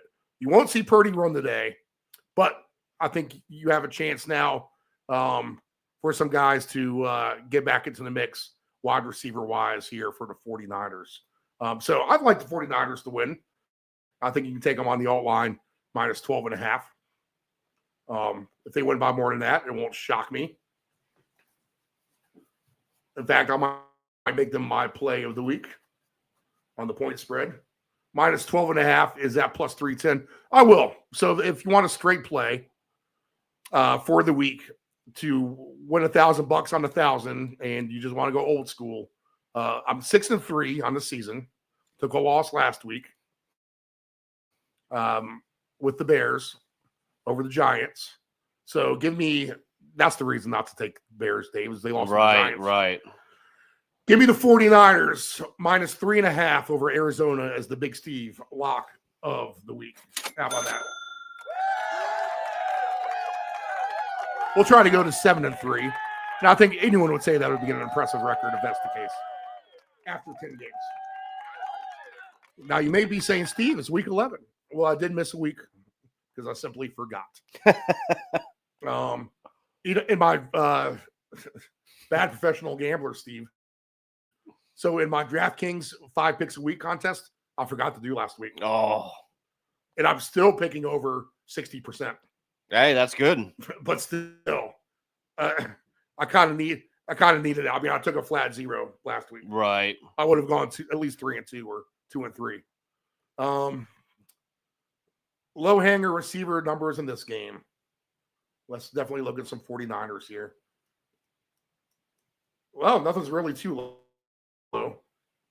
Juwan Jennings, 48.5. Pearsall, 38.5. Kittle, 53.5. McCaffrey, 52.5. Michael Wilson, 46.5. Greg Dortch, 28.5. Trey McBride, 76.5. And that's basically it. The Cardinals are down to Michael Wilson and Dortch and Jacoby Brissett as their main trio. That's not going to get the job done today against the 49ers. Even I love Trey McBride. Del Grande says he's worth a shot playing him because that's all they have. I'm still afraid to even play that, to be honest. Oh, here come the Dolphins. Can we get Achane into the end zone? They're the idiots not to give it to him. 3rd and goal at the 1.5, maybe. Yeah, I think they'll probably go for it. They need to run Achane 2 times in a row here. And don't bring in Ollie Gordon. So the 49ers is one of my better plays of the week, Dave. Yeah, Steve, it's if you need something for the Cardinals, it's Trey McBride, I guess. Other than that, this is pretty short and simple here. I like the Niners in this one. McCaffrey, Kittle, go ahead and queue them up. Too much for the Cardinals. Again, slim pickings over there for weapons. So, Steve, I like the 49ers in a route here. No Achane either. So they gave it to Gordon, and he stopped short of the goal line. You got to give it to Achane, man. Really, you do. They'll go for it on 4th and goal here. Well, Miami. They didn't come across the C's to kick another field goal against the Commanders inside the 2-yard line. How about Dave in his return? Ricky Pearsall, 2 touchdowns. I was looking at that. I had him on my bench in fantasy too, so I was wondering, is that worth a start? I don't know. In the other 2 touchdown ticket, who do you want? I know you love some Puka. Yeah, I do. You want to just go with him as a favorite? Yeah. Incomplete, looking for Waddle, turnover on downs. Washington stands up at the goal line.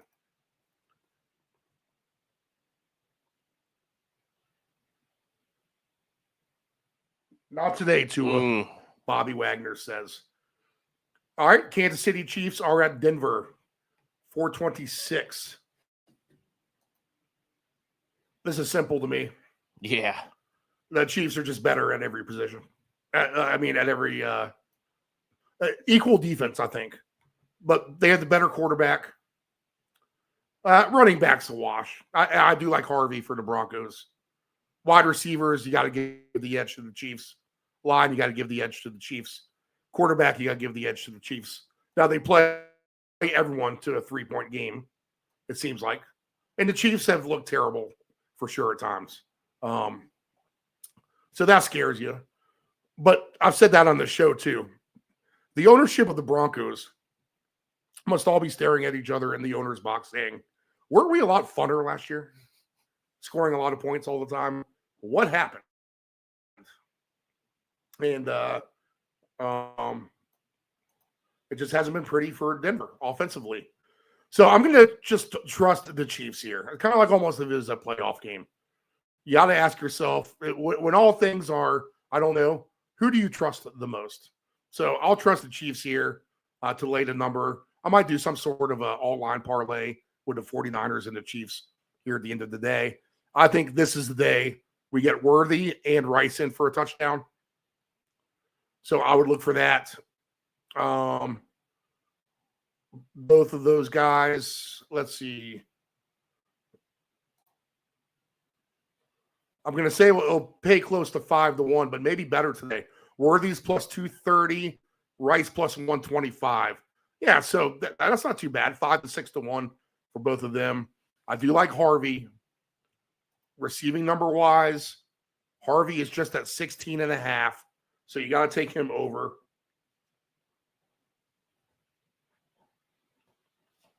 On his receive yards. Let's see. Rice and Worthy touchdowns. You should be jotting notes like me. I don't know. It's just too much Chiefs for me, Dave. I mean, quite simple that way. What do you see? Steve, I have to agree with you in the fact that the Chiefs, I think, are better at all the positions. I do like Denver's defense, but I guess you could call that one a wash, kind of like you did. Right. But I like the Chiefs. I mean, this is a really big game here for both teams. And the Chiefs, in the regard that they kind of have to have it. So I like the Chiefs on the road here. And I think Kareem Hunt heavily involved. I think you can go Hunt for 2 at 6-1 is a really nice price. Definitely take him anytime at plus 110. Throw him in a parlay somewhere because he's definitely going to get in today. But Steve, I like the Chiefs in this spot, knowing again that they have to have it in a huge divisional game. So give me the Chiefs over the Broncos on the road today, and give me Kareem Hunt to be heavily involved as well. Yes, Kareem Hunt's on our winning ticket last week. So anytime touchdown scorers today. Hunt is even money. Rice plus 125. Harvey plus 145. Kelsey plus 190. Sutton plus 210. Worthy plus 230. Franklin plus 240. Mahomes plus 320. Evan Ingram 4-1. Rashard Smith plus 420. Bo Nix plus 460. Mims plus 480. Hollywood Brown 5-1. Noah Gray is at 7-1. Tyquan Thornton is down to 10-1. Juju 9-1. So I mean the bench runs deep as far as touchdown scores go. And then for 2 touchdowns today, Hunt is plus 650, Rice 9-1, Harvey 10-1, Kelsey is at 15-1, Sutton is at 19-1, Franklin is at 22-1, Worthy is at 22-1, Mahomes is at 30-1, Evan Ingram 45-1, Rashard Smith 45-1. For our 2 touchdown late ticket, I don't know, Dave, you want to take a chance on Worthy? He seems to be burning left and right, but you figure he's got to be due for 2, right? Yeah. Let's give it a shot. So we have Worthy, Puka, and Pearsall. And we'll add we'll do 2 on the Eagles and the Lions game. That'll give us a double whammy for that game. But right now, $2 wins 7,100 for Worthy, Nakua, and Pearsall. All for 2. Love that. I do have Mahomes over 1.5 touchdowns scored today on my quarterback tickets as I continue to rotate tickets through.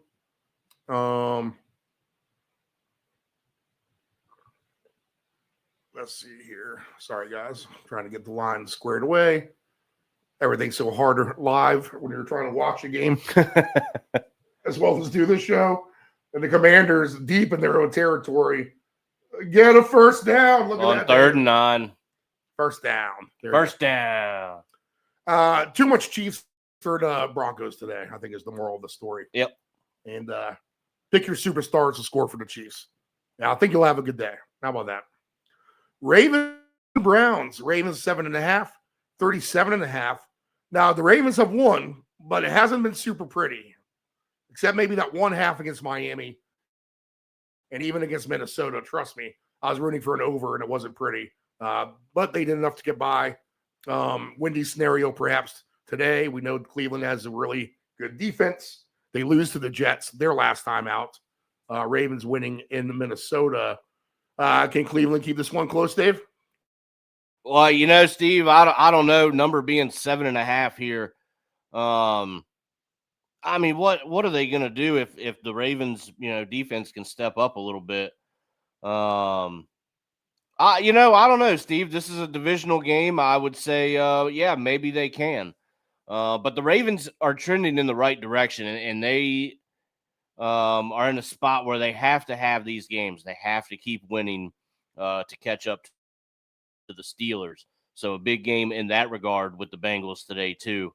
So Steve, I'm going to take the Ravens here on the road again, trending in the right direction from where they were at the start of the season. I think it's just going to be a little bit too much for Cleveland. Baltimore finds a way to grind this one out. Dylan Gabriel is 172.5 for his passing yards. Lamar Jackson is at 205.5 for his. I kind of like that over, to be honest. Right. Even in the wind.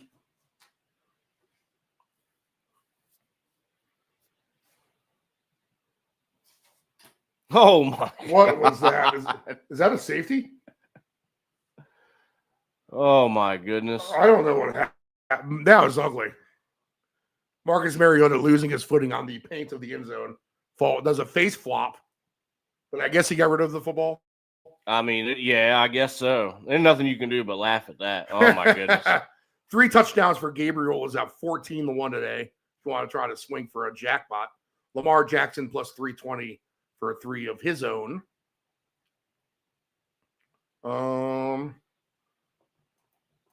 I mean, a tough run defense, Dave. I mean, really, we got to take a. Is it a Raven for 2? Do we take Quinshawn Junkins maybe for 2? What do you think? Man, I think I do like Judkins. Don't get me wrong. I have him on fantasy. I think he's a solid player, and he will be a good back in this league. But I think it has to be a Raven, Steve, and it ain't going to be Zay Flowers. So how about we go with Lamar Jackson's 35-1 for 2. yeah, yep. Let's see, looking at the list. You want to do would do Jackson or Andrews? Andrews has been scoring a lot, and he loves him. He's 15-1. I feel like Likely's the more candidate to do at tight end. All right, let's go with that. If you want to compromise and do Likely. Yeah, I'll compromise with that. At 27-1, I think that's still a good payout. Yeah, and I have it at 28 as well. All right, so touchdown madness so far for 4:00 p.m. Ricky Pearsall, Puka Nakua, Xavier Worthy, and Isaiah Likely. All right, $2 wins you $200,000 on that. How about that? I like it. So for me, it's Ravens or nothing. I just don't have any monetary interest in betting anything Browns. Now, I might throw Junkins on there somewhere later at 650 just to have him. Right. Because he could score twice. If they get close, they're going to give it to him. I mean, it's almost like they freak out. They're so close. Oh, no, we're so close to the end zone, but we have Dylan Gabriel as our quarterback. What do we do? Well, just give it to Junkins. He can run it. Okay. Absolutely. Yeah. Yep. So that must be the theory in that case, especially if it's windy. Yeah, it makes a lot of sense to me. Right. All right. So don't be afraid to add Junkins to your list somewhere. In fact, I'll jot him down myself.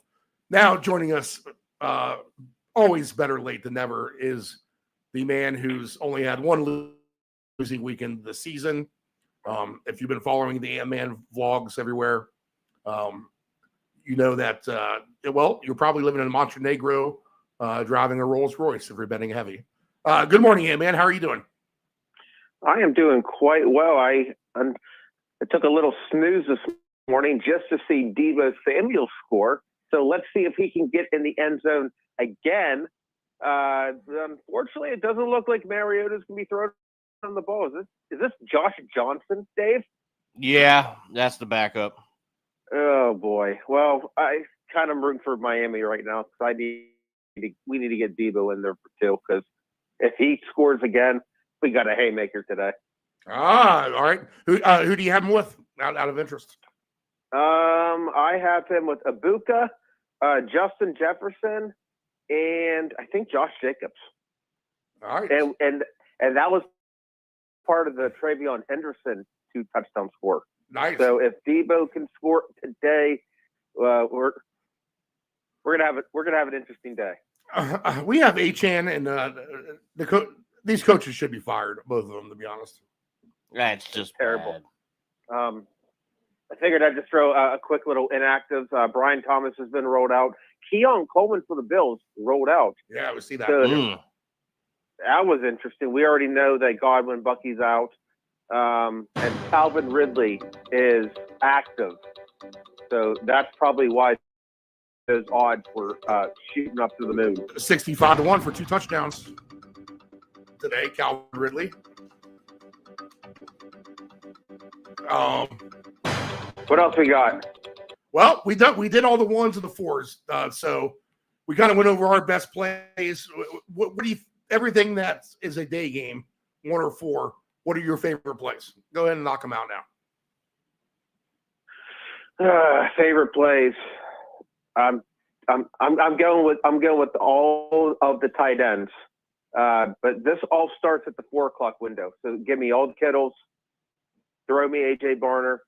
You guys were debating on Likely or in Mark Andrews. I haven't seen Likely, and against Cleveland, you can't run against them, so they're going to have to throw it. I fired me up with Mark Andrews, and with this Chiefs game, hell, this is a playoff game. If you actually think about it, if the Chiefs lose, which I don't think they will, they're in trouble, like big time trouble. So give me Travis Kelce, what matters the most, and Dallas Goedert for tonight's game. Like I said, Josh Jacobs, Drake London is active. He got sick, so he probably apparently he was just on the toilet the entire time. So he's active. Look, what have you guys done with this Steelers Bengals game? I think we're gonna get a little bit of offense finally. So fire me up with some DK Metcalf. In guillotine, I had to pick a tight end. Give me the guy who scored twice last time, Pat Frymuth. Hey, he's been counterfeiting John. Just when he thought John New was going to break out, it's been all Fryermuth. Yeah, we mentioned that. How about my guy, Roman Wilson? He's been at money every game. Every game the guy scores. I think he's better than Calvin Austin. Yeah. They need it too. It can't just be the tight ends, Jalen Warren and DK Metcalf. Well, Aaron Rodgers has that trust factor, right? Where he needs to trust you to throw you the ball. I would say he trusts him. What I'm intrigued on, and I don't see anything yet, but I'm wondering if the resurgence of Marquez Valdes-Scantling is going to come back. They did sign him, so I'm curious if he shows up today. So when we throw our stinker parlay in, could be there. All right. Well, put Leggett on that ticket too, because he stinks. And I told Dave no one can talk me into betting him again. But no. If you have to do the worst of the worst, throw Leggett on there. Well, I waste $20 putting Leggett to score twice every freaking week, and you know what? I'm going to do it again this week. I'm hopeful that Jefferson can get in. We already talked about that. My big one is for guys 80 yards and a touchdown. We're going to go with Ladd McConkey, T. Higgins, Puka, and JSN.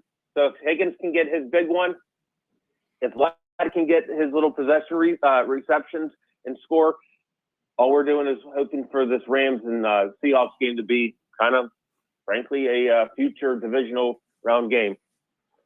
So 80 in the score for those guys. We have them on the touchdown field goal list for the halves. Rams and the Seahawks. We have that. We have Chicago, Minnesota, Atlanta, Carolina, and the Eagles, Lions. What about the 33 and a halves? What team's going to score 34 today? To me, that's Minnesota. Although Dave likes the Bears. I also think a 34-point team could be Buffalo. And windy Buffalo? Sure. I think the 49ers are on that list. And I would put the Chiefs on that list. And I would put the Lions on that list. I'm worried about this. I'm worried about this Chiefs game because all the fans want Denver to win. What if the Chiefs just destroy them? They're right. Well, just look at the positions. Ask yourself, would I rather have the Chiefs receivers or the Bronco receivers? That's easy. Give me the Chief receivers. Would I rather have Hunt or Harvey? I mean, I like Harvey, but Hunt's probably the right answer. Would I rather have Mahomes or Bo Nix? Well, I would want Mahomes. Well, would I rather have Troutman or Travis Kelce? Well, I'd rather have Travis Kelce. Which defense is better? It's a push. So there you go. Trust me, I'm playing RJ Harvey today. I'm happy that Dobbins is on the IR right now. But watch Jaleel McLaurin or whatever the hell his name is. Watch him be the primary factor. All I can say with this Chiefs game is Rice for 8 catches and 100 yards and a score, if not 2. We picked Worthy. I'm worried it's going to be Rice. I'm going to have to put Rice on a ticket as well for 2. It's going to be Rice. I think you play. I think you can play Kelce, Worthy, and Rice all for a touchdown, and maybe even Hunt. Those 4 guys, and you might ping all 4 of the Chiefs touchdown getters.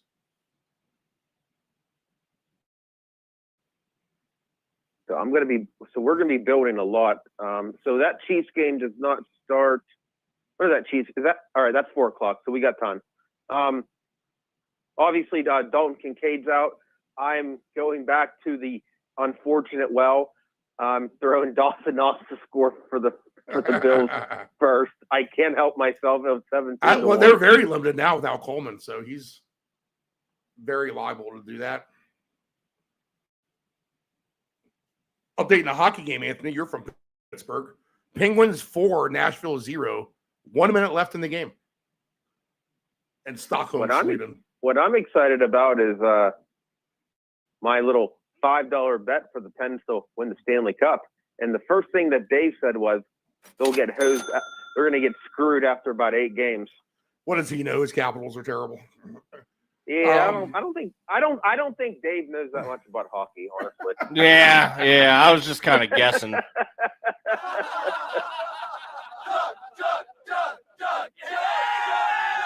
Well, the $5 that I put on the Pens, I'm right now getting a $5.02 cash out. So right now I'm doing okay. All right, couple quick fire questions for you, Anthony. Do the Ravens put up a big number against the Browns offensively?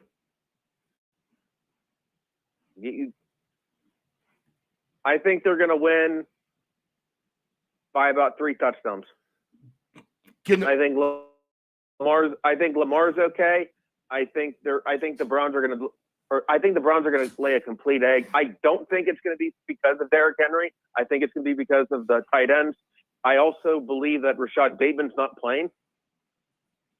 So I would not be surprised if Zay Flowers gets some yards. But I think Lamar's going to run it a little bit more than you think. He is 100% healthy. I don't care about what any of the media said about his hamstring. Give me all the tight ends. All right. I wouldn't be surprised if Likely and Andrews both scored today against the Browns. I think the Browns might score once. So if you want to throw Judkins in, sure. I think the Ravens are going to dominate. My best side play of the week, and I'm talking about a team side, is the lay the points with the 49ers over the Cardinals. I look at the receiving options now that the Cardinals have, in which Wilson and Dortch are your top 2. If your name's not McBride, you have Jacoby Brissett as your quarterback, and you have a very questionable running game. And the 49ers, I know it's just his first game back, and he's rusty, but this has to be the get-right game for Purdy and company. So I love the 49ers in this spot. Do you like the Niners today? I don't have anyone right now. I mean, Marvin Harrison, appendicitis? Yep. So, I mean, it's going to be Trey McBride or nothing else. Now, is Brock Purdy playing today? Yes. That'll be interesting. We're going to watch the Cardinals win. But I think San Francisco, watch the Cardinals win, and we're just idiots. But that'll be interesting for media day if Brock Purdy starts and they lose to Arizona. That'll be if that's bad, Mac Jones is going to get a lot of run here. We'll have a full-blown quarterback controversy potentially. That is all you're going to hear about on the Monday headlines is Brock Purdy. Why the hell? What is wrong with you? Here we go, Mac Jones. No, give me all the Trey McBrides in this Arizona game. But look, I don't know what I have him paired with, but McCaffrey didn't score twice. He didn't score at all last week, so I'm firing him up for 2. I haven't had an upset of the day all year. I pride myself as a professional NFL handicapper. You always have to, if you're going to bet one bet on the board, why are you going to lay points when you can take points somewhere? So give me the best bet of an underdog in my mind. And today, I love Tennessee plus the 5.5 and to win this game outright. Today, I think the Texans are ripe for the picking. Do you see an upset in Nashville at Nissan Stadium today? Home game, no CJ Stroud. They're already in the hellhole right now, so not be surprised. You got an over/under that's at 37.5. Tennessee has looked like absolute dog shit. You're a big fan of Calvin Ridley. Let's fire it. The other player today that I'm going to look at in that game is, how about Cam Ward over 5 yards rushing today? 5.5. I'm going to give you my upset special, and it's funny that I already chatted about the Cardinals because that line has not moved. and that is concerning. So I'm wondering if the books are kind of on eggshells, thinking, is Brock Purdy really the answer for this game in Arizona? But I'm going to give you the one that no one's really going to agree with, and I 100% agree if it completely blows up in my face. Jacksonville's going to win today. Ah, interesting. Yeah. Okay. All right. Ryan Thomas. Oh, Jacksonville's going to win today. All right. Good upset by the Ant-Man. One more for you. We have a low over-under in Atlanta with the Panthers and Falcons, 41.5. Can you see this game flying over the total as a sneaky, under-the-radar game? The over-under. Well, actually, it started at 40.5 this morning. Now it's up to 41.5. Not much, but look, when you're in the Dome, you're doing it with a division rival, and guess what? Carolina's not that bad. Give it to him again. Give it to Achane him. tackled at the one. That's happened to him 3 or 4 times already this game, I feel like. Really? I locked myself in the room, so I can't see. So, yeah, you guys do that. Give me all the Bijan Robinson receiving yards. Steve, I'm actually about taking Bijan to have the most receiving yards in this game. You know what? Let's see what that line is. I actually have him for over 50 today. The most receiving yards in the game. And now, as Ollie Gordon is going to get the touchdown for Miami, which is disgusting. God, dude. Did he really score? Yep. Of course he did. I don't care. Hey, it's tied. It's tied. Now give me Debo. Give me Debo for 2. The player with the most receiving yards. Do I click on that? Oh, that's on game special, right? I think it is.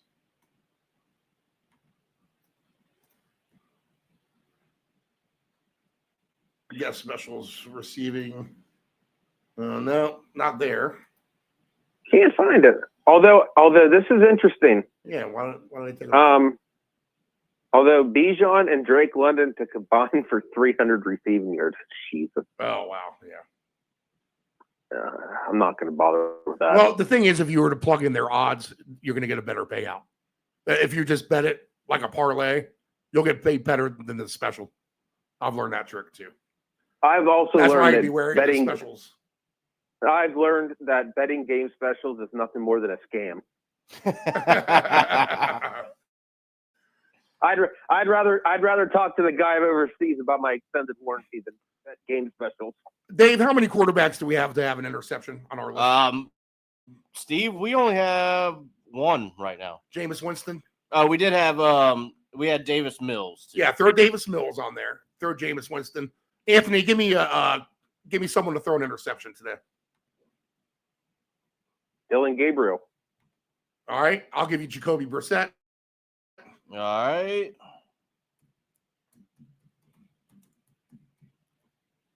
Dave, you pick the last. All right.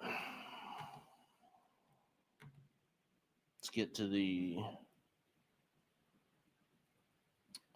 Oh boy.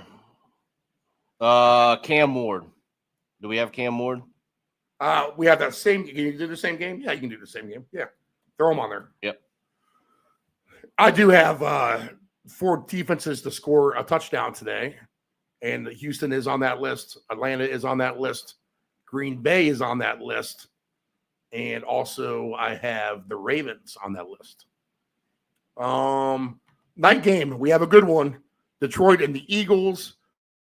This is easy to me. Give me the Gibbs receive yards because it's only at 21.5, which is a joke to me. And give me the Saquon Barkley receive yards because it's only at 16.5, and that's a joke for me.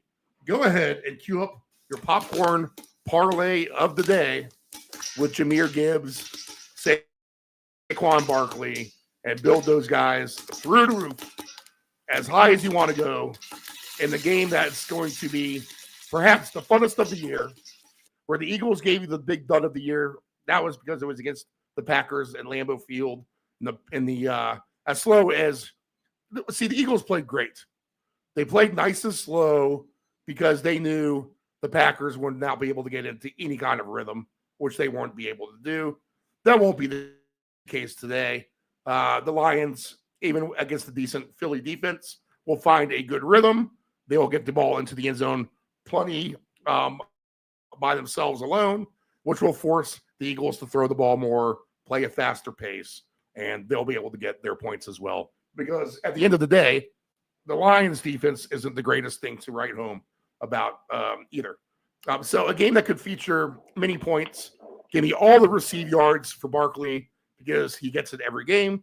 Give me all the receive yards for Gibbs because he gets them most of the time. Passing prop wise, I have Goff over 1.5 touchdown passes somewhere, right? He's at plus 102.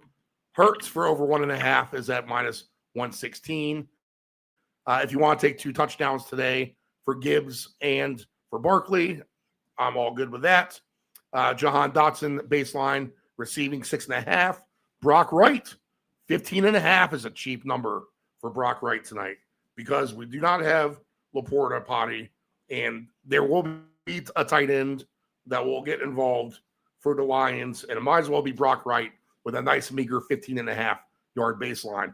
Khalif Raymond 17.5. Montgomery is 11.5. Barkley again that meager 16.5. Gibbs with that meager 21.5. Goddard is at 37.5. Anthony loves him, as I mentioned before. Jameson Williams 53.5. Devontae Smith's been having a great season, even though he doesn't get the ball much. 57.5. AJ Brown could definitely break out tonight, 62.5. And St. Brown could have a great game too, 77.5. A lot of fun players on the field. You might argue, though, that the Seattle Rams game has more superstars running around, you know? But nonetheless, a fun NFC game here tonight. I think we'll get points to plenty.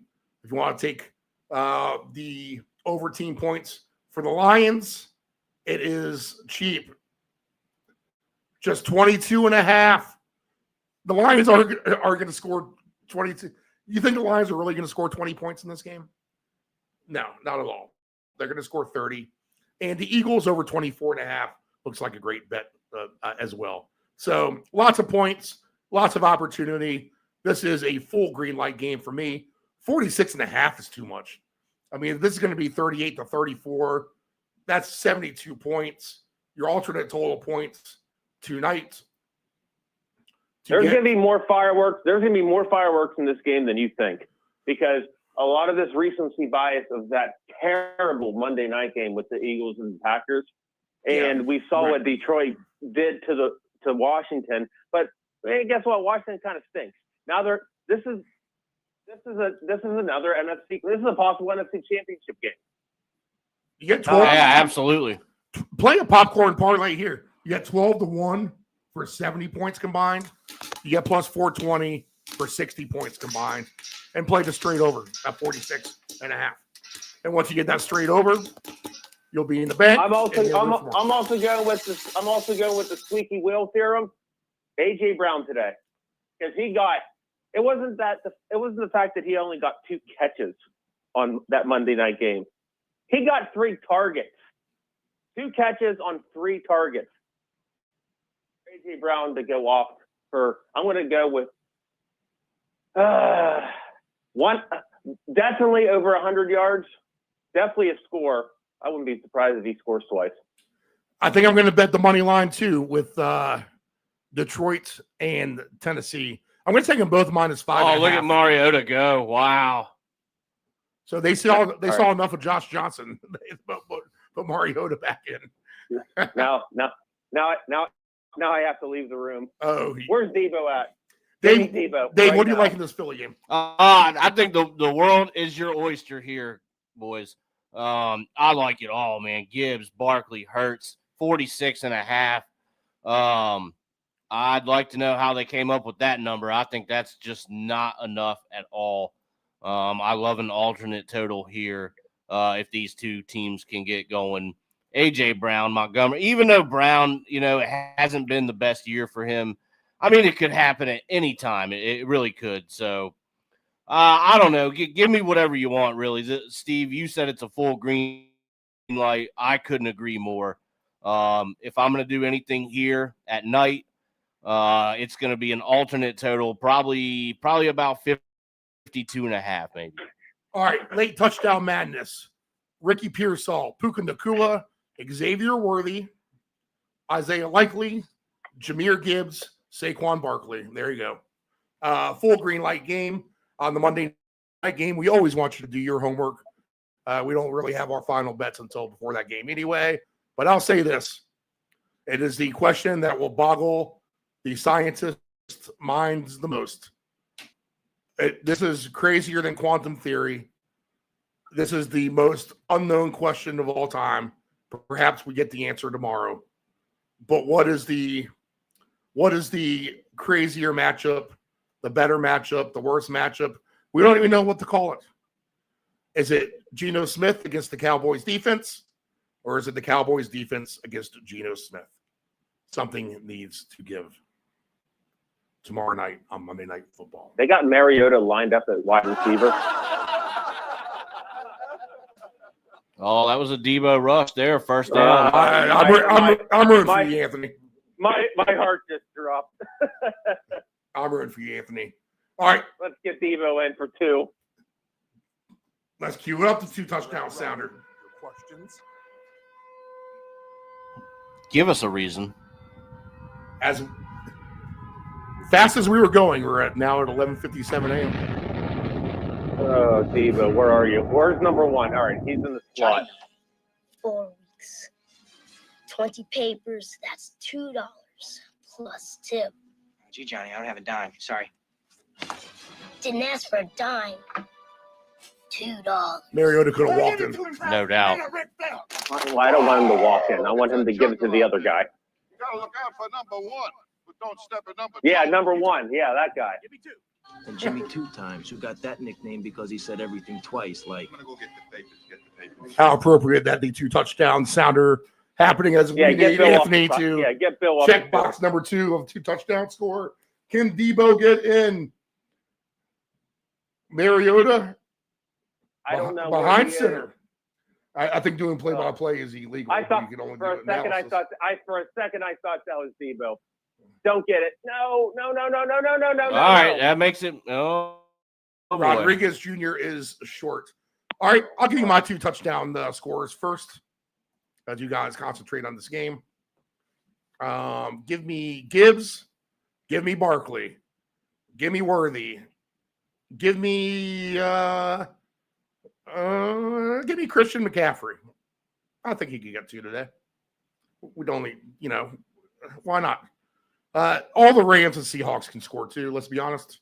Give me Calvin Ridley 65-1, or Tony Pollard 20-1 on different tickets. Give me Khalil Shakir, a sneaky 2 touchdown player today. Jamar Chase, as always. Give me Justin Herbert for 2 sneaky touchdowns today for the Chargers. If not, Aronde Gadsden 2.0. Give me Josh Jacobs for 2 and Justin Jefferson. Nephew Dave. All right, we're going to go with our primary ticket here. Theo Johnson for 2 today. Rico Dowdle for 2. And we're going to go with DeAndre Swift for 2. And we're going to round that off with a T. Higgins for 2 today. I do like the T. Higgins receive yards. Very underrated today, T. Higgins receive yards. Anthony, your favorite 2 touchdown scorers besides Debo right now? Who do you want? Other than the heart attack waiting to happen. Give me actually I know I talked about Jefferson, but give me Jordan Addison. Throw me some Josh Allen. Devontae Adams has been banged up. Not that he can't get 2 touchdowns. Kyron got 2 last week.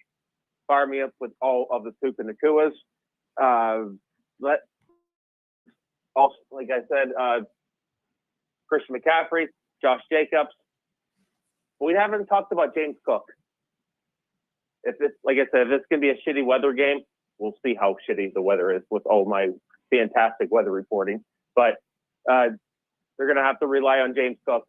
And the Bills got their asses kicked last week, so fire me up all the James Cook. It seems like just wind is the issue, not no rain at all these places. At the 4 hot spots of the Northeast and Cleveland. Well, we'll see what it looks like, I guess, at 1 o'clock. And everyone's talking about T. Higgins, but Jamar Chase. Knew it was coming. Dave, your best Yeah. bets of the day. Anthony gave basically his list out a few minutes ago. Dave, what do you got? All right, best bets. We'll go with the quarterback rushing ticket here. We started things off with Marcus Mariota for 40. Yeah, he has 49 at the moment. We got Baker Mayfield for 25. He hasn't been doing that, but it doesn't take much if the Buffalo Bills can come after him today. I don't think 25 is asking too much from Baker. He's certainly capable. And then we're going to pair it with the two old guys, Joe Flacco and Aaron Rodgers, over half a yard. These guys just have to fall forward. And then we have some winners. The Commanders held up at the goal line. 4th down. They're going to have to kick a field goal to take the lead now. They're gonna probably kick a field goal. Unbelievable. Yeah, they suck. They suck, Dave. This is your fault. All right, my tickets are this. I'm going to jump all around here, but I'm going to do it as I did my notes. Arondé Gadsden touchdown. 49ers minus 3.5. Aaron Jones over his rushing yards and for 2. 4 defenses to score today. Houston, Green Bay, Atlanta, and Baltimore. Give me Rico Dowdle for 2. Give me Ty Warren on his Jalen Warren on his reception number 6. Give me Calvin Ridley on his reception number 6. I'll parlay those two together. $15 wins you almost $1,500 on both of those players to get 6 catches today. We have plenty of low hanger receivers in the Bears game. We need to take advantage of. I do like under Jordan Mason rushing yards for him. I do like under Trevor Lawrence 208.5 passing yards for him. Let's see. Ibuka and Shakir both could definitely have good games here. Give me my man Roman Wilson for the Steelers again. Give me T. Higgins. I will take T. Higgins on his receive yards. I'll take Cooper Kupp in the revenge game of the week. Over 36.5 yards for him. Give me Ridley straight up for 2 touchdowns. 65-1. I'll take his over receive yards. They went for it on 4th and goal. Yeah, went for it. Didn't get it. So let me get this straight. It's a tie game against Miami with 6 minutes to go, and you don't take the easy field goal. Unbelievable. I mean, I don't disagree with it though, because I mean, what are you losing? You're 3-7. You're overseas. I mean, does it really matter? You gotta take the points. What I'm wondering is, were they happy that they didn't get it? Yeah. Are they secretly trying to lose? They're going to have to play more now. The Woody Marks over receiving yards. R.J. Harvey over his receiving yards. Tony Pollard over his receiving yards. The Texans under 21.5 points. Nick Chubb under his rushing yards, 33.5. Cam Ward over 5.5 rushing yards for him. Give me the Vikings alt line. Give me the 49ers alt line and the regular line for the play of the week, Big Steve lock of the week, the 49ers minus 3.5. I should get 3. Maybe I'll buy it down to 3 if you can get 3 somewhere. Why not? We'll lay 3 on the buy the half a point method there. I think you lean with the Chiefs minus 4.5 and you lean with the Bills minus 6.5. The upset of the day is the Titans plus 5.5. Teams that can score some points. 49ers, Chiefs, Ravens, and Lions, Eagles combined. That is the super over today. The night game with the Lions and the Eagles with a full green light. It is 12:05. We have overtime to watch. We have games to get going. So we wrap things up for NFL Week 11. How about that? 5 more hours of fun every Sunday morning here on the Round Robin. Thank you, A-Man. Good luck to you today. Continue your winning ways, sir. Nephew Dave, we need a winning ticket from you. Yes, sir. And Dan Quinn and his dumb backwards hat. I'll try to Unbelievable. win some money myself. All right, everyone, you have 55 minutes to kick off Get on your phones and start firing away. Dave, I'm gonna blame you for me losing. I for the know. next I 3 know. hours. Good luck, everybody.